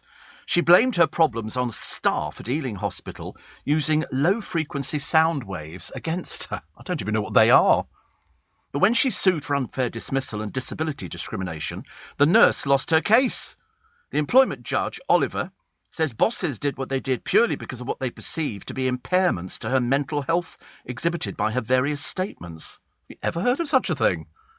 Honestly, it gets more people are suing left, right and centre. We've turned into something I predicted 30 years ago, America. America was suing left, right and centre, you know, for this happened and that happened. My dad, Steve, says Sarah was a professional musician in the 50s. He was hired to teach Norman Wisdom how to play the clarinet for a film. Dad died in January at 85. Sarah's in Bickerstaff. That sounds nice, doesn't it? Do you know, the more and more we hear from people up and down the country, you suddenly realise that it's such a big country, but also at the same time, it's quite small. Which I like. Steve, I had to pay we're looking at pictures of Bickerstaff. Oh, it's nice. It's nice. I quite like Bickerstaff Hall Stable Yard. That looks like a nice Georgian house, I should imagine. You've got some pubs up there. The Lancashire, which is nice. Properties for sale in Bickerstaff. How much is a property for sale? How much is a property for sale? Let's have a look here. I always like to find out, actually. This is a 4-bedroom terraced house. Well-presented property. They always say that, don't they? Means it's had a coat of paint. Set in a semi-rural location of Bickerstaff. The property itself is entrance hall, living room, kitchen, utility cloakroom and lounge diner. And it's 4 bedrooms. How much? 315,000. Honestly, I tell you, Lancashire, that is. It's the biggest aspidistra in the world. That doesn't mean anything to you, does it? You have no idea. You don't know anything about Gracie Fields. Sing as we go. Well, no, just me again. Steve Allen, you're very lucky you've had it free up until now. Manchester Airport brought in years ago. And Ian in Bury St Edmunds says, Steve, £7 to drop off at Stansted. Wow. And Lee from Reigate, £7, dropping the parents off. I mean, could we not parachute them in? If they came from up above, would it be the same charge? £4 to drop somebody off at Newcastle Airport, says John T. £4. Steve, I'm Scott. Well done. And I'm a cab driver. It's already £5 to drop off at Gatwick and Stansted, and Luton are now at Heathrow, so it's £5 from the 1st of November, and you pay £5.10 to collect somebody in the car park at arrivals. It's just ripping people off. Oh, Godfather. I tell you what, let's not go on holiday for the next 5 years and see how long you last. Dreadful, isn't it, really? And Steve, is it the building, says Salvador, that used to have the Capital Cafe on the ground floor with the medieval architectural stonework preservation? I don't think we've got medieval stonework, not that I've noticed. I'll have another look at it today, but I don't think it is. I don't think it is. And Catherine says, you're right next to Classic. No, we're not. No, we're not. Classic is there, and then there's Gold, and then Smooth, and then there's the LBC Studios at the bottom, which were redone a few years ago. It's very nice, but I'm not in that one. I'm in the Steve Allen Memorial Studio, which is upstairs, which is about the size of a matchbox. But to be honest with you, and I'm much happier in this studio. The other one, because I'm half blind, I can't see anything. I'm too far away, and I need to see people, you know, to get to gauge some sort of reaction to the show, even if it's them crying.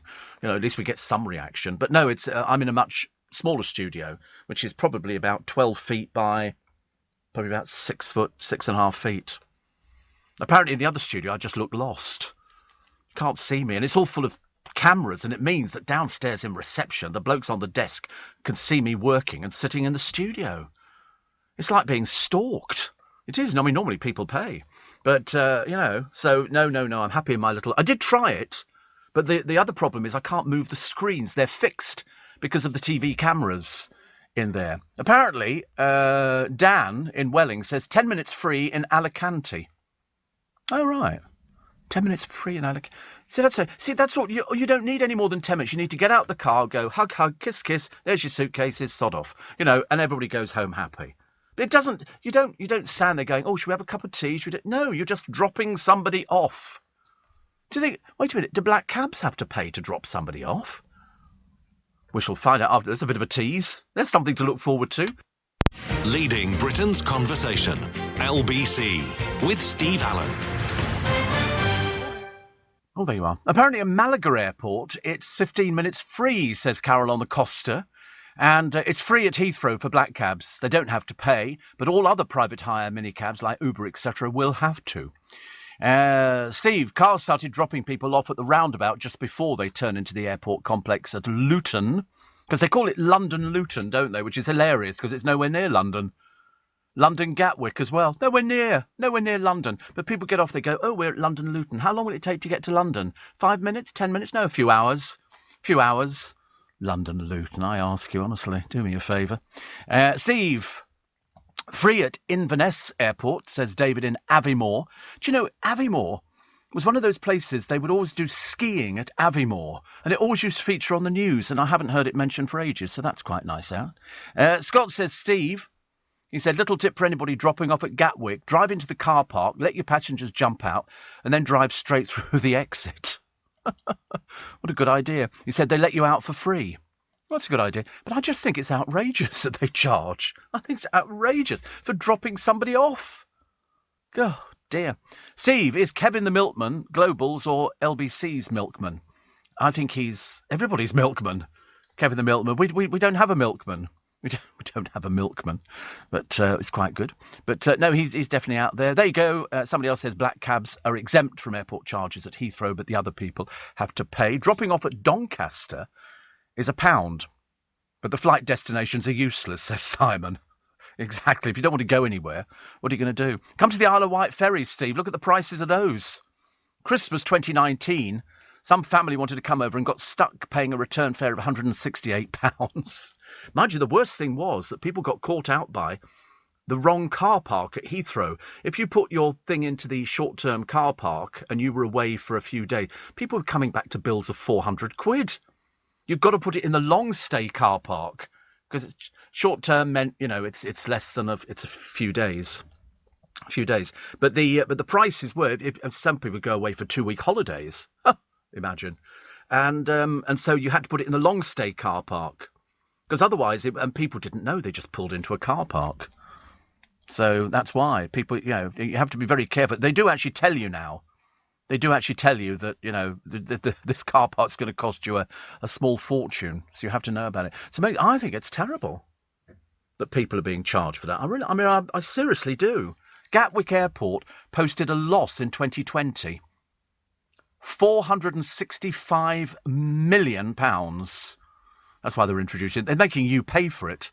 They're making you pay because the passenger numbers have fallen 78%. Heathrow Airport, pre-tax loss for 2020, £2 billion. They're making you pay for it. It's your fault. It's your fault. Gatwick Airport, introduced a charge for the South Terminal and North Terminal, and you have to sign up for it. You have to sign up. I mean, I don't think I'll go on holiday. I mean, except blue badge holders and airport staff. I wonder if I qualify for a blue badge. The charge is £5 for 10 minutes and £1 for each additional minute, up to 20. Who's going to take 20 minutes to drop somebody off? Auntie Annie, get your bag. We're throwing you out the window. OK, wind the window down, chuck the old bag out and the bags. Can you imagine? £5 for 10 minutes and £1 for each additional minute, up to 20 minutes. Why would it take so long to drop somebody off? I've been to pick people up at the airport. Not anymore.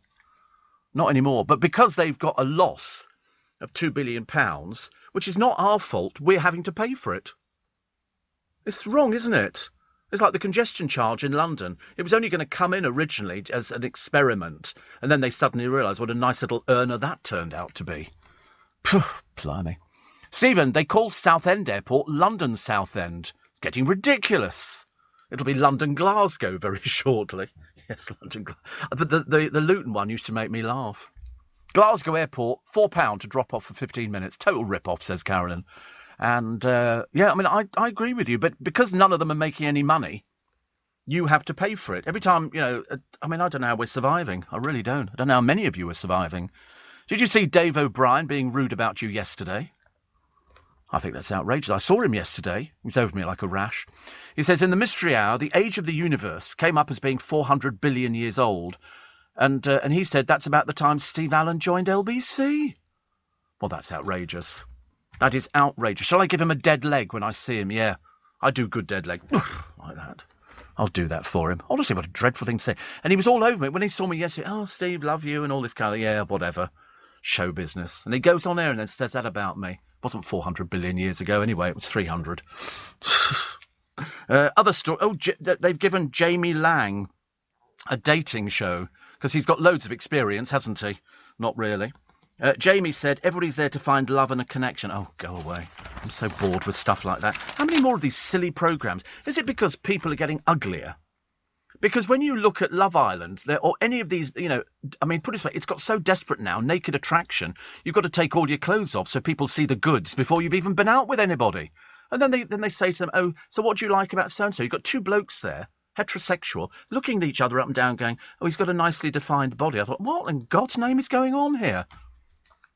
And then they bring on some poor woman and she sort of walks on, having sort of got her clothes on, and they go, so what do you think about Miriam here? And they go, oh, really nice. And basically, they're judging from the waist down. The camera moves there. The cameramen must be real oddballs. I'm terribly sorry. Would you like to be a cameraman on Naked Attraction? By the way, you'll be spending most of your time zooming in on people's bits and pieces. I've had enough of it. I tell you, somebody said to me, would you ever go on it? Well, only to embarrass people, yes. But definitely not. Apparently, Chris Lowry, bless his heart, says, I've heard Bournemouth referred to as London Bournemouth. It'll be London, Spain very, very shortly. How many official airports does London have? Do you know the answer to this? Mine of information. Do you know, we're very clever on this programme. We can come up with all sorts of things. How many official airports do we have? I would have said 1, 2, 4, 5. 5. Am I close? How many is it? 6. That's London City, London Gatwick, London Heathrow, London Luton, London Stansted and London Southend.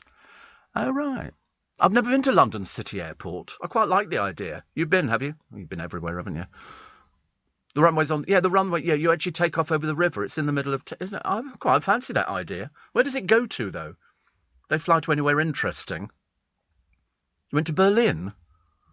What in God's name do you go to Berlin for? What's in Berlin? Willkommen, bienvenue, welcome to cabaret. You went to a concert. You go to the oddest places. This is the producer who went to a Steps concert. I ask you, he's also been to One Direction. What's going on? And he's taken off from London City Airport. You were working. Yeah, whatever. What you mean? Did you have a tray round your neck which lit up and it went, ISIS? Selling merch. That's called merchandise, ladies and gentlemen. So Little Mix could be splitting or might not be splitting, or they're going to get together, or they're going to release an album, or they're going to do a tour. I don't care. I'm really not interested. I've now lost the will to live. So Perry, Jade and Leanne plan solo work. Where, dear? Where? Where do you think this solo work is coming from? Where do you think, there is... It's... Oh, goodness sake, honestly. I think once these groups split up... So that's now 4 people looking for a gig out there and trying to sell records, and I just but they do have some shows set up for 2022. Who's likely to be number 1 this week? Well, who do you think? It's going to be Adele, isn't it? Oh, it'll be next week, Adele.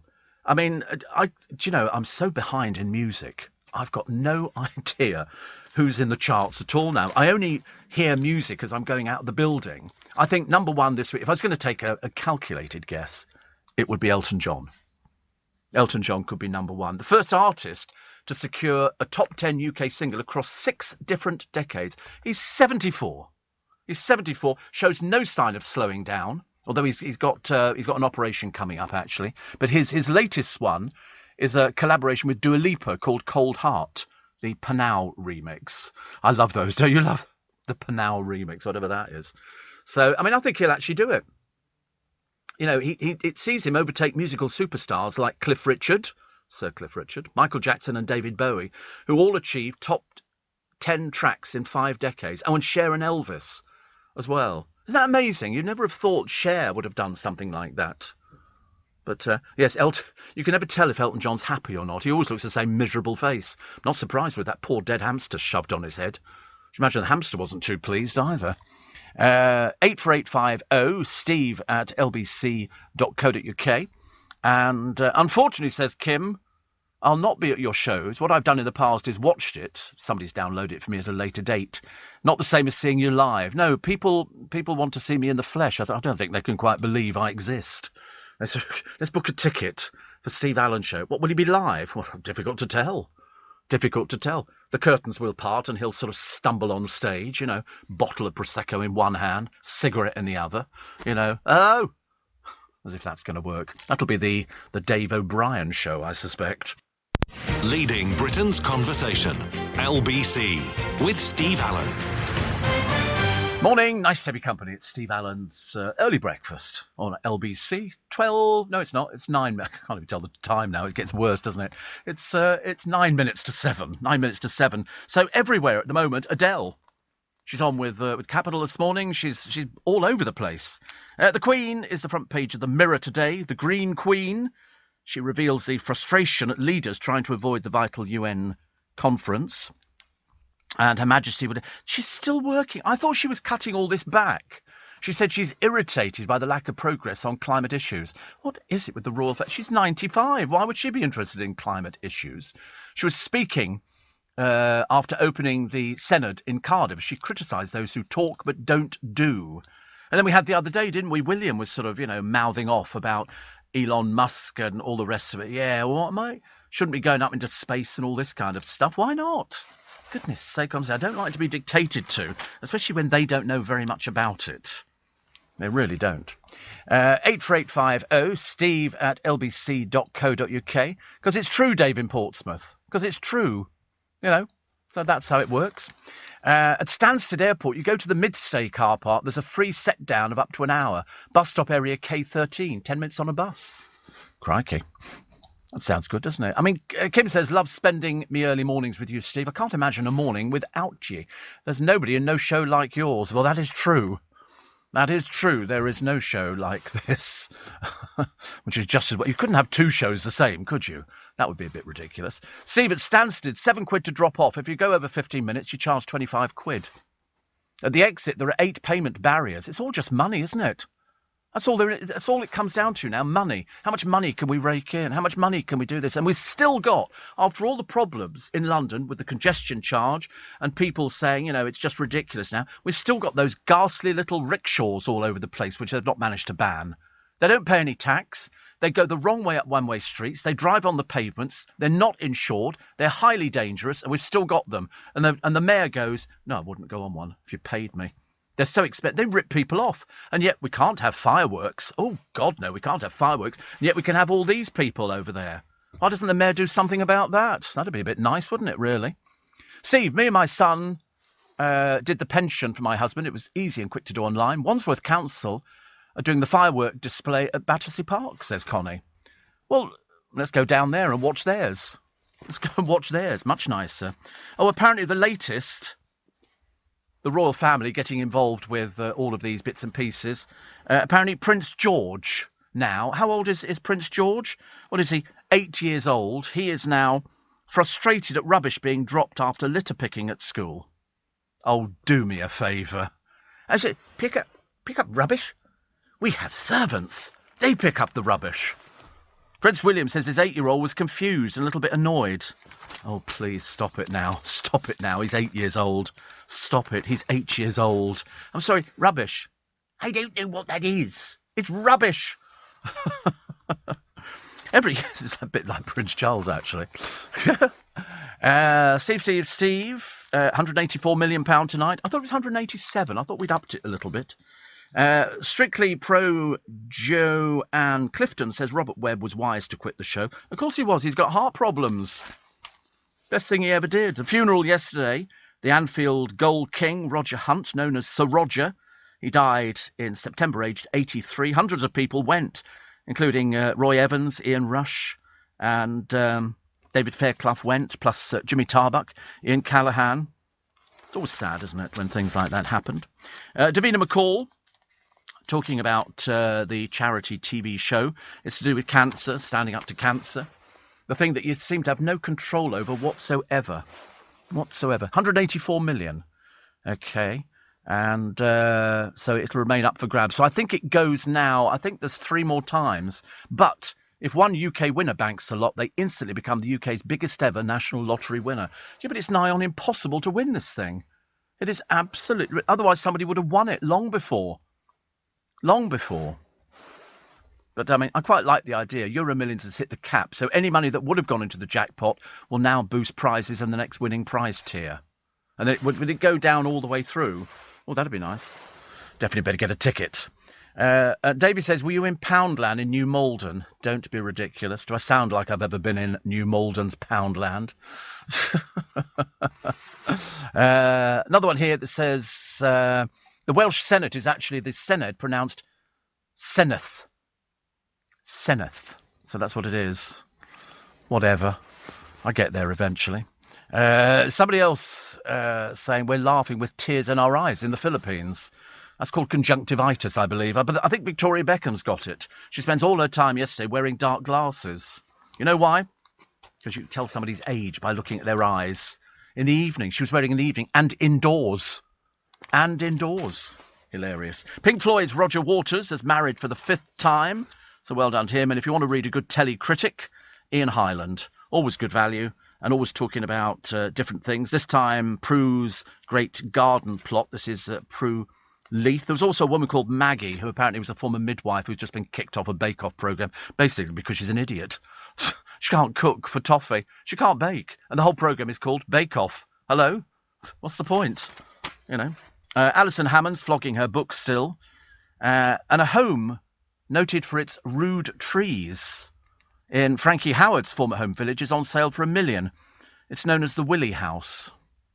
Because apparently they've got trees shaped like willies. It's all a bit worrying, isn't it? We're obsessed with it nowadays, honestly. What with Naked Attraction, and then that rocket that went up the other day with the bloke from Star Trek, you know. And what about that bloke? We didn't mention him, actually. I should have mentioned it earlier on.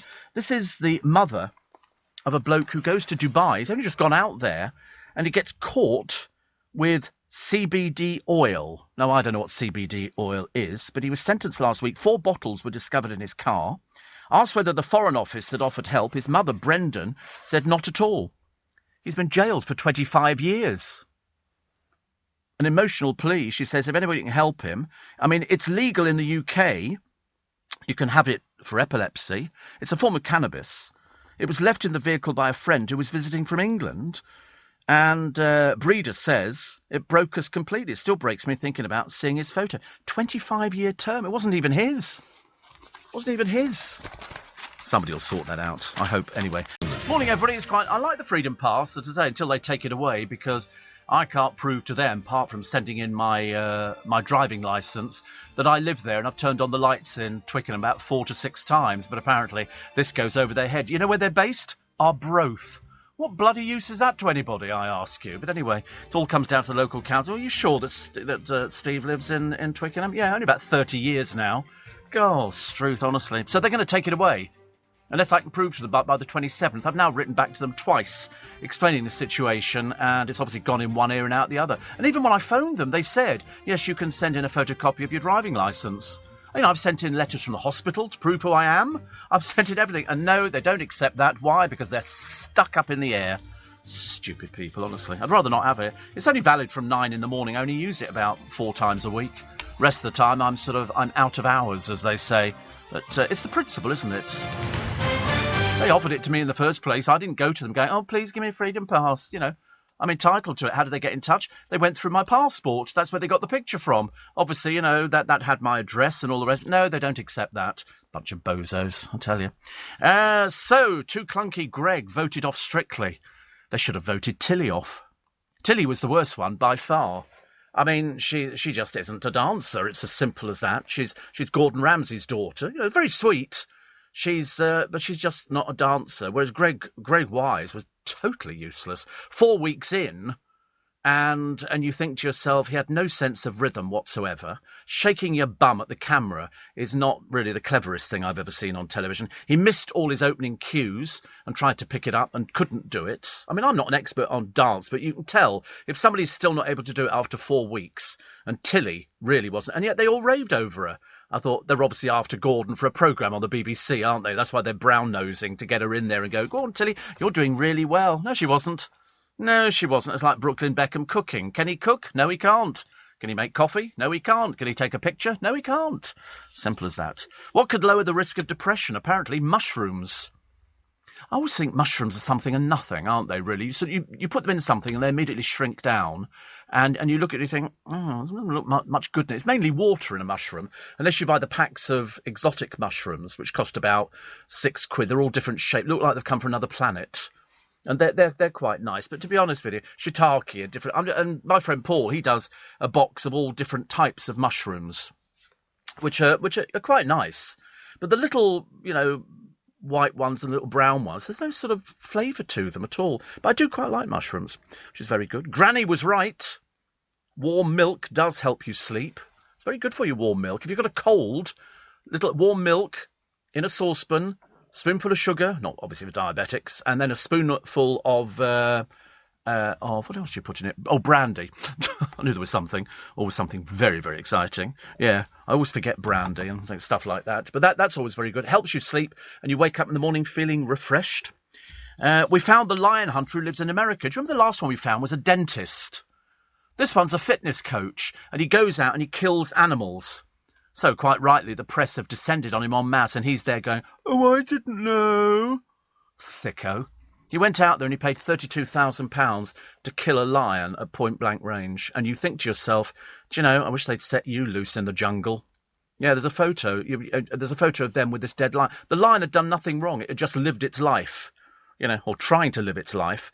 And some so-and-so, they're trophy hunters. We got them in this country. They're generally people of, well, let's say they're very akin to cavemen. Their brain is severely underdeveloped.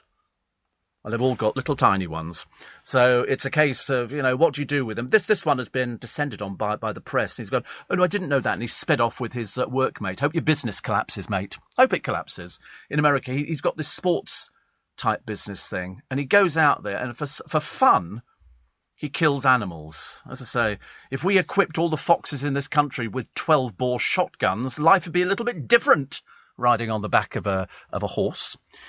John Bishop keeps getting mistaken for a drug dealer.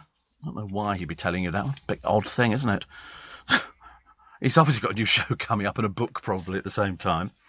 Gordon Ramsay and Marco Pierre White have ended their feud of 30 years. Why? They've got a new cooking show coming out. I mean, dear God, I'm so bored with cooking shows. I really am. Billy Connolly has begun to get the inkling that there is an afterlife. He's brought up Catholic, but he decided to be an atheist. Because I've always asked the question, how on earth can there be a God if little children die of cancer and all these dreadful things like that? Where is God? And yet they let mass murderers live. You know, people who go out and commit atrocities, we let them live. So is there a God? And then proper people will say to you, but, you know, he's testing you. Well, I'm sick to death of being tested, thank you very much indeed. I don't want to be tested anymore. Laura Whitmore could be ousted as the Love Island host. I hope so. She's dreadful. She really, you want to watch somebody who can't interview, that would be it. In the frame, there's a few non-entities, but I mean, she has to go. If you can't string two words together and you have to look down for a simple question like, who are you? You know, they have to They have to, yeah, she fits in well with the programme. Bit embarrassing, isn't it? Britain will be hit by a 500-mile wide weather system from tomorrow. Now, this morning, it's cold. It's cold out there. I would put a coat on or something like that, or a hat. Hat's always very good. You lose a lot of your heat through the top of your head. So put a hat on and a scarf, or as we called it in my day, a muffler. Which, yeah, do you not call them mufflers? Yeah, we call them mufflers. Yeah, because it muffled, and it can double up, actually, on the bus. You can pull it up a little bit. Kath says, send in a copy of a council tax bill or a TV licence. I don't have that. And also, I've sent them in. I mean, I don't know why they're being difficult about it. They were the ones who sent me the bloody thing in the first place. I'm sick to death of them. And as I say, especially when they said, oh, you can send in your driving licence. So I sent in a copy of the driving licence. I've sent in hospital appointments. I've sent in everything. I refuse to pander to the crap that they're asking me to come up with, mainly because on the actual thing it says, oh, you know, you can send it in on email and all the rest. Like, how many elderly people will know how to do this? They won't. And obviously, if I'm tricking them, I must be tricking the NHS as well. And everybody else, and the DVLA, because that's, of course, illegal not to have your current address on there. You can be in serious trouble. So they're obviously calling me a crook. Stupid people. Ridiculous. Steve, Tilly Ramsey is on Celebrity MasterChef Australia. Is she? Well, she can't blooming well dance. I'm bored with her already. She's a chubby little thing, isn't she? Have you noticed? Probably her dad's cooking, I should imagine. And a lot of people talk about cars, and Clive was talking about this 3,000 quid for your car in, is it Leicester or somewhere like that? Coventry. I mean, 3,000 quid. And Andrew was telling them about his car. I don't think it's somebody said it was top of the range. I don't think it is. And also, you don't get three grand in cash. You get, like, vouchers and stuff like that to use against rental cars and everything else. If it was cash, I still wouldn't well, it wouldn't be worth it for me. But I think Andrew's car, it's definitely not top-of-the-range Evoque. It's just an Evoque. They are £3,000 grants. It's a grant. And so you get these. It's loaded into a card that can be used to pay for transport services. And they will then sort of get rid of your car. But as Andrew said, what happens if my car's worth more than £3,000? They said, well, perhaps you could sell it privately. Why would you bother? What's the point of that? I mean, there is one couple called Juliet and Adair Richards. A couple have been enrolled in the Coventry scheme for the past 5 months after giving up one of their cars. They've got 2 cars. Says it puts it into perspective. Why buy a second car? It's not worth it. Unfortunately, loves, we're not all as rich as you two, quite clearly. 2 cars. How lovely. So London's 500,000 motorists will, from Monday, the 25th of this month, face a daily charge of £12.50 for driving older polluting vehicles. I don't have to pay it, because we checked the other day. You can go onto their website and you put your car number and it will tell you what your car is, which is always very useful. Yeah, ULEZ. And I didn't have to pay it, which is very... So I shouldn't, actually. You could sleep with my car in the bedroom. It doesn't emit anything at all. There's no sort of clouds of smoke coming out the exhaust. Mind you, a lot of people who come round and tarmac your drive, some of those dodgy little white vans, they look a bit suspect. They'll have to pay. I saw some people the other day. I put petrol in. I topped up. So I've topped up 3 times now. I'm doing quite well. And they were filling up cans and putting them in the back of their transit van. Also, another one here. Oh, people talk about electric cars. I don't like electric cars. I don't give a stuff about they're better for this or better for that. I quite like a hybrid. But have you seen the price of them? They're so expensive, honestly. You've got to be earning an absolute fortune. What else we got? The Russian hospitals on the brink. Deaths have exceeded 1,000 a day in Russia. We haven't even got to the cold season. And should employees be offered paternity to look after new pets?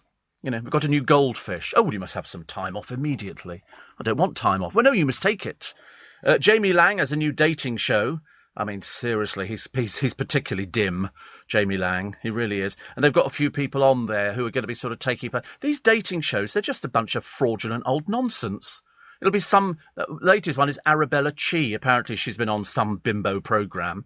And this is the second dating show because she can't find anybody to go out with. And you think to yourself, well, there's obviously something the matter with you then, isn't there? If nobody will go out with you, you have to appear on a dating show. How tragic.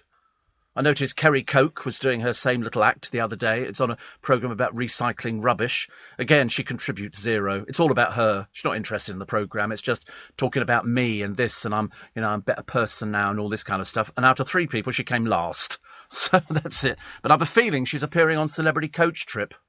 Shame she doesn't stay home more often, look after the children. That'd be a good thing. Oh, they're saying for I'm a Celebrity, Get Me Into Wales, that ghastly, creepy old castle again, which is falling apart. Louise Minchin, she's somewhere, hasn't she?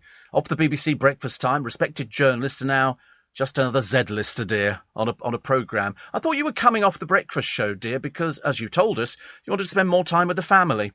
Obviously, you've had a couple of weeks with them, and you've had enough already. Oh, we have the Celeb Coach Trip lineup. Going to make you wait for it. Going to make you wait for it. You'll love this one. We all want to do our bit for the environment, but there's one way you can do even more. Leave a gift in your will to the Royal Botanic Gardens Kew, and your donation will support our research into preserving vital plants and fungi, helping to halt biodiversity loss and fight climate change. Despite the problems we face today, you can leave the world a better place. To find out how you can leave a gift in your will, visit kew.org/gift in will. Leading Britain's conversation, LBC, with Steve Allen. Oh, brace yourselves, my lovely people this morning. Welcome to Monday, welcome to LBC, and apparently in the Paul Hogan film, the kangaroos got hold of rifles and shot back at the hunters. I've often said, as I say, give foxes 12 balls, you won't find people trying to... I don't quite understand fox hunting. I understand the countryside, don't get me wrong. I understand. I've lived in the countryside, for many, many years in my early days. And now we've got foxes in town. We've got them in Leicester Square. You can see them. Sometimes they just brazenly wander through the square and people just sort of studiously avoid them. So I don't understand why a load of people on horses with a pack of confirmed dogs that are shot, if they fall out with the pack, they just take them out and shoot them. Anyway, I don't agree with it, but that's only because I like animals, and yes, I do eat meat. Yes, I eat meat. So we've got Celebrity Coach Trip. Well, I tell you, it's a bit of a misnomer, because we don't think any of them are actually celebrities, and a right bunch of drearies, as you're about to find out. So this are the first cast members. This is the spooky spin-off. Because it's Celebrity Ghost Trip. Okay, and here comes some of the names.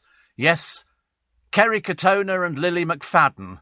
That Lily is Brian McFadden's daughter with Kerry Katona. Poor old Kerry Katona, dreariness, and it's, they say media personality. I don't think so. Media failure. Dick and Dom. God in heaven. We're really scraping the back. Do you think their agents need contacted to say, Kerry Katona's in it? OK, you'll love this one. Here we go, the ones you've never heard of. Chloe Veitch and Nicole O'Brien.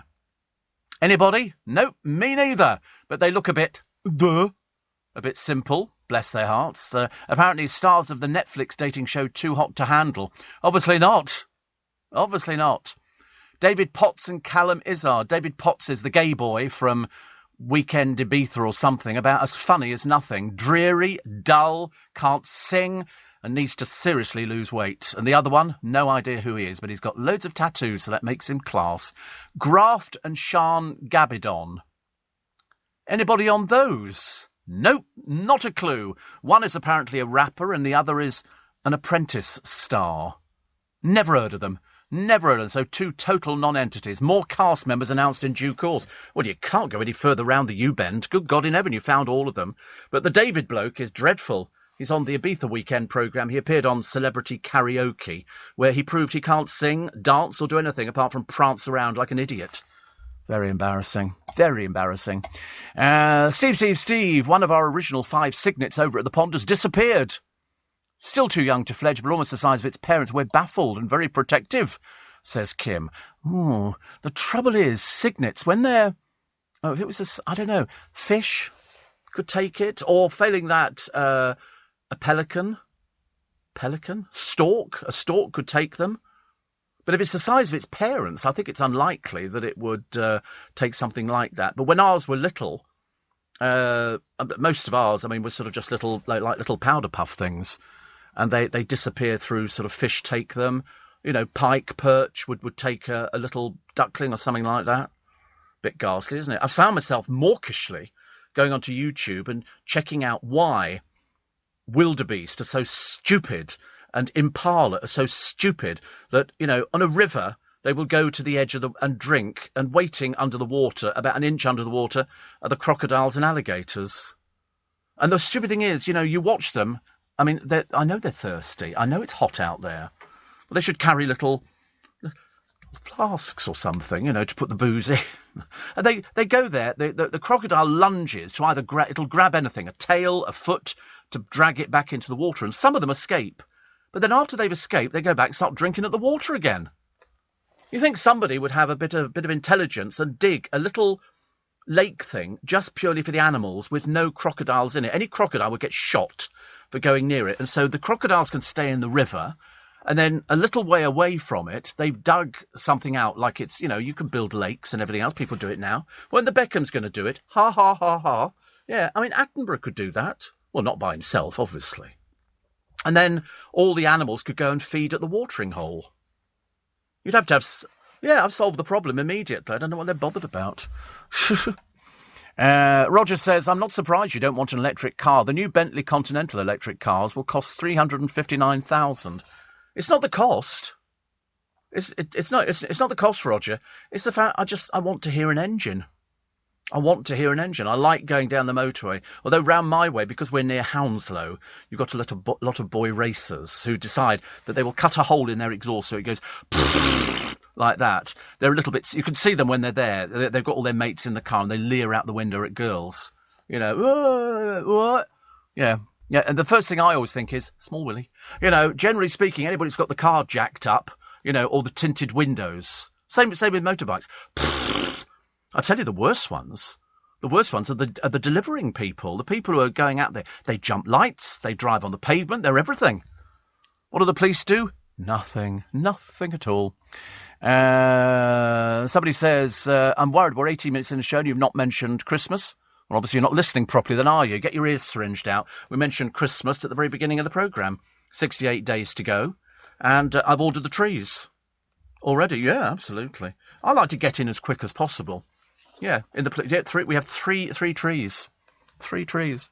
Steve, looks like Kerry Katona will do anything for money. Yeah, as long as she pays her tax, I don't care. Let's hope she can. I'm not sure. I think she's probably a bit dim, like sort of Jade Goody. She didn't know about paying tax, so when she died, she thought she'd made all this money for the boys. And as Jeff Brazier told me, the tax man took it all, and then came back and took the rest of it. So Jade Goody, because she hadn't paid tax for ages, she didn't know about paying tax. Max Clifford was her agent, so I rest my case. Somebody else says, I haven't seen this Paul Hogan film. I don't know anything about that. Losing most of your body heat through your head is a myth. It's a mystery. Oh, it's the mystery. No, I think it's true, actually. You do. Of course you lose heat through your head. You put your hand on your head, you can feel the heat. Feel the heat on your head straight away. It's like, if you live in a house with no windows, you're going to get very cold. Very cold. My godchildren's house is quite cold, although I never notice it. But it's cold because they're built in the 1600s. There you go. Apparently, lots of people believe that, but this pearl of motherly wisdom is false. Here's why. The head only represents 10% of the body's total surface area. So if the head were to lose even 75% of the body heat, it would have to lose about 40 times as much heat per square inch as every other part of the body. Yeah, you do, but only a bit. So there you go. How much heat do you lose from your hands? Wow, never thought about that, actually. My hands, I should have put some gloves on this morning, but I can't find them. I don't know where they are. I've got gloves out, there somewhere. Leather gloves. Mittens. I like mittens. And Roger says, you're very right about the Hounslow boys and their noisy, ageing Nissan and Beamers. I know, they're all old cars, because Mumsy and Dadsy, who work very hard, are not prepared to throw money away on these stupid little boys going out there. Yeah, we're going out there. Wiki, going out driving. And the noise, and they've got these dreadful cars which have been given a cheap respray, and they've changed the wheels on them. I mean, honestly, you've never seen anything so sad in your entire life. Although I did discover something this week. My goddaughter, my youngest, has just passed her driving test. Took her 3 times to pass it. 3 times to pass the driving test. And I said, I bet her insurance is astronomical. She's got a box. Insurance companies are fitting boxes on young people's cars.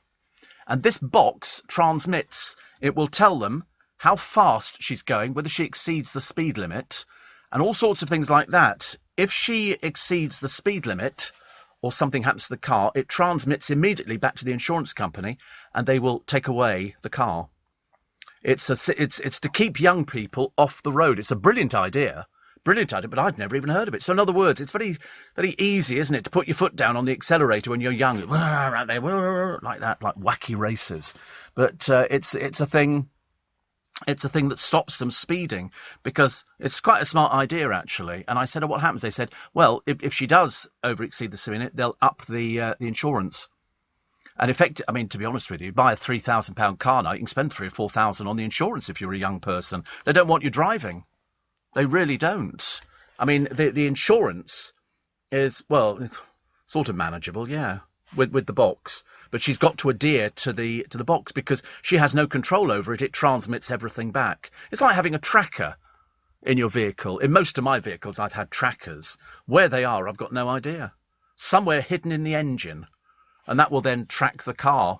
Yeah, we're following you all day. We can see where you're going now. Actually, I feel like writing back to the people at the Freedom Pass, based in Arbroath, must be cheap or something, and saying to them, but wait a minute, this is like, the Freedom Pass is like an Oyster card. You must know every journey that I do on this card. It would tell you. Why don't you check and see where I'm going from? Honestly, I get so cross. So cross.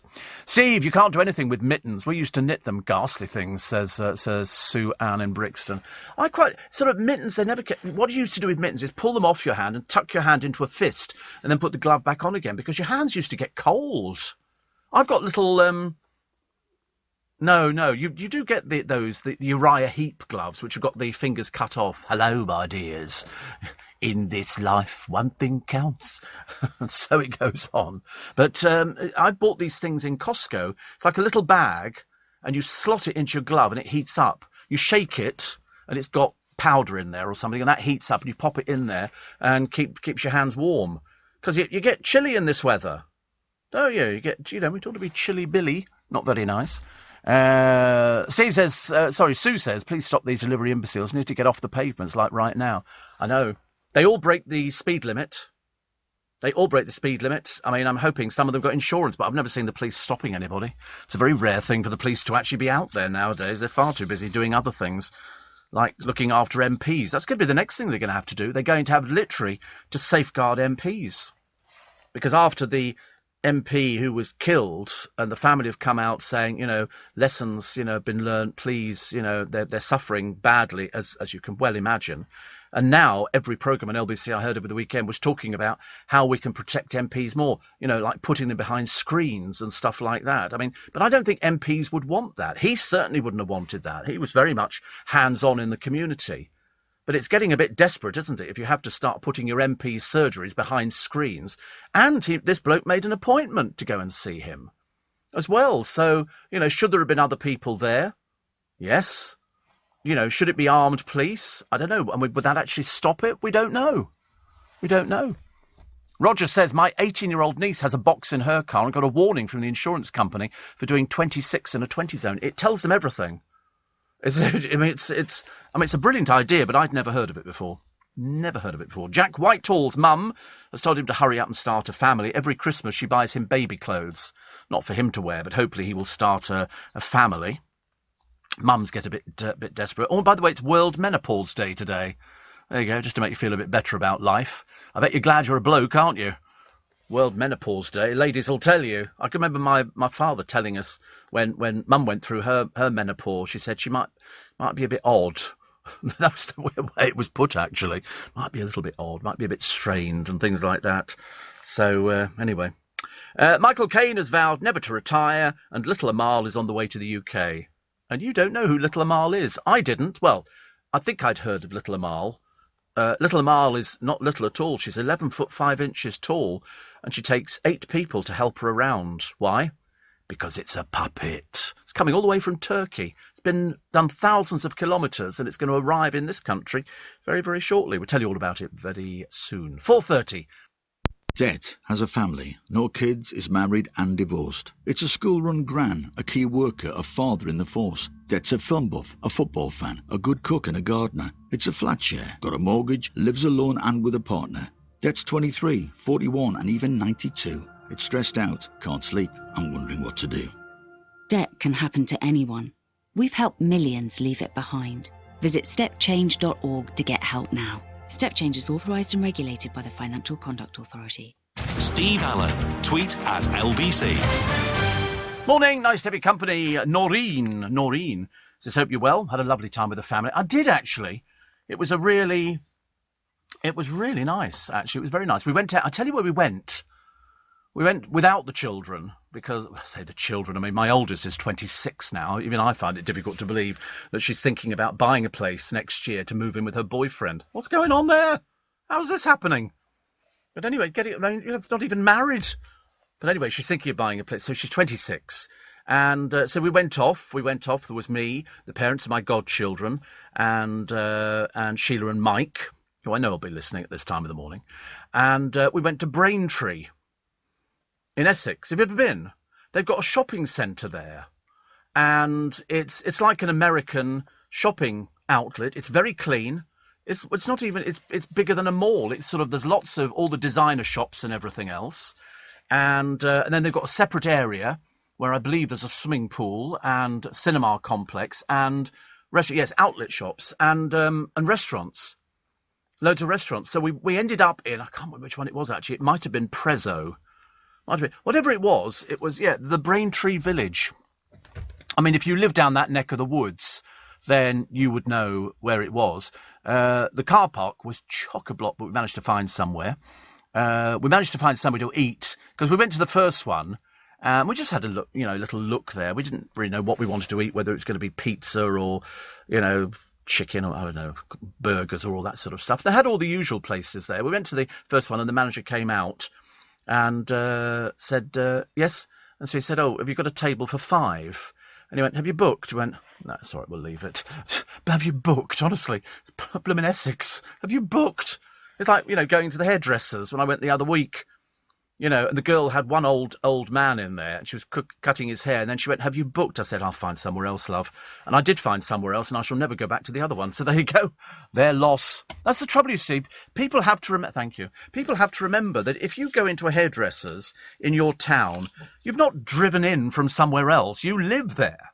So the one people you don't need to upset are people who actually shop there all the time, because word gets around very quickly. Don't go to that place. Don't go to this place. You don't know how to treat people. We'll teach you. We'll teach you. We'll close your business down. Makes it so much easier. Yes, ask it. Have you booked? Have you booked? And have you seen the price of getting a man's haircut nowadays? Round our way, it varies from between £12 and £30 for a straightforward haircut. They're having a laugh. They're having a laugh. They're not even posh ones, but in town, 50 quid. Corey, I think, was paying a lot of money. The original Groovy Gang member, he was together with Thomas. They were paying a lot of money for a haircut. I refused to pay anything more than 10 quid. I'm not paying any more than 10 quid for a haircut. It takes them 2 minutes to do my hair. I mean, it's not like I'm asking them to style it or do highlights or something like that. Perm, yeah. I'll have a perm, and they go, with what? Well, I don't know. You're the hairdresser. You tell me. You tell me. But it was very. So eventually, I went in, and I found another one, and the bloke said, I said, how much for a number 1 all over? That's what it's called. Years ago, you'd go, could you cut my hair, please? Now you just go number 1 all over, and he said £15. I said, no, I'll go somewhere else. And he said, how much you want to pay? So I said, I want to pay £10. He said, okay. So obviously worthwhile negotiating. Really? Because I live locally. Oh, well, I shall go back there again. He was very quick. They don't want to indulge in too much conversation. Shane says, how times have changed. Getting your driver's licence easier in the 1970s when I got mine. I know. And mine's the photo card. You'd think you could send that in to somebody and they would go, yes, we can see that's you. And it's got the same address on it, because that's where I live.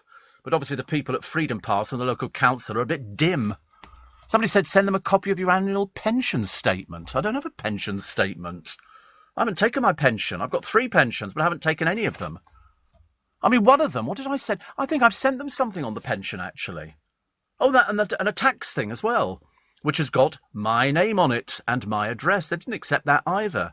They really need to change. They're obviously a bit backward, aren't they, I think. And somebody else saying times they ever change. They are. And Stella said, what makes me angry is reality TV stars that are given their own TV series. What happened to the days when people got on TV through hard work? Oh, nowadays, just got to get your boobs out, and that's it. Look at Kerry Katona, what a disastrous life. A totally disastrous life. And yet they still put her on these things. But mind you, you look at the standard of people on that coach trip, they've really plumbed the depths. I mean, it's a case of, and there's other people to be announced. And I think Ant and Dec have got very excited because they're old and they haven't been on television for ages. And so they've now got they gasped in amazement at the people who are on I'm a Celebrity, Get Me Out of Here, whereas we told them about a month ago who we thought was going to be on there. Just listen to LBC. That'll fill in all the details. You know, I mean, to put Louise Minchin on, I mean, she's boring on the television when she was sitting there doing the news. And now they go, oh, I think I want to be a personality. It's like Dan, who's dancing. I mean, seriously, give up, pal, now. You know, either you're going to be taken seriously as reading the news on the television, or you think you've got some sort of personality, because it's not working. Greg Wise had to admit that he was a total failure. I mean, at one point, he bent over and started twerking. He twerked. And I remember thinking, listen, on an old man like you, it just looks a bit embarrassing. I was doing that years ago, but Tilly, definitely not. Famous for, Gordon Ramsay's daughter. I'm surprised they didn't put anybody else on there. Somebody else talking about mittens. Mittens. Wasn't there a poem about kittens and mittens or something like that? I'm quite sure, actually. Can't remember what it was. I only remember Hickory Dickory Dock. Anyway, so Noreen says, hope you're well, had a lovely time with the family. Can you believe it's a year ago today, but you did your interview at Twickenham with Ian Dale, Patsy, Janice, Brian and I came down to see you, also Ingrid, Andrew and Mo. We had a great time.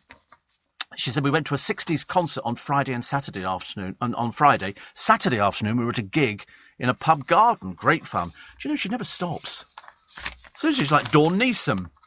Dawn Neeson, who never stops either. Ian Dale was at a gig last night, was he? Did he print a picture of it? He must have done. He went to Erasure. Bit camp, innit? Went to Erasure. I like Erasure, actually. I like Andy Bell. Excuse me, hello. Nice cup of tea on a Monday morning. Oh, there he is. Who's he with? Difficult to tell, actually. Some very rowdy people by the look of it. Bless his heart, honestly. Who is that person he's with? I have no idea, but they're singing along to Erasure, which is very good. I like the way... Big crowd, isn't it?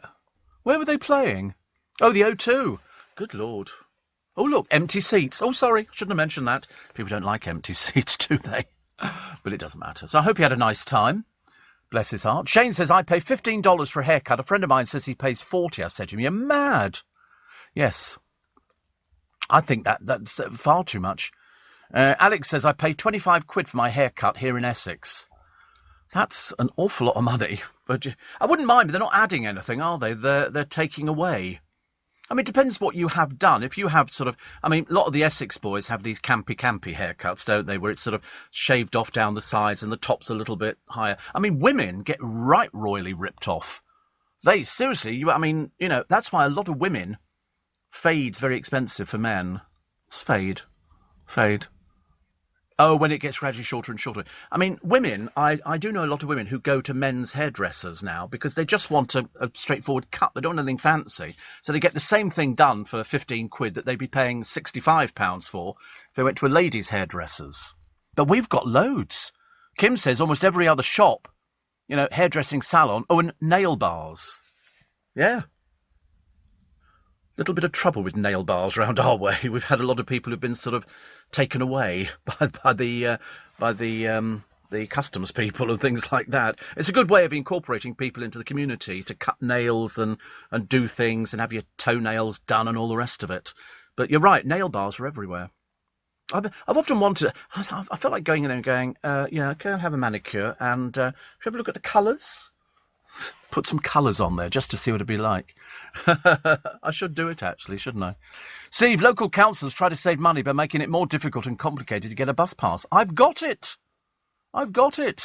You qualify at retirement age in England, 67, 68 in Wales and Scotland, Northern Ireland, but London it's 60. Not for the Freedom Pass, no. Not for the Freedom. You can get the bus pass at 60. The Freedom Pass is 66, I think you'll find.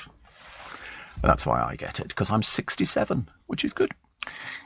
Steve, kittens, mittens, shotguns, few of your favourite things, says Nige in Pontecloun. He says, I cut my own hair. I wish I could, but I can't. I used to have somebody working on the programme, Jake, and he could cut my hair. I just bought a pair of clippers, and it's you can't do it. I know people say you can, but to go over, it's like I was talking to Sheila. Sheila's a little bit older than myself, and she's a diabetic, and she can't cut her own nails either. No, not Sheila Fogarty, no. And so I said I went and had my first, not pedicure, I went to the chiropodist, and he sort of cut my nails and sort of did all the nice filing bits and everything else. And she said, yeah, because I can't cut my nails either, because believe it or not, if you're carrying a little bit of weight, as we know, in the front, and you bend down, when you get up, you're a bit winded. I know it seems a bit odd, but I find it very stressful, so easier to pay somebody to do it. You're not there yet, are you? No. Liar. Somebody else says, £3.50 for a number one haircut in Darlington in County Durham. £3.50. When you think about it, see, that's just a number one all over. £3.50. It takes 5 minutes. It really doesn't take very long at all. I think that's very good value. He says £3.50. Used to be a £5 in Hounslow. £5. My friend Ian says, when I lived in New York, I used to go to a hairdresser where someone washed your hair before the actual barber cut it. It was worth it for the head massage. I know I've heard a lot of people... Is that shiatsu? A lot of people do shiatsu, don't they? For the... I don't like hair massaging. They do that. I used to go to Stephen Way's salon in New Bond Street, Gloria Hunniford's husband. And the girls would look after me there. And they used to, you have a junior who would wash your hair and then they sort of massage. I don't like any sort of massage at all. Seriously, it's not my sort of thing. I just don't get off on that bit at all. And people go, oh, it's great. Very no, not soothing for me. I don't think so. No, it's just a massage. It's just an invasion of privacy. Roger says, it seems Ian Dale burns the candle at both ends. Radio, TV, late night partying. Saves on haircuts too. I know his hair's about the same length as mine, which is very good news. Barclays provided the spark to help me get my first job. The spark that boosted my confidence online. The spark to help grow my business. With programs such as Barclays Life Skills that help people develop the skills to get into work, Barclays Digital Eagles that keep people safe online, and Barclays Eagle Labs that support entrepreneurs to innovate and grow, Barclays is sparking opportunities in your community. Search Barclays Communities to find out more. Steve Allen on LBC. Text 84850. Morning, everybody. 11 and a half minutes to 5. Come on, let's go mad this morning, shall we? Because it's Monday. A Monday's start of the week, or if you work the weekend, you're now off for a few days, which is quite nice. And the weather's going to turn this week. How many times have I said that? We sort of have got rid of the pigeons. On every bit of place where they were sitting. We've either covered it over with mesh or we put spikes on everything to get rid of them. It's a slow process. And Henry, remember Henry? I remember Henry, yes. Plays football. He says, hope you're well. On my way to Heathrow to head to a very hot south of France. He's going to a nude beach. He likes nude beaches. He says, don't say it too loudly, as my colleagues in the newsroom will be very jealous. I can't believe you're still on holiday. How many holidays have you had? You should be permanently on holiday, Henry. Can we have a photograph of you on the beach? Where are you going? It depends where you're going, actually. In the south of France. Where are you going to? Are you going to Juan-les-Pins? Are you going to Cannes? Are you going to... where else could you go in the south of France? You could go to Nice, because it's so much nicer in Nice, isn't it? But he's obviously flying there, so he'd be flying into Nice, I should imagine. But, yeah, you're obviously earning far too much money. All these private jets you're taking, honestly, your carbon footprint, Henry. Terrible. Terrible. So can we have a picture of you on the beach? Oh, it's Nick lent him the LBC breakfast jet. Would that be? We used to have an aircraft years and years ago. LBC had it, yes, and it was used on the breakfast show. So it was quite a nice one, actually. Douglas, yes, it was for the travel. In fact, I've got photographs at home of Bob Holness sitting in the LBC helicopter. We used to have Brian Wolfe, who used to take up the Flying Eye. He says, place in Nice. I know you've been to Cannes before. Yeah, Dale and I had a couple of weeks in Cannes. You're going to Nice. Who are you going with, Henry? We have to find out all these things. We need to know everything that goes on, actually. And I want to pick... I don't know. I can't remember what the beach was like in Nice. We did go to Nice. And when I see you again, I'll tell you exactly what we discovered in Nice. You'll laugh. We certainly did. But, no, I mean, the heat down... That's the only place I've ever actually got a suntan, a proper suntan. You know when you stand in the shower and you take your Speedos off and you've got... Everything is white and the rest of your body is so dark, but you don't realise until you take your Speedos off. So that's the... Oh, the beach actually is nice in Nice. Now, I don't know whether or not it's the same as Cannes. Cannes, the beach is split up. The hotels own bits of the beach. And they're sort of private. You can use them, but it doesn't work like that. There is a public beach at the end, but they're all... You'll hate it, Henry. It's all topless. All topless. Oh, he's going with a friend of his from ITV called Jack. Well, I should expect pictures. I should expect to see... I don't want any excuses. It's quite nice. I think France is so expensive, though. I mean, France is unbelievably pricey. When we went there, I think Dale and I only ate out once in the 2 weeks. It's the first place I'd ever had, not asparagus, artichoke. First place I'd never had... Have you had a whole artichoke before? Where it's all cut, and you dip it, and you scrape the leaf off in your mouth. You've never had that? Oh, right. Yeah, that's how we had it. It was served. It was a restaurant right on the front in Cannes. But we'd only been in Cannes a short while and we were offered drugs. Seriously. It's like being at Leicester Square. Hello, Alib Orange, paracetamol. What do you want? Anodin? Got Anodin extra. You got offered them earlier. You didn't, did you really?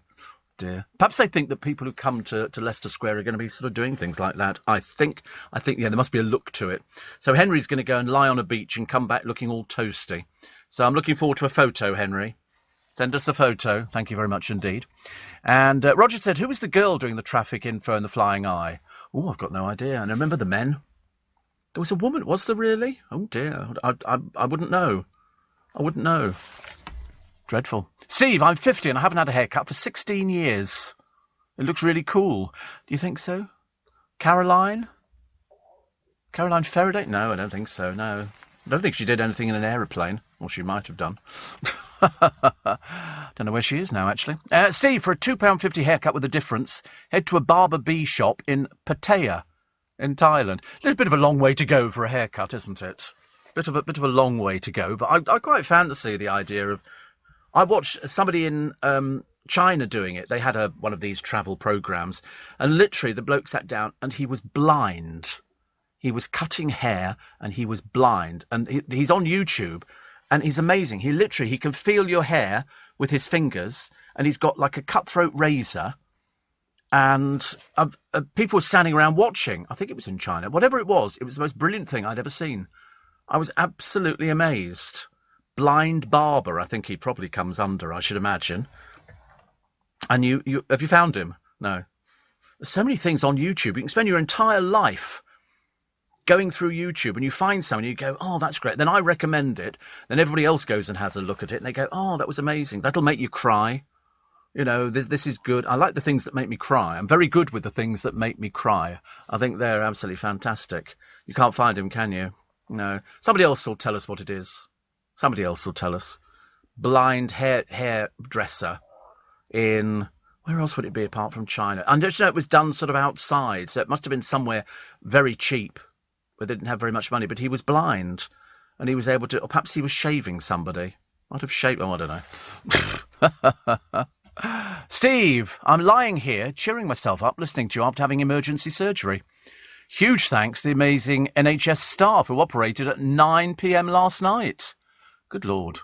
What on earth did you have? At 9 p.m? I didn't know they did operations at 9 p.m, Ellie. But by the way, I agree with you about the massage thing. No way, thank you. Yuck, yuck, yuck. I don't like it. I bet Henry likes a good old massage. Henry would be good for a massage. Well, there's enough of him to massage, isn't there? I mean, that would be a proper... I'll tell you where you want to go to. They do these Russian massage places, and I think one of the top newsreaders in this country, newscasters or whatever, went over and did a programme about Russia, and he went to have one of these things where sort of big burly men cover you in soap and all the rest of it, and massage you and you pummel you and everything else. Apparently it's supposed to be very therapeutic. Not for me, thank you very much indeed. Phil says it was my mate Susie Becker who worked with me. Oh, right, in the Flying Eye. There you go. And apparently Ken says Caroline Faraday did work in the Flying Eye. Did she really? Well, that I do not remember. I remember various things about Caroline Faraday, and that would not be one of them, I have to tell you. So Phil says it was Susie Becker. There you go. See, it's amazing, isn't it? You sort of... I was telling people the other day... I was telling Zora Suleiman, actually, that we had a newsreader years ago. I can't remember his name off the top of my head, but anyway, he was really nice, very nice, and he worked with us when we were in Gough Square. And he then left after we moved out of Gough Square. Where did we move to from Gough Square? Oh, we moved to, was it ITN? We moved to the ITN building?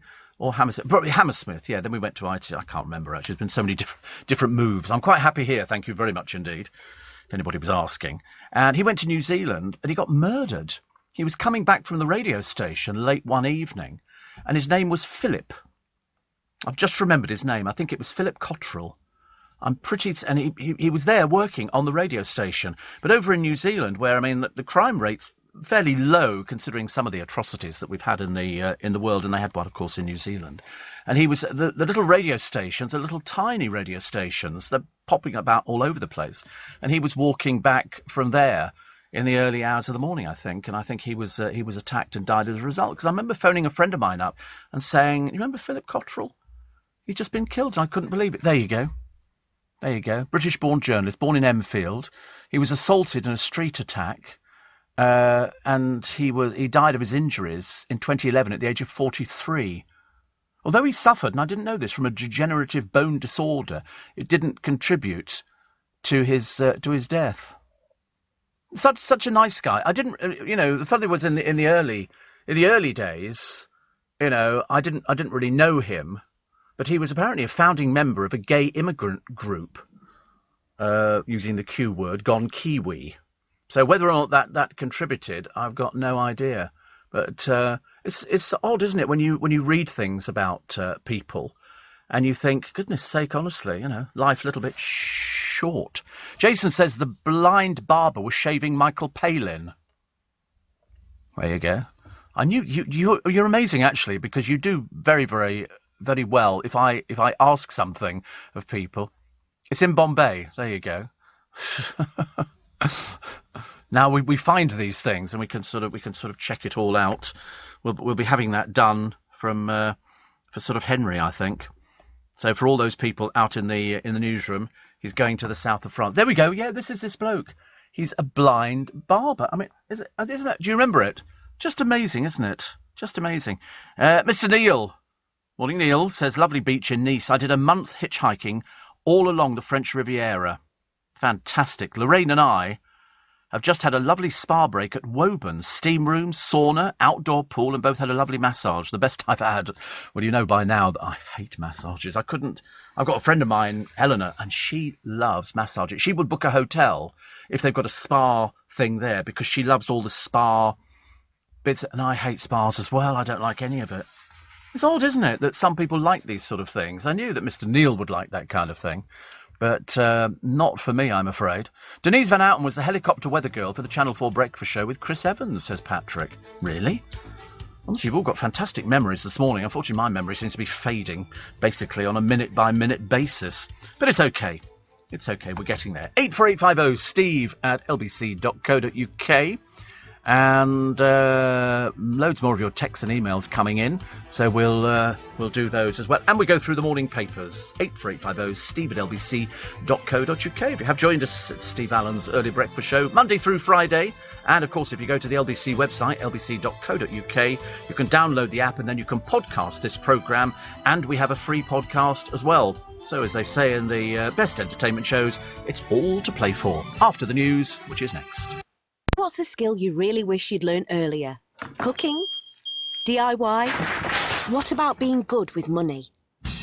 Help your children learn money skills with Kite, the debit card for kids by Starling Bank. They get an app to track their balance and practice budgeting, but the card is also linked to your account. You're notified when they spend, and you can set spending limits. Confidence with money is priceless, and that's why Kite is now free. Search Starling Kite today, the free debit card and app for kids. This is LBC from Global, leading Britain's conversation with Steve Allen.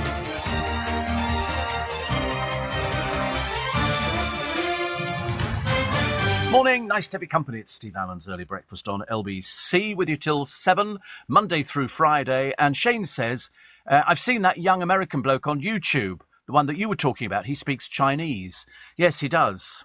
And his name's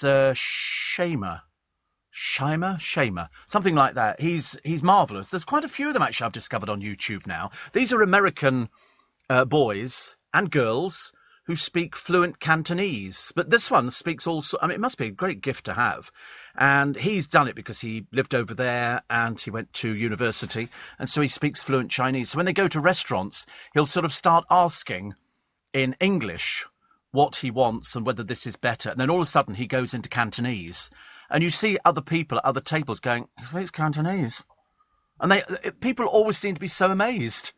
So amazed. And I thought it was amazing. So I'm glad that you've enjoyed watching him. I think it's Shamer. But there's also, he's got a girl who he goes about with as well as some male friends. And they all speak Chinese.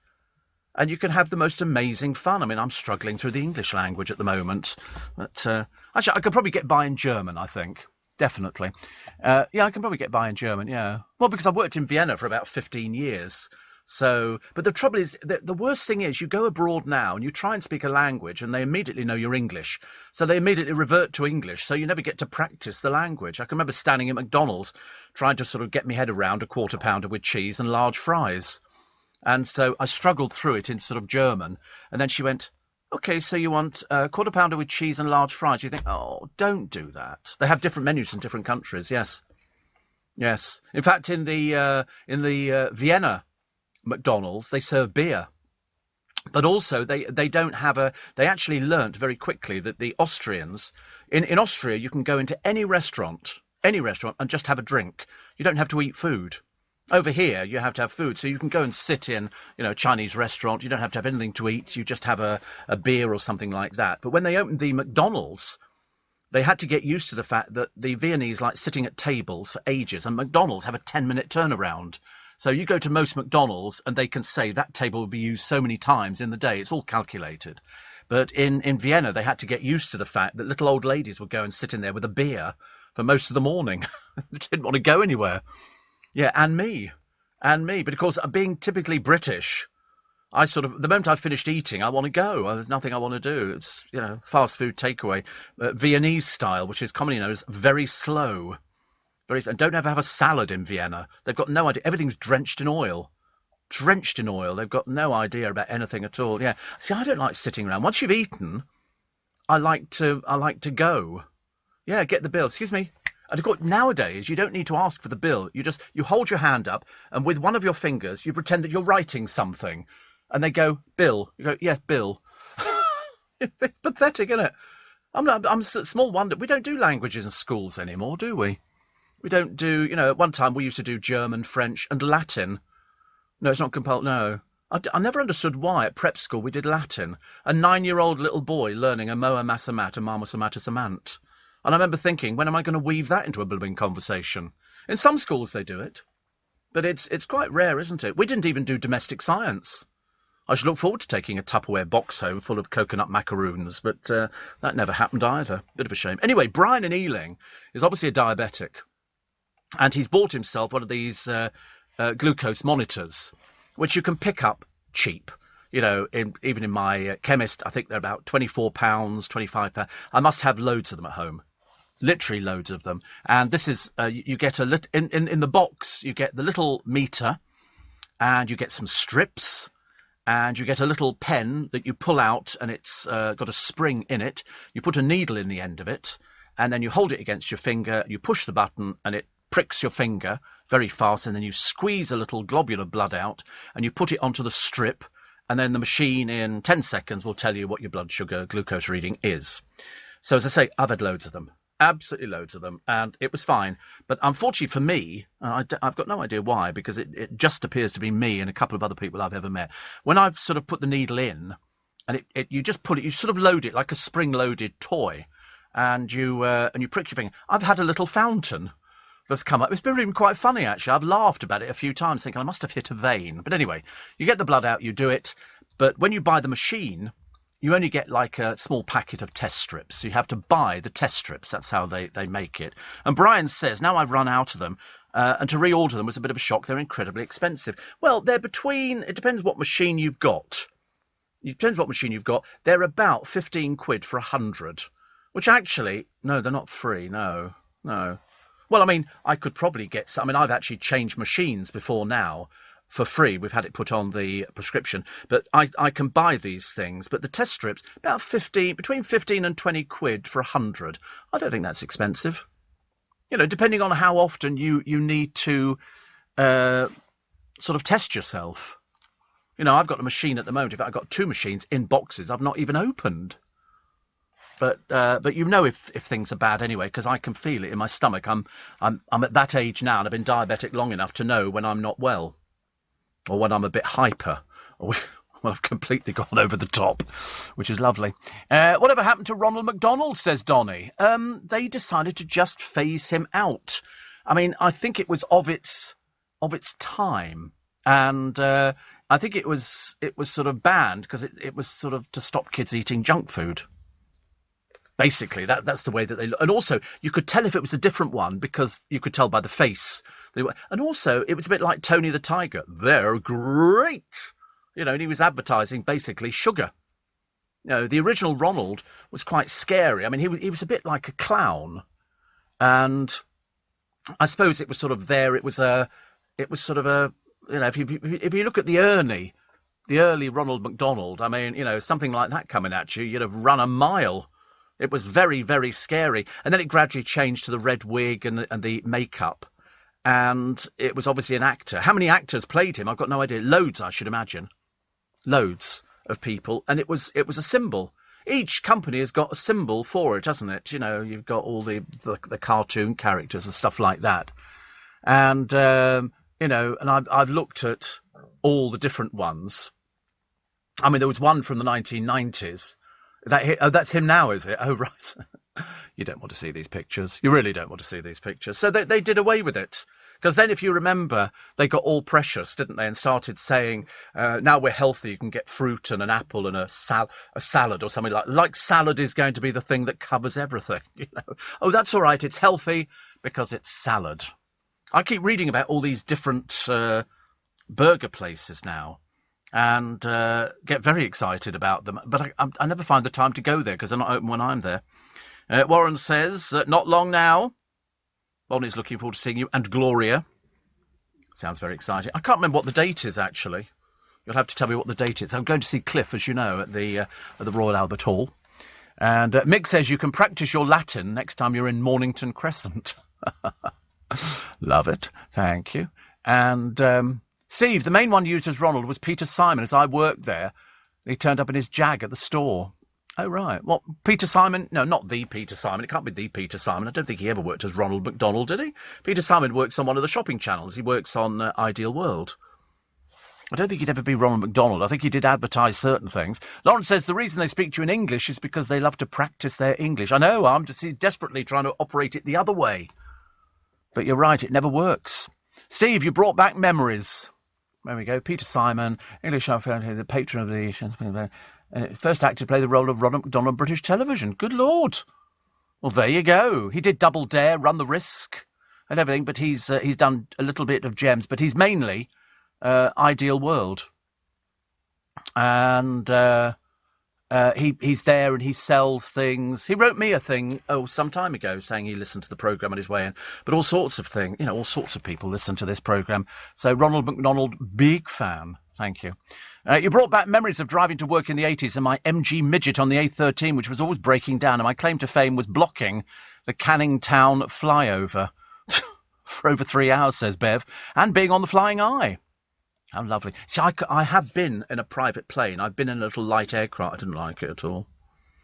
I really didn't like it. You get buffeted around. If you think that if you're in some of these big airliners nowadays and you hit turbulence and they always go, would you like to return to your seat, please, and put your seatbelt on, you know, and then you go in a little light aircraft, these things get thrown about by the thermals and everything. Helicopter's a bumpy ride. I've never been in it. I've sat in a helicopter, but we didn't go anywhere. We did it. I know, seems a bit odd. Well, we lived on an RAF base. And so they did Battle of Britain Day and all the rest of it, and I sat there, and I've got a picture of me looking a little bit angelic with a crash helmet on, which, you know, at the age of about 12, I looked a bit ridiculous, but, you know, never going to be flying one of the blooming things. Didn't make any difference. Sharon says, can I be your +1 at Cliff's concert? Well, I would love to say yes, but unfortunately I am somebody else's +1. Cliff's.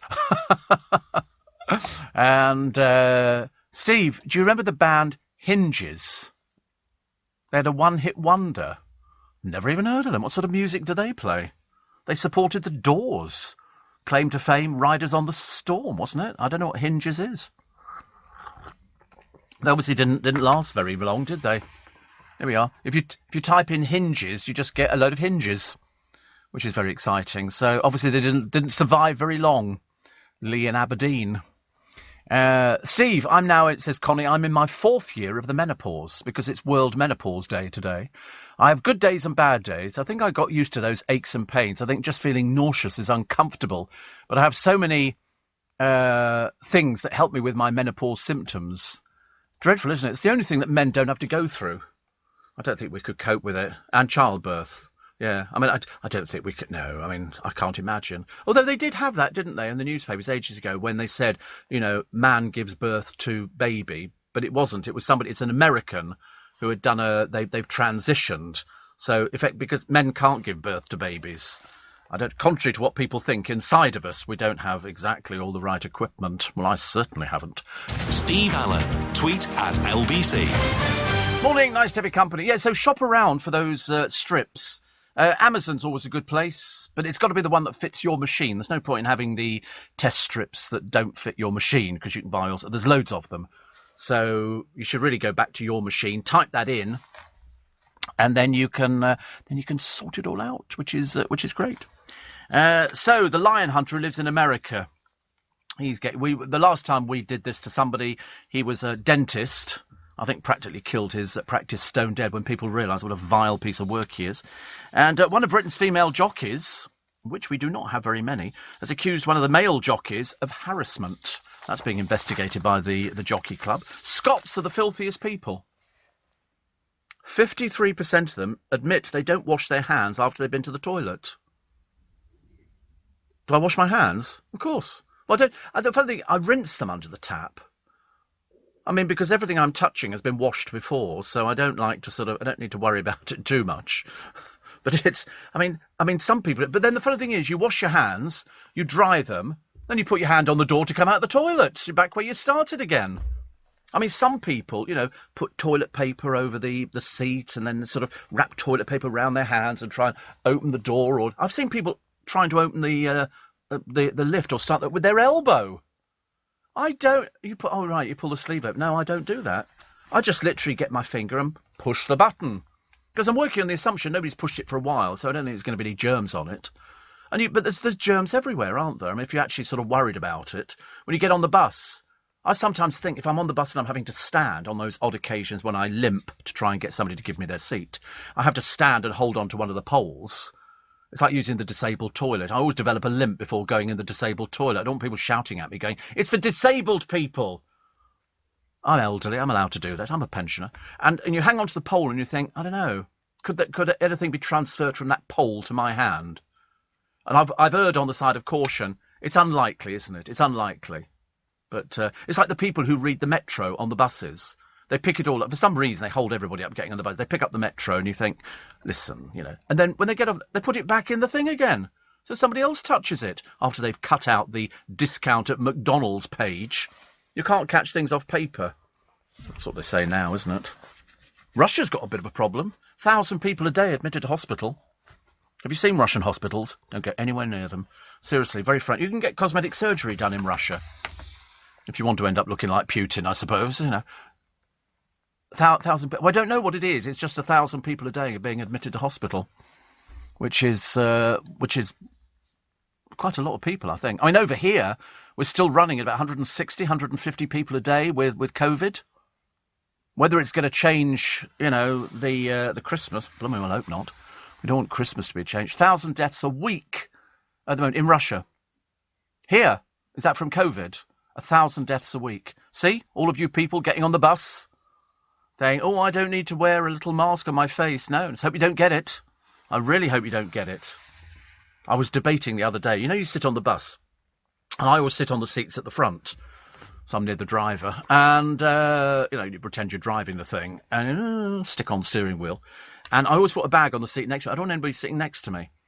And there was a woman got on the thing the other day. She had 2 kids with her, and they both had scooters. What is it with kids and those blooming scooters?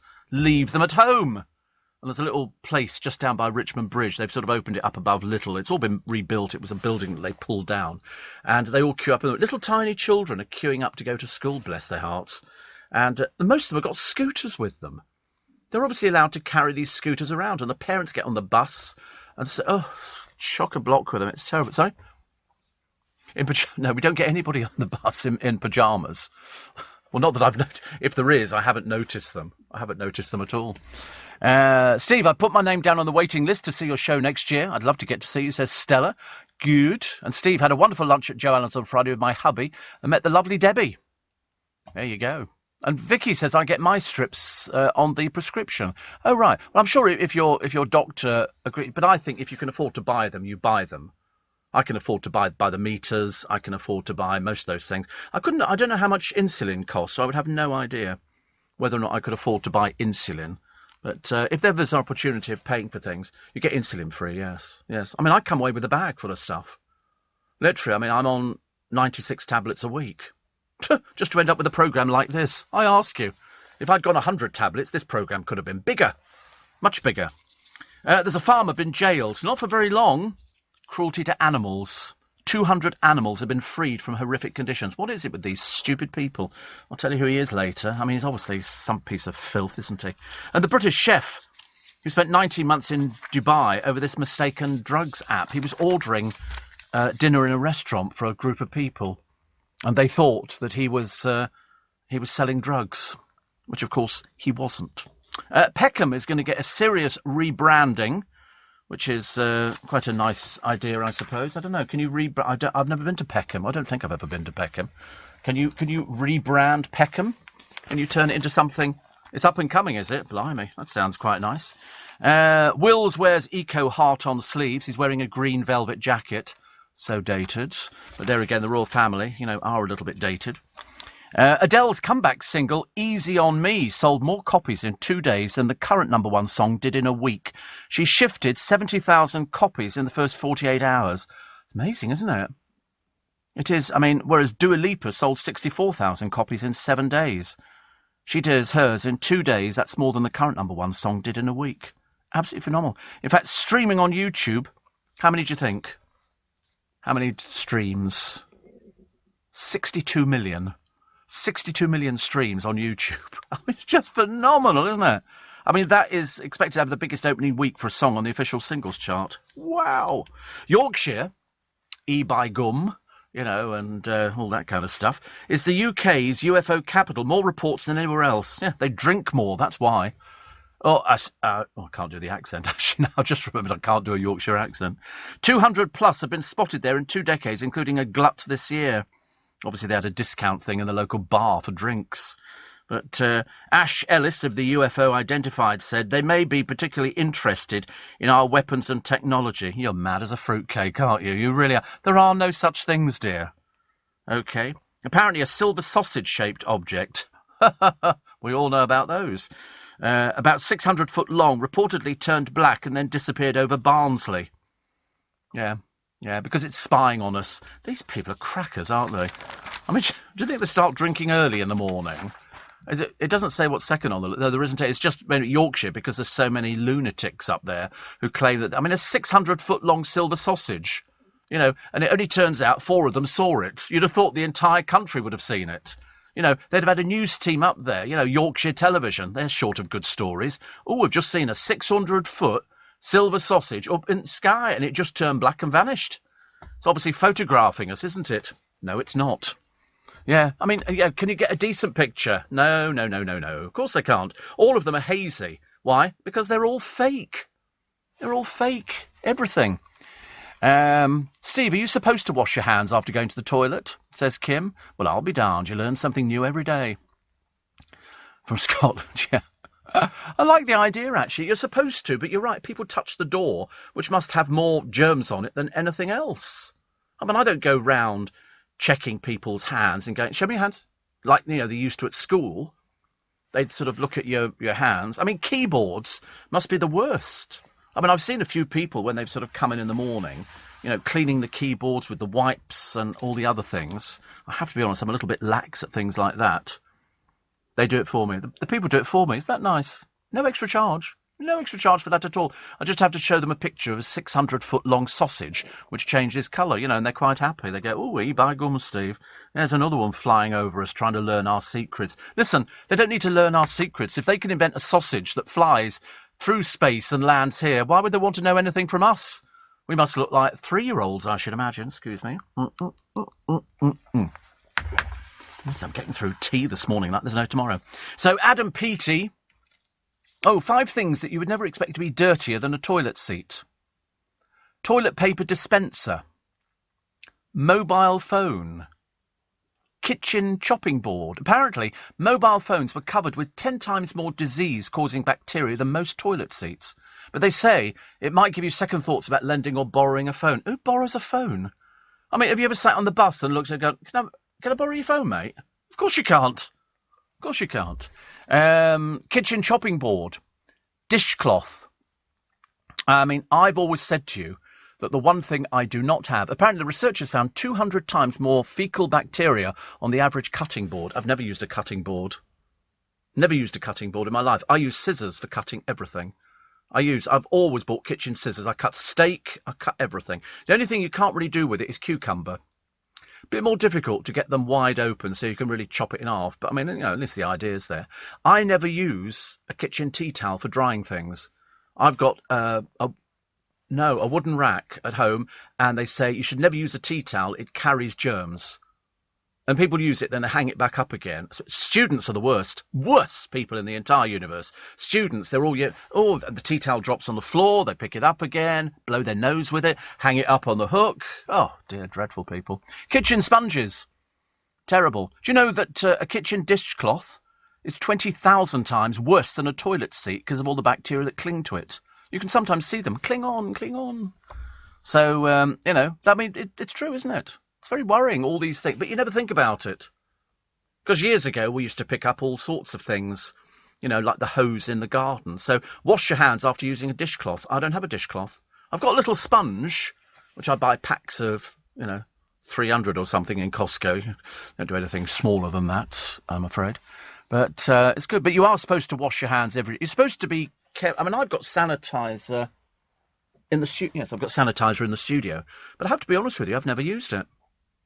I've got my own sanitizer. I don't want to use somebody else's. I don't know why.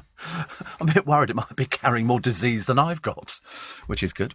Somebody says, I had to buy an insulin pen as I'd run out over the weekend, said Janet. That was 5 years ago, and it was 75 quid.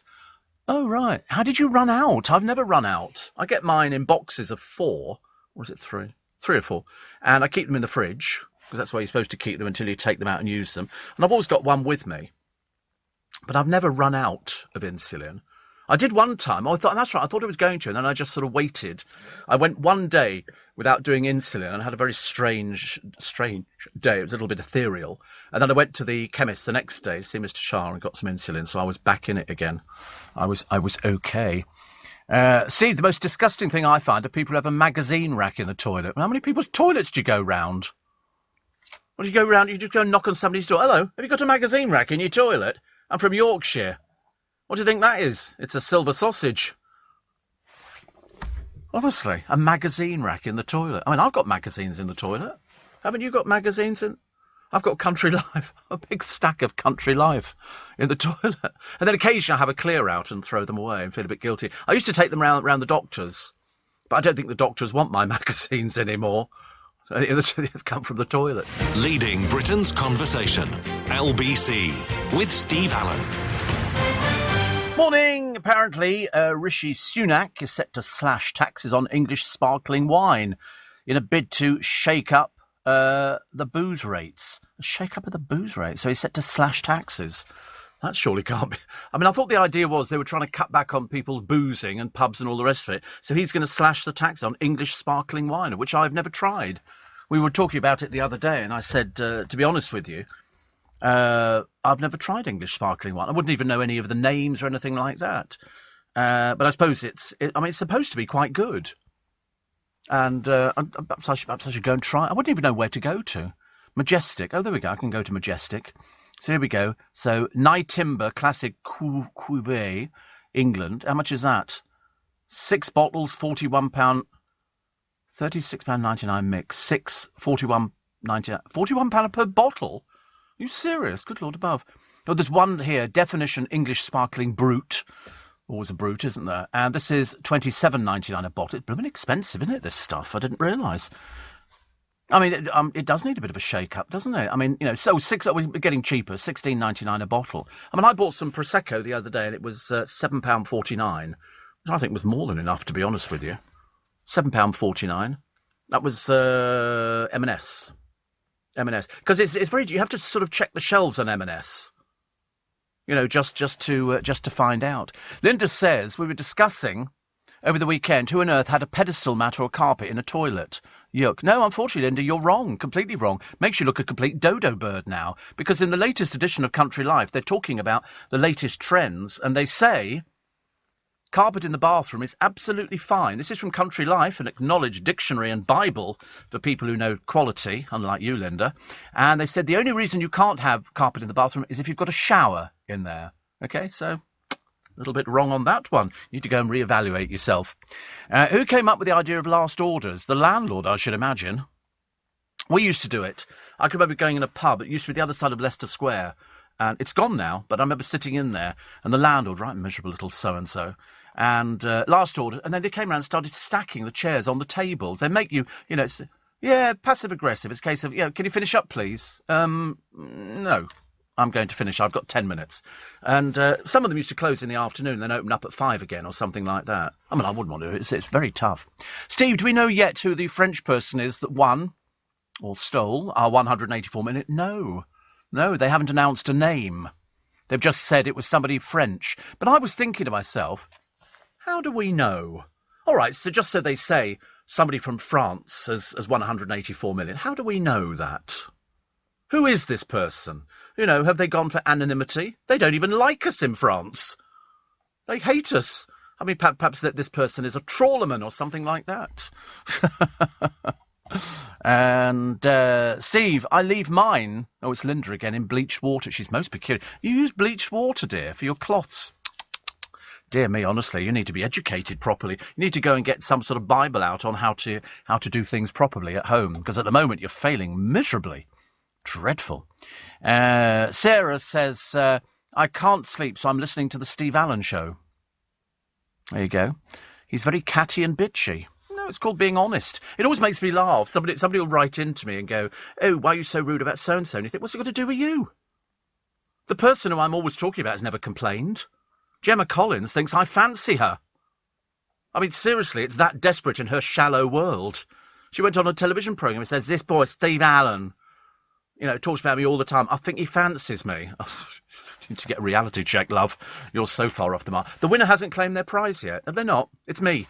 Parlez-vous français? Oui. Je m'appelle Etienne. Yeah, it's me. They have 60 days to claim the prize. Oh, please God, they don't claim it. Please God, they don't claim it. It comes back in again. Can you imagine? It's probably a little old farmer who lives down in the Dordogne or something, and they've just keeled over and died. You just won 184... What would that be? That's 200 million euros. 200 million euros. You're richer than Adele, and you haven't had to sing a note. But nobody's claimed it yet. Nobody's claimed it. But the next jackpot, 14 million. Don't take the Michael, please. That's terrible, isn't it? Steve. Another one here, which says, back again. I learnt at McDonald's the public toilet doors should push to exit, so you can push with shoulder and not touch the door. No, our doors are pull door. I've never heard of anything else but pull doors. Oh, push in the toilet, push in the outside toilet door, but some of the one around here is pull. You push to open it and you pull from the other side, which is lovely. And somebody talking about hand sanitizer. We have hand sanitizer everywhere. Biggest unclaimed lottery prize in the UK, unclaimed. Oh, I don't know, unclaimed. The biggest lottery prize, a EuroMillions prize worth 63.8 million. Was never picked up by the owner. The ticket was bought in Stevenage or Hitchin. They know exactly where it was bought. But after the allowed time, the money was distributed among charitable causes. Hello, I'm a charitable cause. 63.8 million. Can you imagine? I mean, you'd rather not know that you'd won it, wouldn't you? It's like a lot of people who do over £9 million worth of UK lottery prizes still unclaimed. That's why I do mine online. And so they tell you if you've won. I've never checked. I've just assumed they must be right. But I wonder, if you order a lucky dip, how many other people have got the same lucky dip numbers that you've got? I only thought about that the other day, because I thought, I booked a lucky dip, but say there's another 20 people who've got that same lucky dip numbers. I mean, I do lucky dips all the time. I don't know. I mean, I don't know what the numbers are. I've got no idea. Until I push the little button, I've got no idea. And I was going to sort of start doing my numbers, before, and then go into the local little corner shop and get them to do them. And I thought it's easy to do it online, because I could do it on the train on the way home. It's very simple, because what I do is I leave I leave all my winnings in there. Because if you lose your ticket, if you bought it from the corner shop, you're stuck. There's no way you can go there, because we've had people before trying to cheat Camelot who are not stupid. There was one woman, do you remember? She said, I've only got half the ticket. No. Or the other woman who said, I washed it in the washing machine. But I definitely had the winning numbers and it was a jackpot. Yeah, liar. There was that woman who died. She'd lied to Camelot by saying, she didn't die because of Camelot, but she just died anyway. But she was famous because she'd lied to them about having a winning ticket. She didn't have a winning ticket at all. But she thought that, you could get away with that. This is nice, isn't it? Looking at all these major celebrities who are turning up for Will's and Kate's thing. Oh, look, Emma Thompson's flown in on a very expensive jet. Hi, Emma. Glad we kicked off Greg Wise from Strictly. I mean, the bloke's got no rhythm below the waist at all. The Earthshot prize. What did it cost to put that together? And they gave away prizes. Very nice indeed. But it's just an opportunity for the good and the great, to actually go there and go, oh, look, we're really celebrities and all this kind of... You think, it's just a publicity thing, isn't it? I mean, there were 5 winners, each receiving £1 million. And so Prince William was joined by Emma Watson, who wore a pair of trousers under a skirt, Emma Thompson, who flew in on a very expensive jet, and Ed Sheeran was there. No celebrities flew to London for the ceremony. No plastic was used to... But, well, how did Emma Thompson get here then? How did she get here? She must have got here by an aeroplane at some point. Might not have done it for that particular event. HGV, yeah. Perhaps she's driving. Best thing, you can ask Greg What's it to do now, can't you? I mean, he really was. I felt sorry for him. Somebody obviously didn't think about it properly. David Attenborough was there as well. And also Kate Blanchett and Shakira. So there you go. He's looking old now, isn't he? But he is old. I mean, he's 90. How much? 95. 95. Lord above. And there were all sorts of winners and they all got the money. But then what did it cost to stage that event? That's what I want to know. It must have cost us. We had all these people running through Twickenham yesterday in shorts. They were running in some race. They had to do 10 kilometres. I don't know why, but there were people you get the people who stand behind the barriers, clapping like seals. It was all a bit odd, actually. But they all seem to be fairly good. Jemima says, my girlfriend is convinced Gemma Collins is Joan Collins' daughter. Dear God in heaven. Oh, dear. Can you imagine? Steve. Oh, somebody else asking whether they know the French person who won the 184 million. No, they haven't come forward yet. They might, but they've got 60 days. Got 60 days. It was the Cabbage Patch 10-kilometre run, was it? They do that every year. They get more and more people, the Ealing Hash Harriers or people like that, all run in little groups and then wait for the rest of them to sort of pick up the pace. No, not to. They're all of a certain age, I've discovered. There's nobody sort of young running. They're all sort of middle-aged to ancient. Because they all... I mean, some of them are terribly fit for their age, but you're right, they do it. What they get at the end of it, I've got no idea. I don't know whether you get a badge or... I think they get medals or something like that, which is quite a nice thing. So you can go, I ran the Cabbage Patch running. I think the people who own the Cabbage Patch don't run at all because they're just business people, aren't they? Steve Allen, tweet at LBC. Morning, nice to have your company. Steve. Tony says, have you covered the story of the English couple who had all the numbers to win the Euro jackpot, but they didn't win as they didn't have enough funds in their bank for the purchase to go ahead? Yeah, that was ages ago. That was a long time ago. But that's their problem. I'm sorry, if you're going to buy a ticket, you have to have the money. You can't go into your local shop or whatever and go, I'll have the ticket. Can I pay you next week? Is that okay? No, of course it's not. Yeah, can you lend me a ticket? But they didn't win. They didn't have enough funds in their bank. Well, as we've said before about gambling, only gamble if you can afford to lose. And a ticket now varies from £2 to £2.50. If it's Euro Millions, it's £2.50, I think. And that's it. But of course, it's all the excuses that people come up with. Oh, I did the same numbers every week, and I forgot to buy a ticket for this one, and those numbers came up. Well, tough. You shouldn't be gambling if it's got to that dreadful stage. Lawrence says, what's your verdict on the McDonald's breakfast menu? I don't know. It's a breakfast menu for McDonald's. I don't know. I've had a bacon roll. I've had hash browns. I quite like the idea, though, because I did ask some time ago, and it was a case of I wanted a double sausage McMuffin. I didn't want the egg in it. And somebody said, just say, I don't want the egg. So you just go double sausage McMuffin, and they just push it in on the till and it comes without the egg. It comes with a little sticker going, special order. Makes you feel a bit posh, I didn't have the egg. So, but you can add bacon, you can add all sorts of things for 40p here, there, and everywhere. You can add whatever you want. So if you order the bacon roll, then you can put cheese on it, extra bacon. Sometimes I've had 2 extra bacon if I'm feeling particularly decadent. But I'm not. I tell you what I do like, though. No, it's not very. I didn't like the bacon. I said the other day I bought one and I opened it up and I looked at it and I did eat it. But I should have taken a photograph and taken it back and gone, this really isn't good enough, I'm afraid. Certainly doesn't look like the advert picture. James says, I was in France last week and bought a ticket. Do you know where the ticket was bought? Nowhere where you were. Nowhere where you were. Because if it's... put it this way. It'll be some little old lady who's been down there to the boulangerie and maybe Henry's gone over there. That's probably what it is. Henry's gone over there to go and collect his prize money, to claim the money. I bought a ticket. No, it would be somebody who probably bought it in a shop.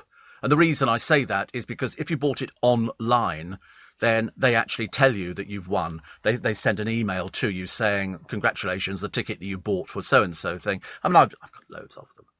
But I won £7 the other day, I don't know what to do with it first. So I've put, it's something better than nothing, isn't it, really? Cost about £300 to get it. Steve. My mum and I used to make our own wine. Really? It's called bootlegging, isn't it? We used to go out together, get the fruit, or whatever we were making it with. Mum would store it, we'd collect bottles and make our own labels, give them as gifts. Wine was potent stuff, says Kim. Actually, my Uncle Jack, who used to be a probation officer up there in Norfolk, he used to make all his own booze, his own wine, So when his daughter got married years ago, my cousin, all the booze was homemade, everything. Wine, beer. So we all went to the pub. We weren't really old enough to go to the pub, but because we were tall, we got away with it. But he made everything. People used to do that. They go around the hedgerows and they'd sort of pick some. No, to be honest with you, I always thought it was a bit cheap. And you could go to Boots the chemist and they would have beer making kits. And you could get your beer making kits and wine making kit. And you bought the bottles, you can buy labels, you can buy everything. And you just make your own cheap garbage. As far as I'm concerned, you're depriving somebody of a living.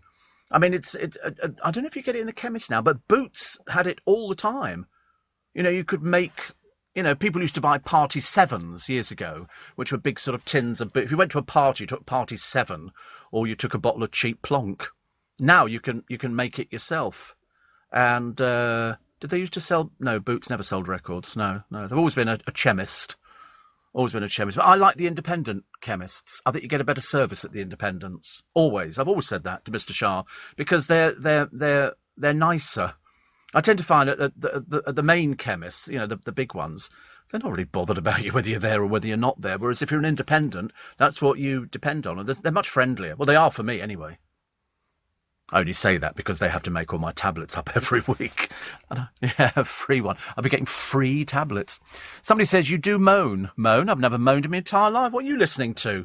God, dear, change the batteries. You know. Legal enforcement of Scotland's COVID passports for nightclubs and large events has come into effect.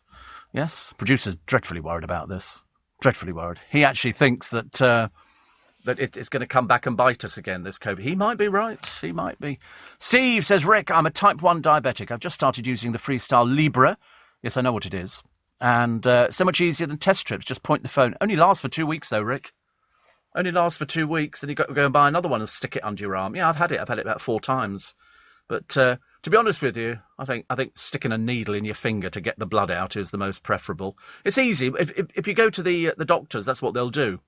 They'll use the little thing. When I was in hospital, they used that little pricker, and you know, they get the blood out that way. The Libre thing's very expensive system, but only lasts for 2 weeks, and then all of a sudden it expires.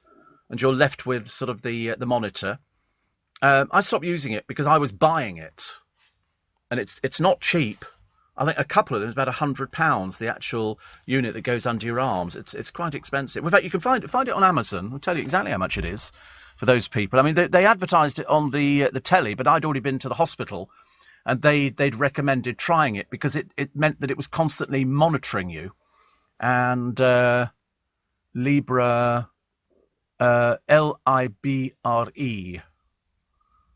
E on the end. There you go. And there you go. Look, two sensors, £109. One £50. It's very expensive. And then you get this little monitor thing, which is £53.98. Lasts for up to 14 days. And you literally wave it I used to do it in the studio. You wave it underneath and it goes blip, blip, blip, because it's constantly monitoring. It's got a little plastic needle which goes into your skin. You'd never think a little bit of plastic could go into your skin. I stopped using it because it was so expensive. And also, I know when I'm ill. I know when I'm ill. Steve, I wonder whether the email that you get from the National Lottery for a big winner is the same as the one you get for £2.80. It is. It's exactly the same. You are not wrong. You're not wrong. And the reason you're not wrong is because it's computer generated. They say, do not reply to this email because there's nobody there. No, they don't phone. No. Because they don't know who you are. No, even if it's a big one, they don't know. I mean, let's face it, nobody's supposed to know what your passwords are or anything like that. They can't phone you. So you have to go there and you have to give them the information. So that's why. So even if you had one and you don't collect it, that's your problem. They're not there to remind. But they do say, do not respond to this because there's nobody here to answer it for you. It's just a computer. So there you go. Steve, I'm listening from a juicy oasis in Portugal. 2 weeks of juice in an attempt to drop £21. Oh, Pete, not a good idea. Not a good idea. You've got to take more than juice into your body. You really have. I know who he is. I know exactly. This is the bloke who is the self-professed juice meister. And you have to have a bit more than juice, I'm afraid. You really do. I feel sorry for that woman, actually. Who's that woman who's just been imprisoned again in Iraq? Is this... I can't remember her name now. She's had so many appeals. I think it's in Iran. She's had so many appeals, and each time they send her back into prison again. She seems to have been there forever and a day. She had the latest one turned down. It'll come to us in a moment. Here you go, Nazanin Zaghari-Ratcliffe. This is the Iranian-British dual citizen, and she's been detained since 2016. She was found guilty of plotting to topple the Iranian government, and every time she comes out, they then put her back inside again. Is the matter with these people? Does she look like she's a spy? Goodness sake, honestly. And Boots Audio sold records, tapes and audio equipment, says Jeff in France. Yeah, we're talking about Boots the chemist. They used to sell diabetic chocolates. But all the diabetics would say to you, don't buy them. Don't buy them. You don't need to buy diabetic chocolate. You can have normal chocolate, just, in moderation, please. There you go. The latest move from the Iranian forces means she's lost her latest appeal. Labour's Tulip Sadiq said the British-Iranian dual national sentence of 1 year plus a 1-year travel ban has been upheld with no court hearing. So she's lost her latest appeal, so she could be returned to prison at any time. What's the Prime Minister done? Nothing. Nothing at all. Just leave her out there. Let her rot. Who cares? That seems to be the attitude, doesn't it, nowadays? It's dreadful. I mean, she's been in there accused of something, and the latest one, they don't even have court cases. I mean, the Prime Minister, of course, has been on holiday. We realise he's very busy at the moment. He's got better things to think about than that. He's painting and... Ooh, very exciting. Very exciting. Strictly star Adam Peaty in all the papers today because Katya Jones appeared to become close to kissing him. Adam, if you're listening, she has a reputation, OK? Ask that so-called comedian bloke that she had a fling with, snogging all over the place. Be very careful. She's after free publicity. Don't go anywhere near her, OK? Put her at arm's length and try and get yourself voted off the programme as quickly as possible. OK? That'll keep everybody happy. There's a gay Premier League star. Must be football, mustn't it? If it's Premier League, it's football. And he's having therapy because he's frightened of coming out. Telling pals, I'll be crucified. Oh, surely we've moved on a bit from that, haven't we? But apparently not. He reveals he's sought professional psychological help amid fears of how rival fans will react. He said, it's 2021 and I should be able to be free to tell everyone who I am. Well, if you told your friends, I should imagine everybody knows. I mean, there is no out Premier League. What happens is they tend to retire, then they come out. I've noticed. He said, there are some fans on the terraces for whom it would still be very much the 1980s. He says, I want to be open with people. Interesting, isn't it? That even in this day and age, I mean, somebody would know. Well, obviously all his pals would know that he was gay if he's not going to sort of come out, and he can't. So what he'll need to do is retire from football, become a commentator, but he'll just be gay. But if you're a footballer, you apparently can't come out because of what the fans will sing on the terraces. And that's probably the bit that puts people off. This is the news at 6.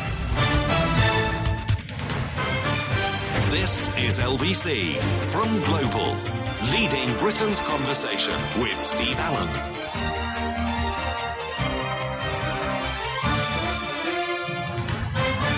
Morning, everybody. Nice to have your company. This is LBC. It's Steve Allen's Early Breakfast, and it's Monday, traditionally the day of the week where you go, oh, where did the weekend go? Why was the weekend so fast? Why can't we have long weekends? But don't worry, just around the corner there'll be bonfire night.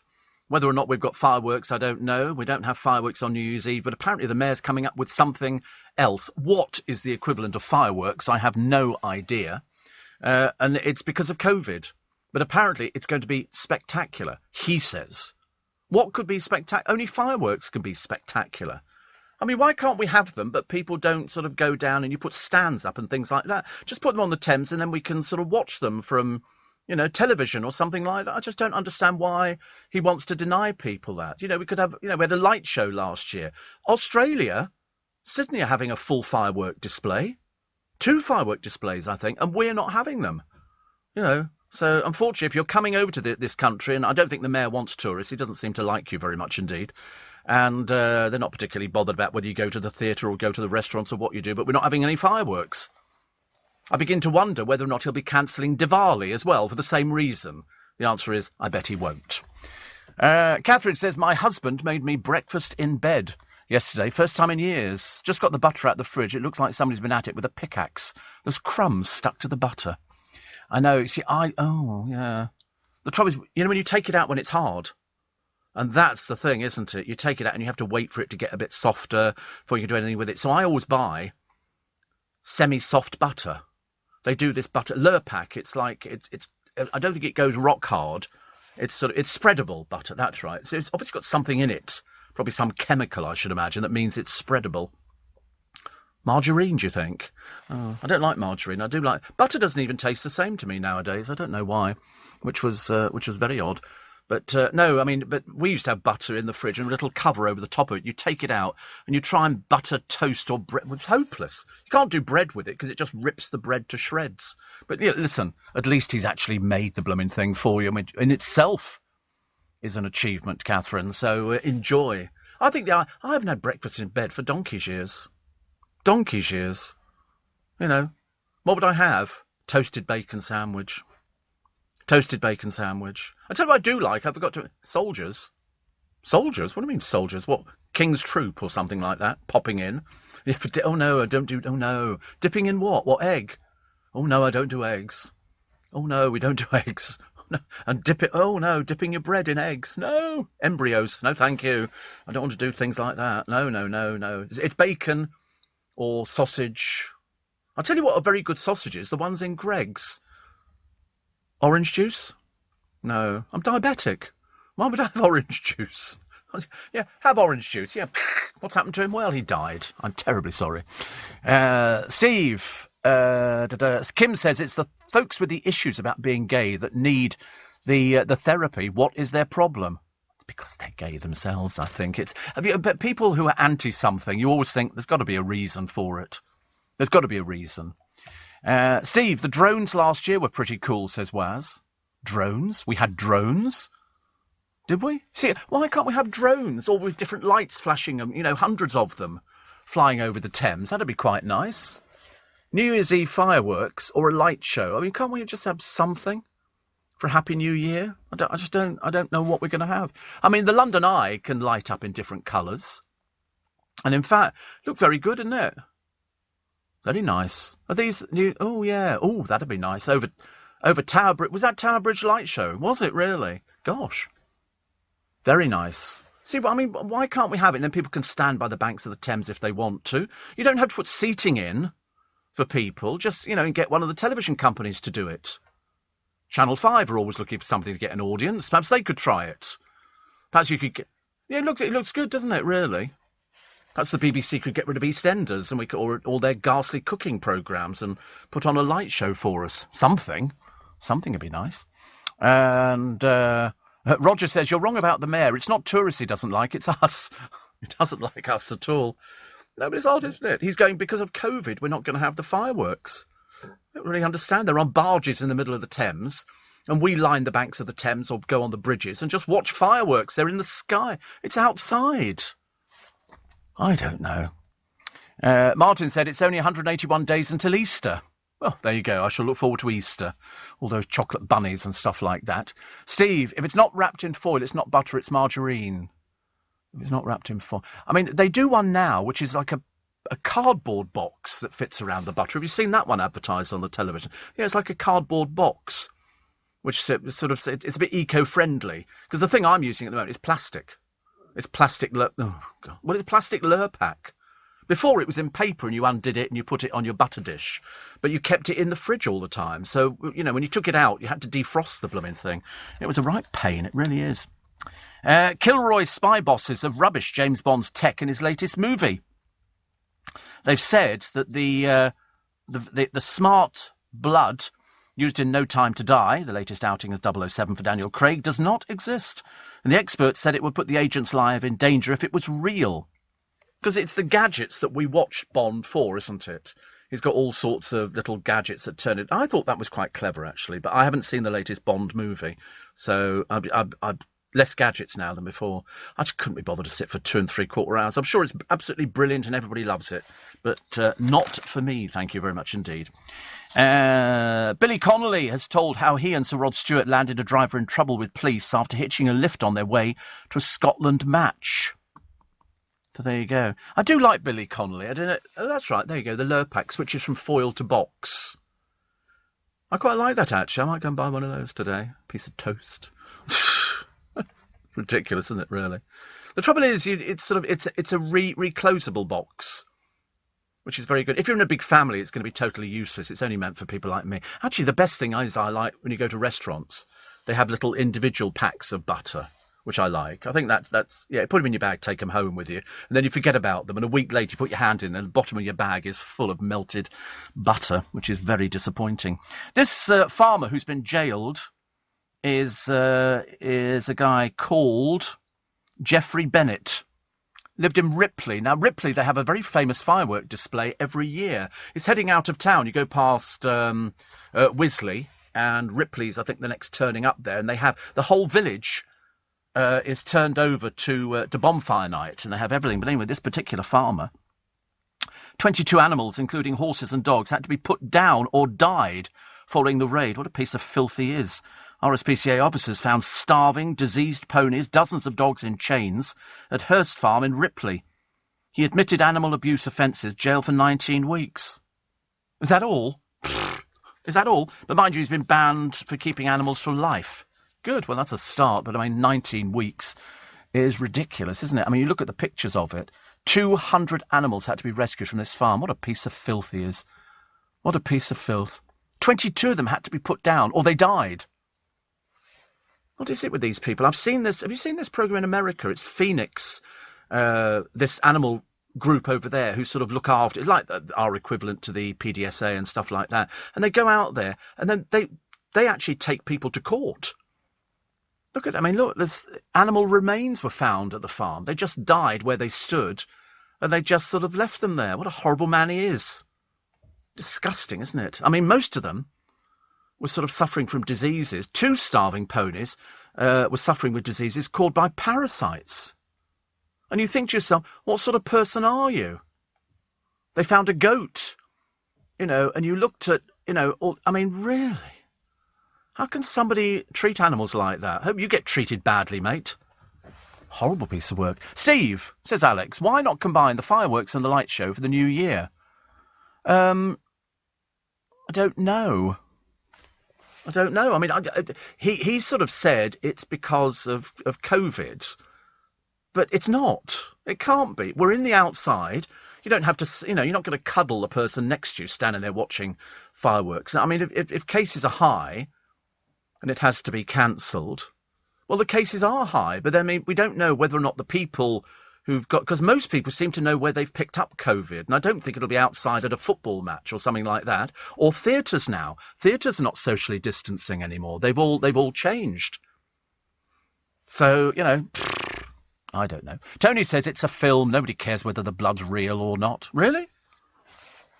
Oh, I would care about that, I think. And somebody says the mayor's spent all our dosh on other things, so that's why there's no fireworks. I don't see. I mean, can't they get them sponsored? Surely somebody can sponsor a few fireworks. I'll sponsor a packet of sparklers. We can stand there. I'll stand on a barge in the middle of the Thames and wave them. It's a bit disappointing, isn't it, really? I think it'd be quite a nice idea. Quite a nice idea. Somebody says the Watney's Party 7 has been relaunched this year. It was £1 in 1974. Now it's 25 quid. But it does come with a tap, which in the early days you had to buy separately. I never drank it. I've never drunk beer in my life. I've worked in a pub and bars. Never had a pint. No, never had a pint. No, never drunk cider. No. I didn't drink wine till I was 18. We used to have wine with Sunday lunch and caught up since. And but no, never drunk beer or anything else like that. Just never. I did try it once in a pub. I used to work in a country pub. Oh no, definitely not Guinness. Oh no. I don't know why. There's just something about the taste of it doesn't agree with me. And I tried a lager and lime. God, it was vile. Absolutely disgusting. And then I worked in a bar and we used to recycle all the what we call the slops. So you go round the tables, you bring all the things and you empty them into a bucket and then we'd pour it into Best Bitter. So in fact the Best Bitter was a combination of, the only thing you couldn't put in there was Guinness because it changed the colour of it, but everything else went in there.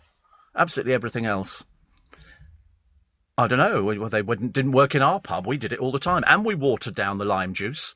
A bottle of lime juice you could get 3 out of. Nobody knew. You just go, oh, lager and lime, and so you give them a shot of this watered-down lime juice. They seemed quite happy. Nobody ever complained about it. It was all very popular in those days. I'm sure that there are lots and lots of things that go on nowadays that make your hair curl. Leading Britain's conversation, LBC, with Steve Allen. Morning, everybody. Somebody says, Steve, will we be having actual Big Ben tolling in the new year? Well, Jackie, I don't know whether we've got it. I don't know. I mean, this seems to be going on forever, doesn't it? What are they spending on Big Ben? An absolute fortune. An absolute fortune. That one's been going on forever and a day. I suppose keep it going as long as possible. Now the whole of the House of Commons is all covered with scaffolding and tarpaulins and everything else. In fact, if you were a tourist coming to London at the moment, there's not a lot to see apart from scaffolding and cranes. Seems to be our most popular tourist attraction at the moment. You can't see anything else. But whether or not we get Big Ben chiming in midnight, I've got no idea. But nobody sings it. What's the point? They say it will ring again early next year as the restoration nears completion. It's only cost us 80 million quid. What an absolute bargain. Surely we could have got it sponsored by Timex or somebody like that. They say the famous bell has been largely silent since 2017, as repairs to the clock in the Elizabeth Tower, which houses it, meant it only being reconnected for significant occasions. I'm assuming New Year would be one of them. It did last year, did it? I can't remember. I'd be glad to drive around London and not see scaffolding all over the place. It is absolutely ridiculous. How many stairs are there inside that tower? 334. I can't remember how many there are, but I did climb to the top of St Paul's Cathedral. I know, it was quite a few years ago. It was still a bit of an effort, and I climbed all the way to the top, and then I got over the dome bit, because you can go over the dome and look through a piece of glass, and it shows you how far away the floor is, which is a long way away. And then you can go up higher to what they call the top of the wedding cake, and that was quite good. I was glued to the wall, like with... I felt like I was being somebody very militant. How many steps are there? I don't know. I can't remember how many there are in St Paul's. It's 600 and something. Was that right? I seriously couldn't tell you. I can't remember. I know that 528. It's a lot. And also, the worst thing is, it's not like a normal staircase. This one, you're just going round and round and round and round and round. You do get a bit giddy on it. But it's the bit you have to see is when you go through one little entrance to climb to the next bit, and there's all Wren's craftsmen have done graffiti on the walls. It's really good from sort of whatever year it was built. But it was certainly good, but it was climbing over the dome and then going up to the next bit. It's very clever when you consider that he stayed over the river and watched them building the thing. Very good. Steve, I heard the fireworks, says Bev, take organisers a year to arrange, so they won't be happening. I mean, I know we have the highest COVID cases in the whole of Europe. We know that. I'm trying to put that to the back of my... Because otherwise you're going to spend your life being totally miserable about the whole thing. I appreciate the fact that people have lost their lives. In fact, more than... What is it? How many people now? 150,000? Is it? It's certainly something fairly high. The amount of people who've lost their lives already. And we tend to just... If it doesn't affect your family... We tend not to sort of think about it. I think about it all the time. I think about all these people whose lives will never be the same ever again.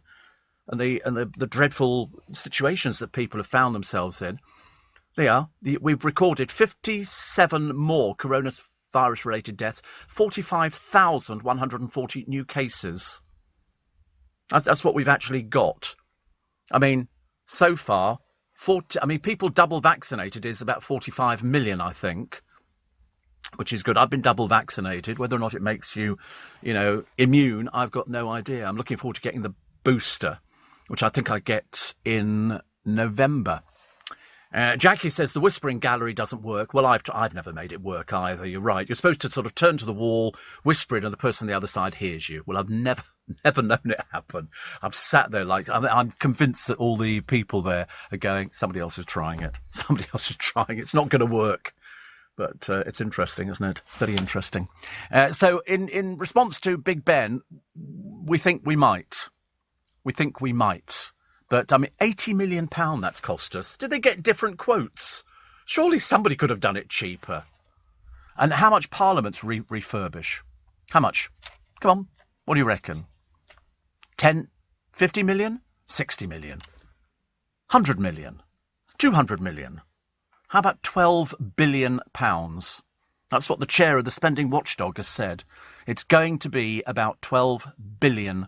Oh, let's pull it down, for goodness sake. Why can't they go and rent somewhere or something down the road? The initiative was to upgrade a number of buildings, which serve as temporary homes for MPs and parliamentary staff, while the Palace of Westminster was overhauled.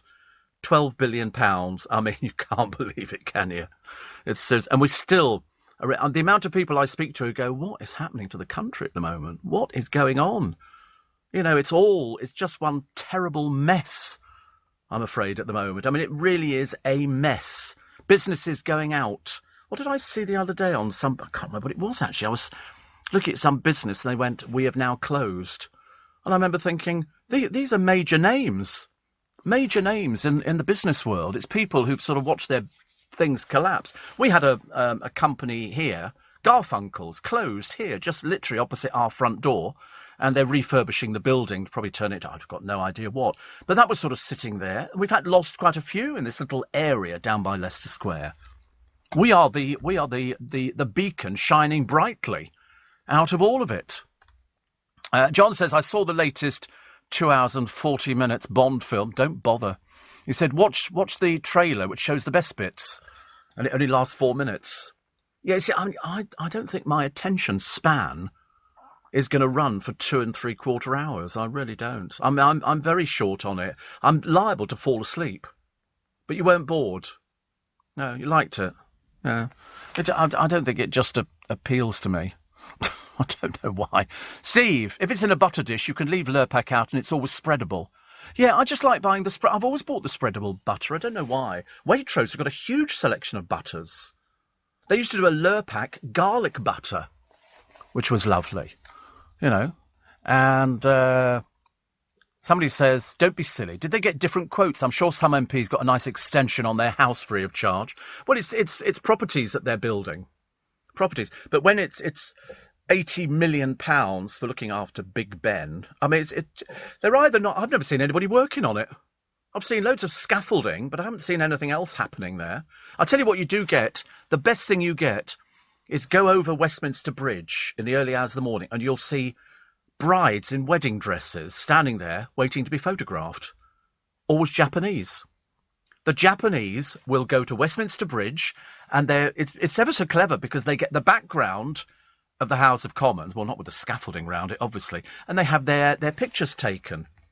Great view from that bridge, and so they get their pictures taken, and they're all there with the veils on and their dresses and everything else. Because the first time I saw it, because I used to see them on a Sunday morning, and I used to say to somebody, why are they having their pictures taken? They say, it's a big thing to have your picture taken there on the bridge. And so they've got loads of people, they're literally like queuing to get that picture. Also for red phone boxes, you know, and so they have they're holding the thing, and they've got the door open. You think, is this really iconic? Is this really iconic? I don't know. You'd have thought the black cabs would be fairly iconic. You know, have your picture taken with somebody wearing vest and pants. You know, you can't find anybody. It's terrible, isn't it? But, you know, the sooner we get the tourists back in, the happier I'm going to be. Steve, £12 billion for the refit. Surely it'd be cheaper to knock it down and rebuild it again. I think so. I'd love to know what it would cost. Jonathan Shallett, Professor Jonathan Shallett, says, my view... Oh, wait a minute, I've lost it. Come back. It says, is as many vaccinations as possible. I've had 3 COVID jabs, a flu jab and pneumonia. You must be like a pincushion, Jonathan. He said, when people get on their high horses about their rights not to be vaccinated, yes, and of which there are many, many people, aren't there? Many, many people. He says, my 91-year-old father says they're simply selfish. Yeah, he's 91. But, I mean, you've had everything. So you've had 3 COVIDs, a flu jab and pneumonia. Well, I've got to get the flu jab and I've got to get the booster jab. And I've had two COVID jabs. But the only thing that bothers me about the whole thing, Jonathan, is if I didn't get ill or get any pain in my arm or anything the last time I had it done, and I'm worried I might go down with something this time round, because quite a number of people I've spoken to have been off for a couple of days because it laid them low, and I thought, no, I don't want that. And then I thought, perhaps because I inject anyway, perhaps it's not going to sort of affect me. I'm probably quite used to it, whereas a lot of people who would have it, they wouldn't inject on a regular basis. But as I say, you must be the proverbial pincushion, young man. Quite definitely. I mean, symptoms are usually very mild. I know, but it's just getting symptoms. But I've not had colds for ages, or flu or anything like that.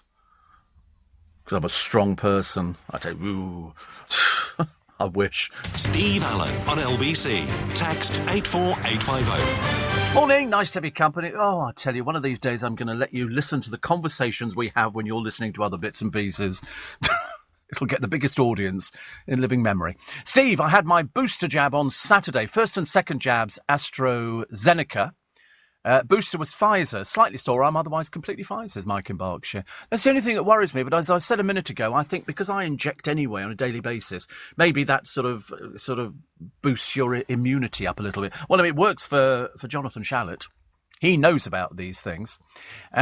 Steve, Terry is type 1 diabetic on the M1. He said, sorry, Slate, meant to say this earlier, but I was falling asleep in the passenger seat. Test strips are expensive, but if you've got the test you like, you can get the strips prescribed for free if you're type 1 diabetic. Yes, I mean, I've always bought them. It's like, I know a friend of mine who's diabetic and has to do the blood thing and uses the same needle all the time. I just buy a box of these little tiny needles. I mean, they're only, seriously, they're so weeny. It doesn't make any difference. Steve, and Lindsay says, I feel so reassured to wake up to you today, to my constant of hearing you. As from today, I'm feeling quite lost as I've been made redundant. Oh, my Lord. But a new chapter for my Monday so I can luxuriate listening to you with a cuppa. Lindsay's in Caterham. That's, do you know, if there's one thing we've all got in common, it's been a hell of an 18 months. It really has. Hell of an 18 months. Who'd have thought? When it first started, who'd have thought that things would have turned out the way that they turned out? And still people are dying from COVID. I would just want to impress on people, it's not gone away anywhere at all. And from Tony in Bishop Stortford, I was talking about Bishop Stortford the other day, actually.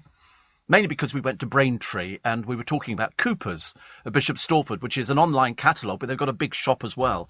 And I was saying to my my sort of extended family, I said, I bought loads of stuff from Cooper's. They went, really? I said, yeah. I said, I've got a water heater and all sorts of bits and pieces. I love it. But anyway, Tony loves the show.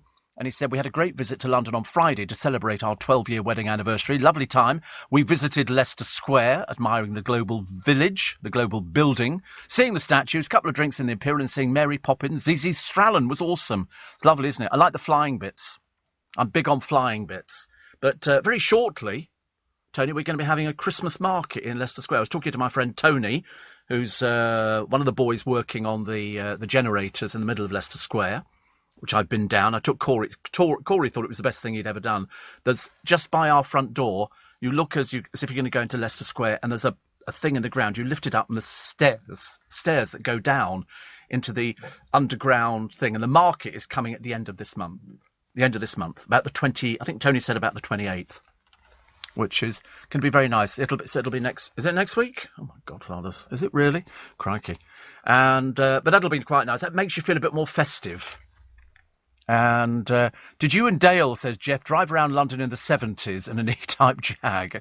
Makes it sound like the Saint, doesn't it? I can't remember if he ever had an E-Type. He did like his cars. That's a fact. I mean, to me, a car was you just put petrol in one end and a bit of water in that. And to be honest, I don't think I put any water in my car for ages. Ages and ages. Worst car I've ever had? None of them, really. I've liked all of them. That's why I bought them in the first place. I've had a Fiat Tipo. I've had a Mazda, which I quite like because it was in sparkle. In fact, I traded in the Mazda for my first Rolls. Seriously, it was the most bizarre thing. And I remember the bloke, Steve, who owns the garage, saying to me, he said, took us ages to get rid of your car.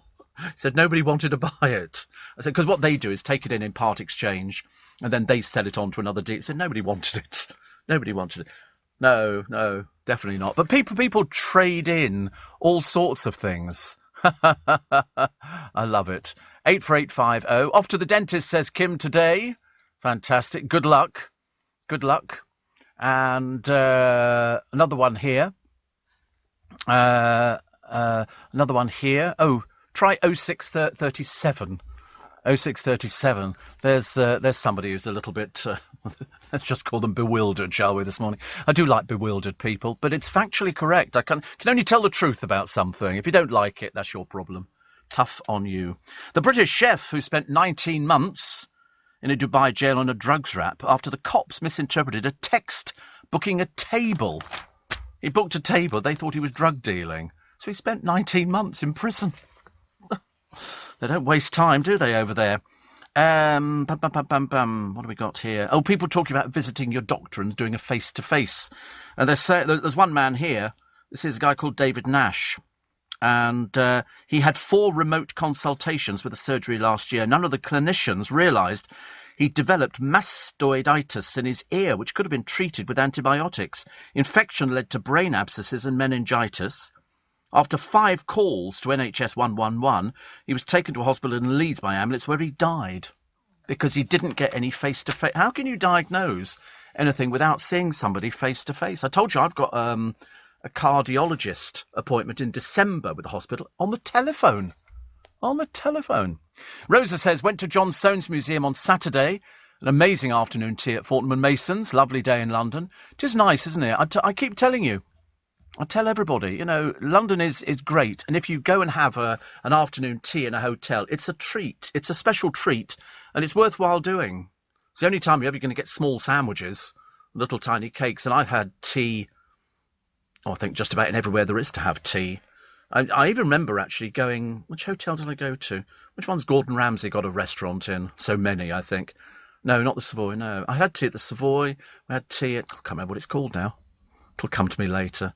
Claridge's, which was very nice. In fact, somebody paid to have afternoon tea with me in Claridge's for Make Some Noise a few years ago. And the Goring. I had tea at the Goring as well, which was very nice. Matt says, did your Fiat Tipo have the electronic dashboard? Now you've asked. Might have done, yes. I don't know. A friend of mine's got a Mini, one of these new Minis. It's all whistles and everything else. It's got more stuff in it than my car's got. Seriously, I mean, I'm quite surprised. Quite surprised. But I like my Fiat Tipo. Unfortunately, I bought it, and it looked like that one, that silver one.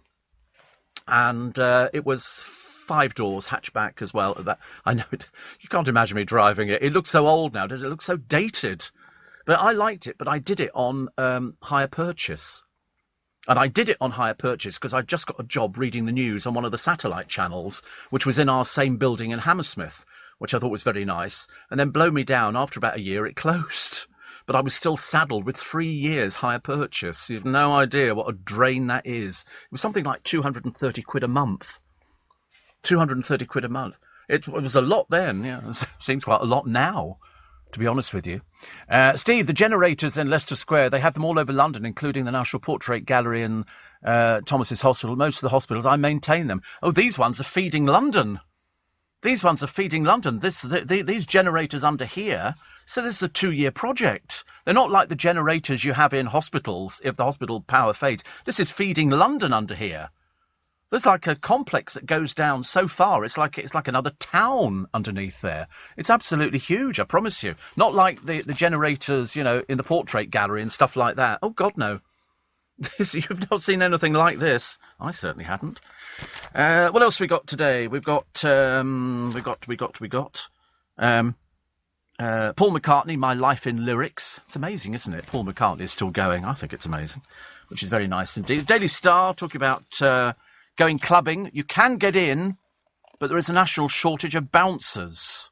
So just throw yourself out if you've had one too many drinks. At least you won't have to argue with anybody, will you? Because they do that, don't they? The bouncers stand on the door and they look down like that. And you think you own this place, don't you?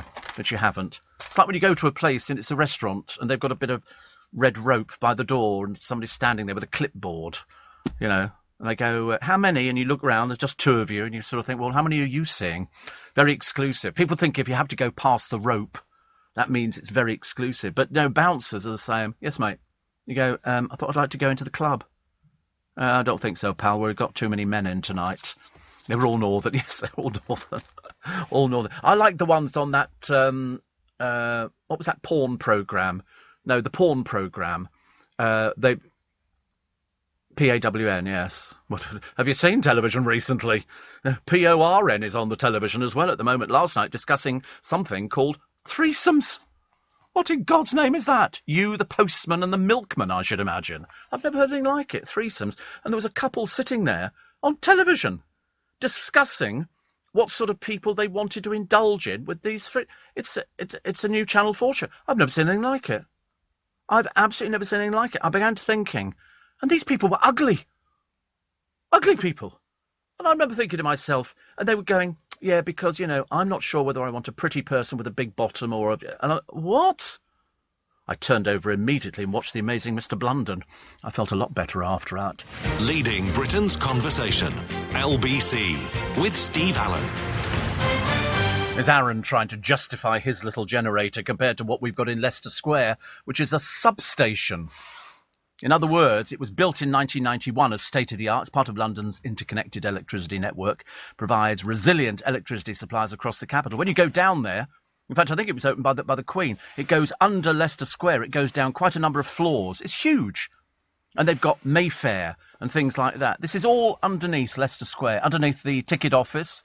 They brought in the generators and everything else. I mean, they've got the transformers being lowered in, and you see how big this place is. It's huge. It's absolutely huge. And so they started in November. It will finish, I think, about the end of 2022. And they're going to do the Christmas. But you'd never know it was under Leicester Square. So what they've do, first of all, they've erected the hoardings. Then they've excavated and removed the ground above each of the 3 transformers. They're huge, these things. They've removed the existing transformers. The crane was bigger than our building. Then they've replaced them with the new transformers. Then they've got to do all the electrical works. And then they'll be filling in all the bits around it. It is vast down there. I mean, it really is. I've never seen anything like it. And we've been wanting to go there for ages. The construction site takes up a third of Leicester Square. That's what it is, and goes down. I forget how many feet it goes down, but they showed us what it looked like when they were building it.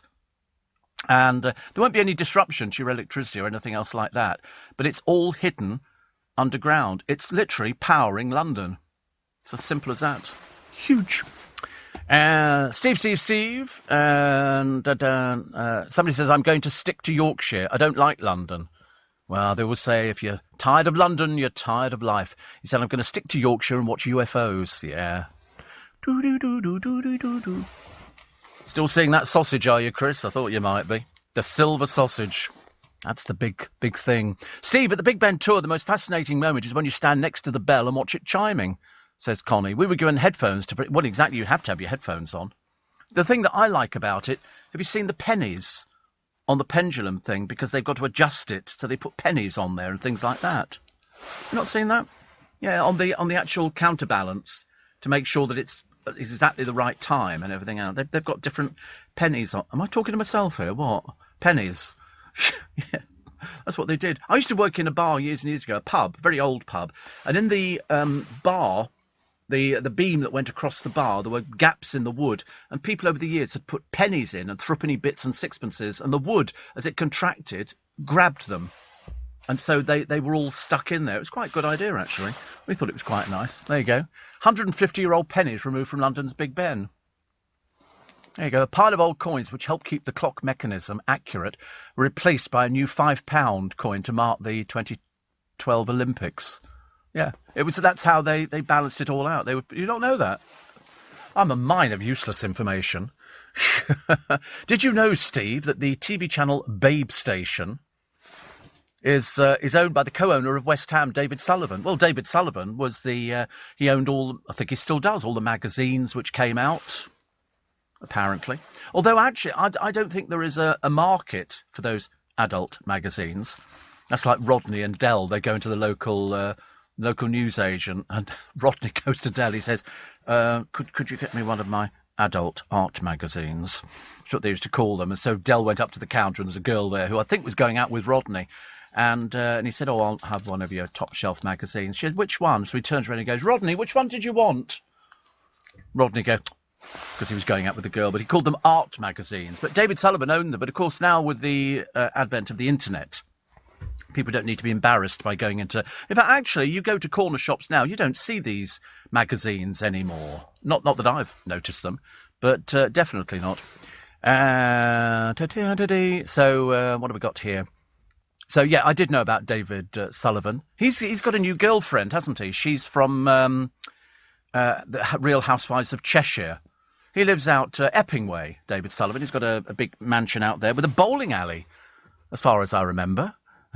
Which is quite nice. Hardcore Porn is the programme, it doesn't exist anymore. Neither does the other one, which was in Vegas, which I went to, because the people who featured on the programme in Hardcore, in the other porn programme, the pawn shop thing, didn't actually work in the shop. They had other people who worked in the shop. They were only there for the filming. They've closed down. Hardcore Porn has closed down as well. But they used to have big blokes working in there. And if one of the people used to go in there, the language was atrocious. You know, I've been told I'm going to get $400 for this. Do you want to pawn it or sell it? Apparently, if you pawn or sell, well, if you pawn it, they've got to keep it for 2 weeks. For the it's a rule it was a rule in Detroit that they had to keep it so that it could be checked by the police to make sure it wasn't stolen, because people would nick stuff, go in there and get money for it.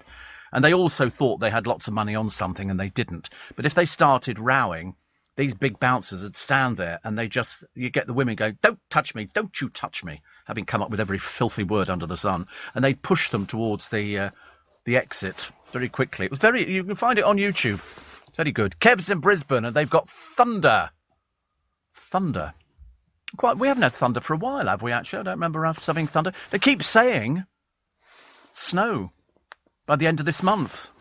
I don't know whether or not that's going to be right, but it sounds good. Apparently another power station under Admiralty Arch. Light cloud and a gentle breeze today. Tomorrow, cloudy, 20 degrees. Wednesday, you've got the rain.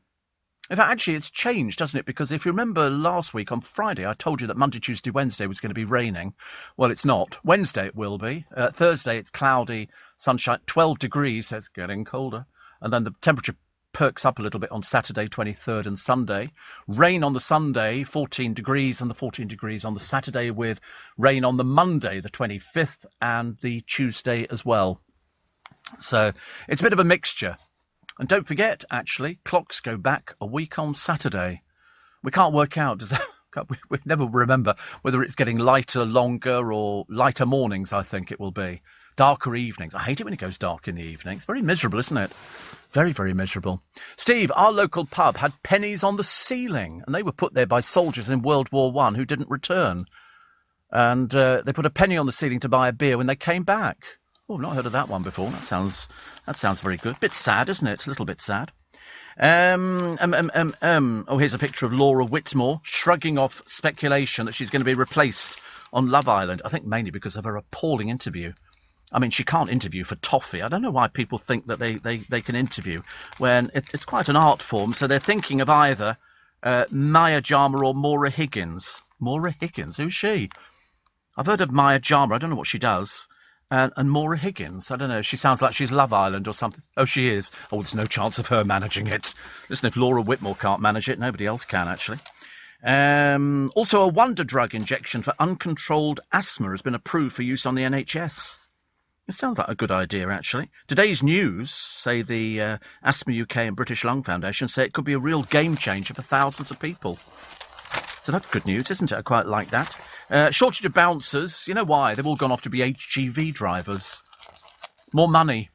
More money. I like the idea that somebody could drive. I've often wanted to know what it's like to drive an HGV, and then I thought, not really. That's another one of these.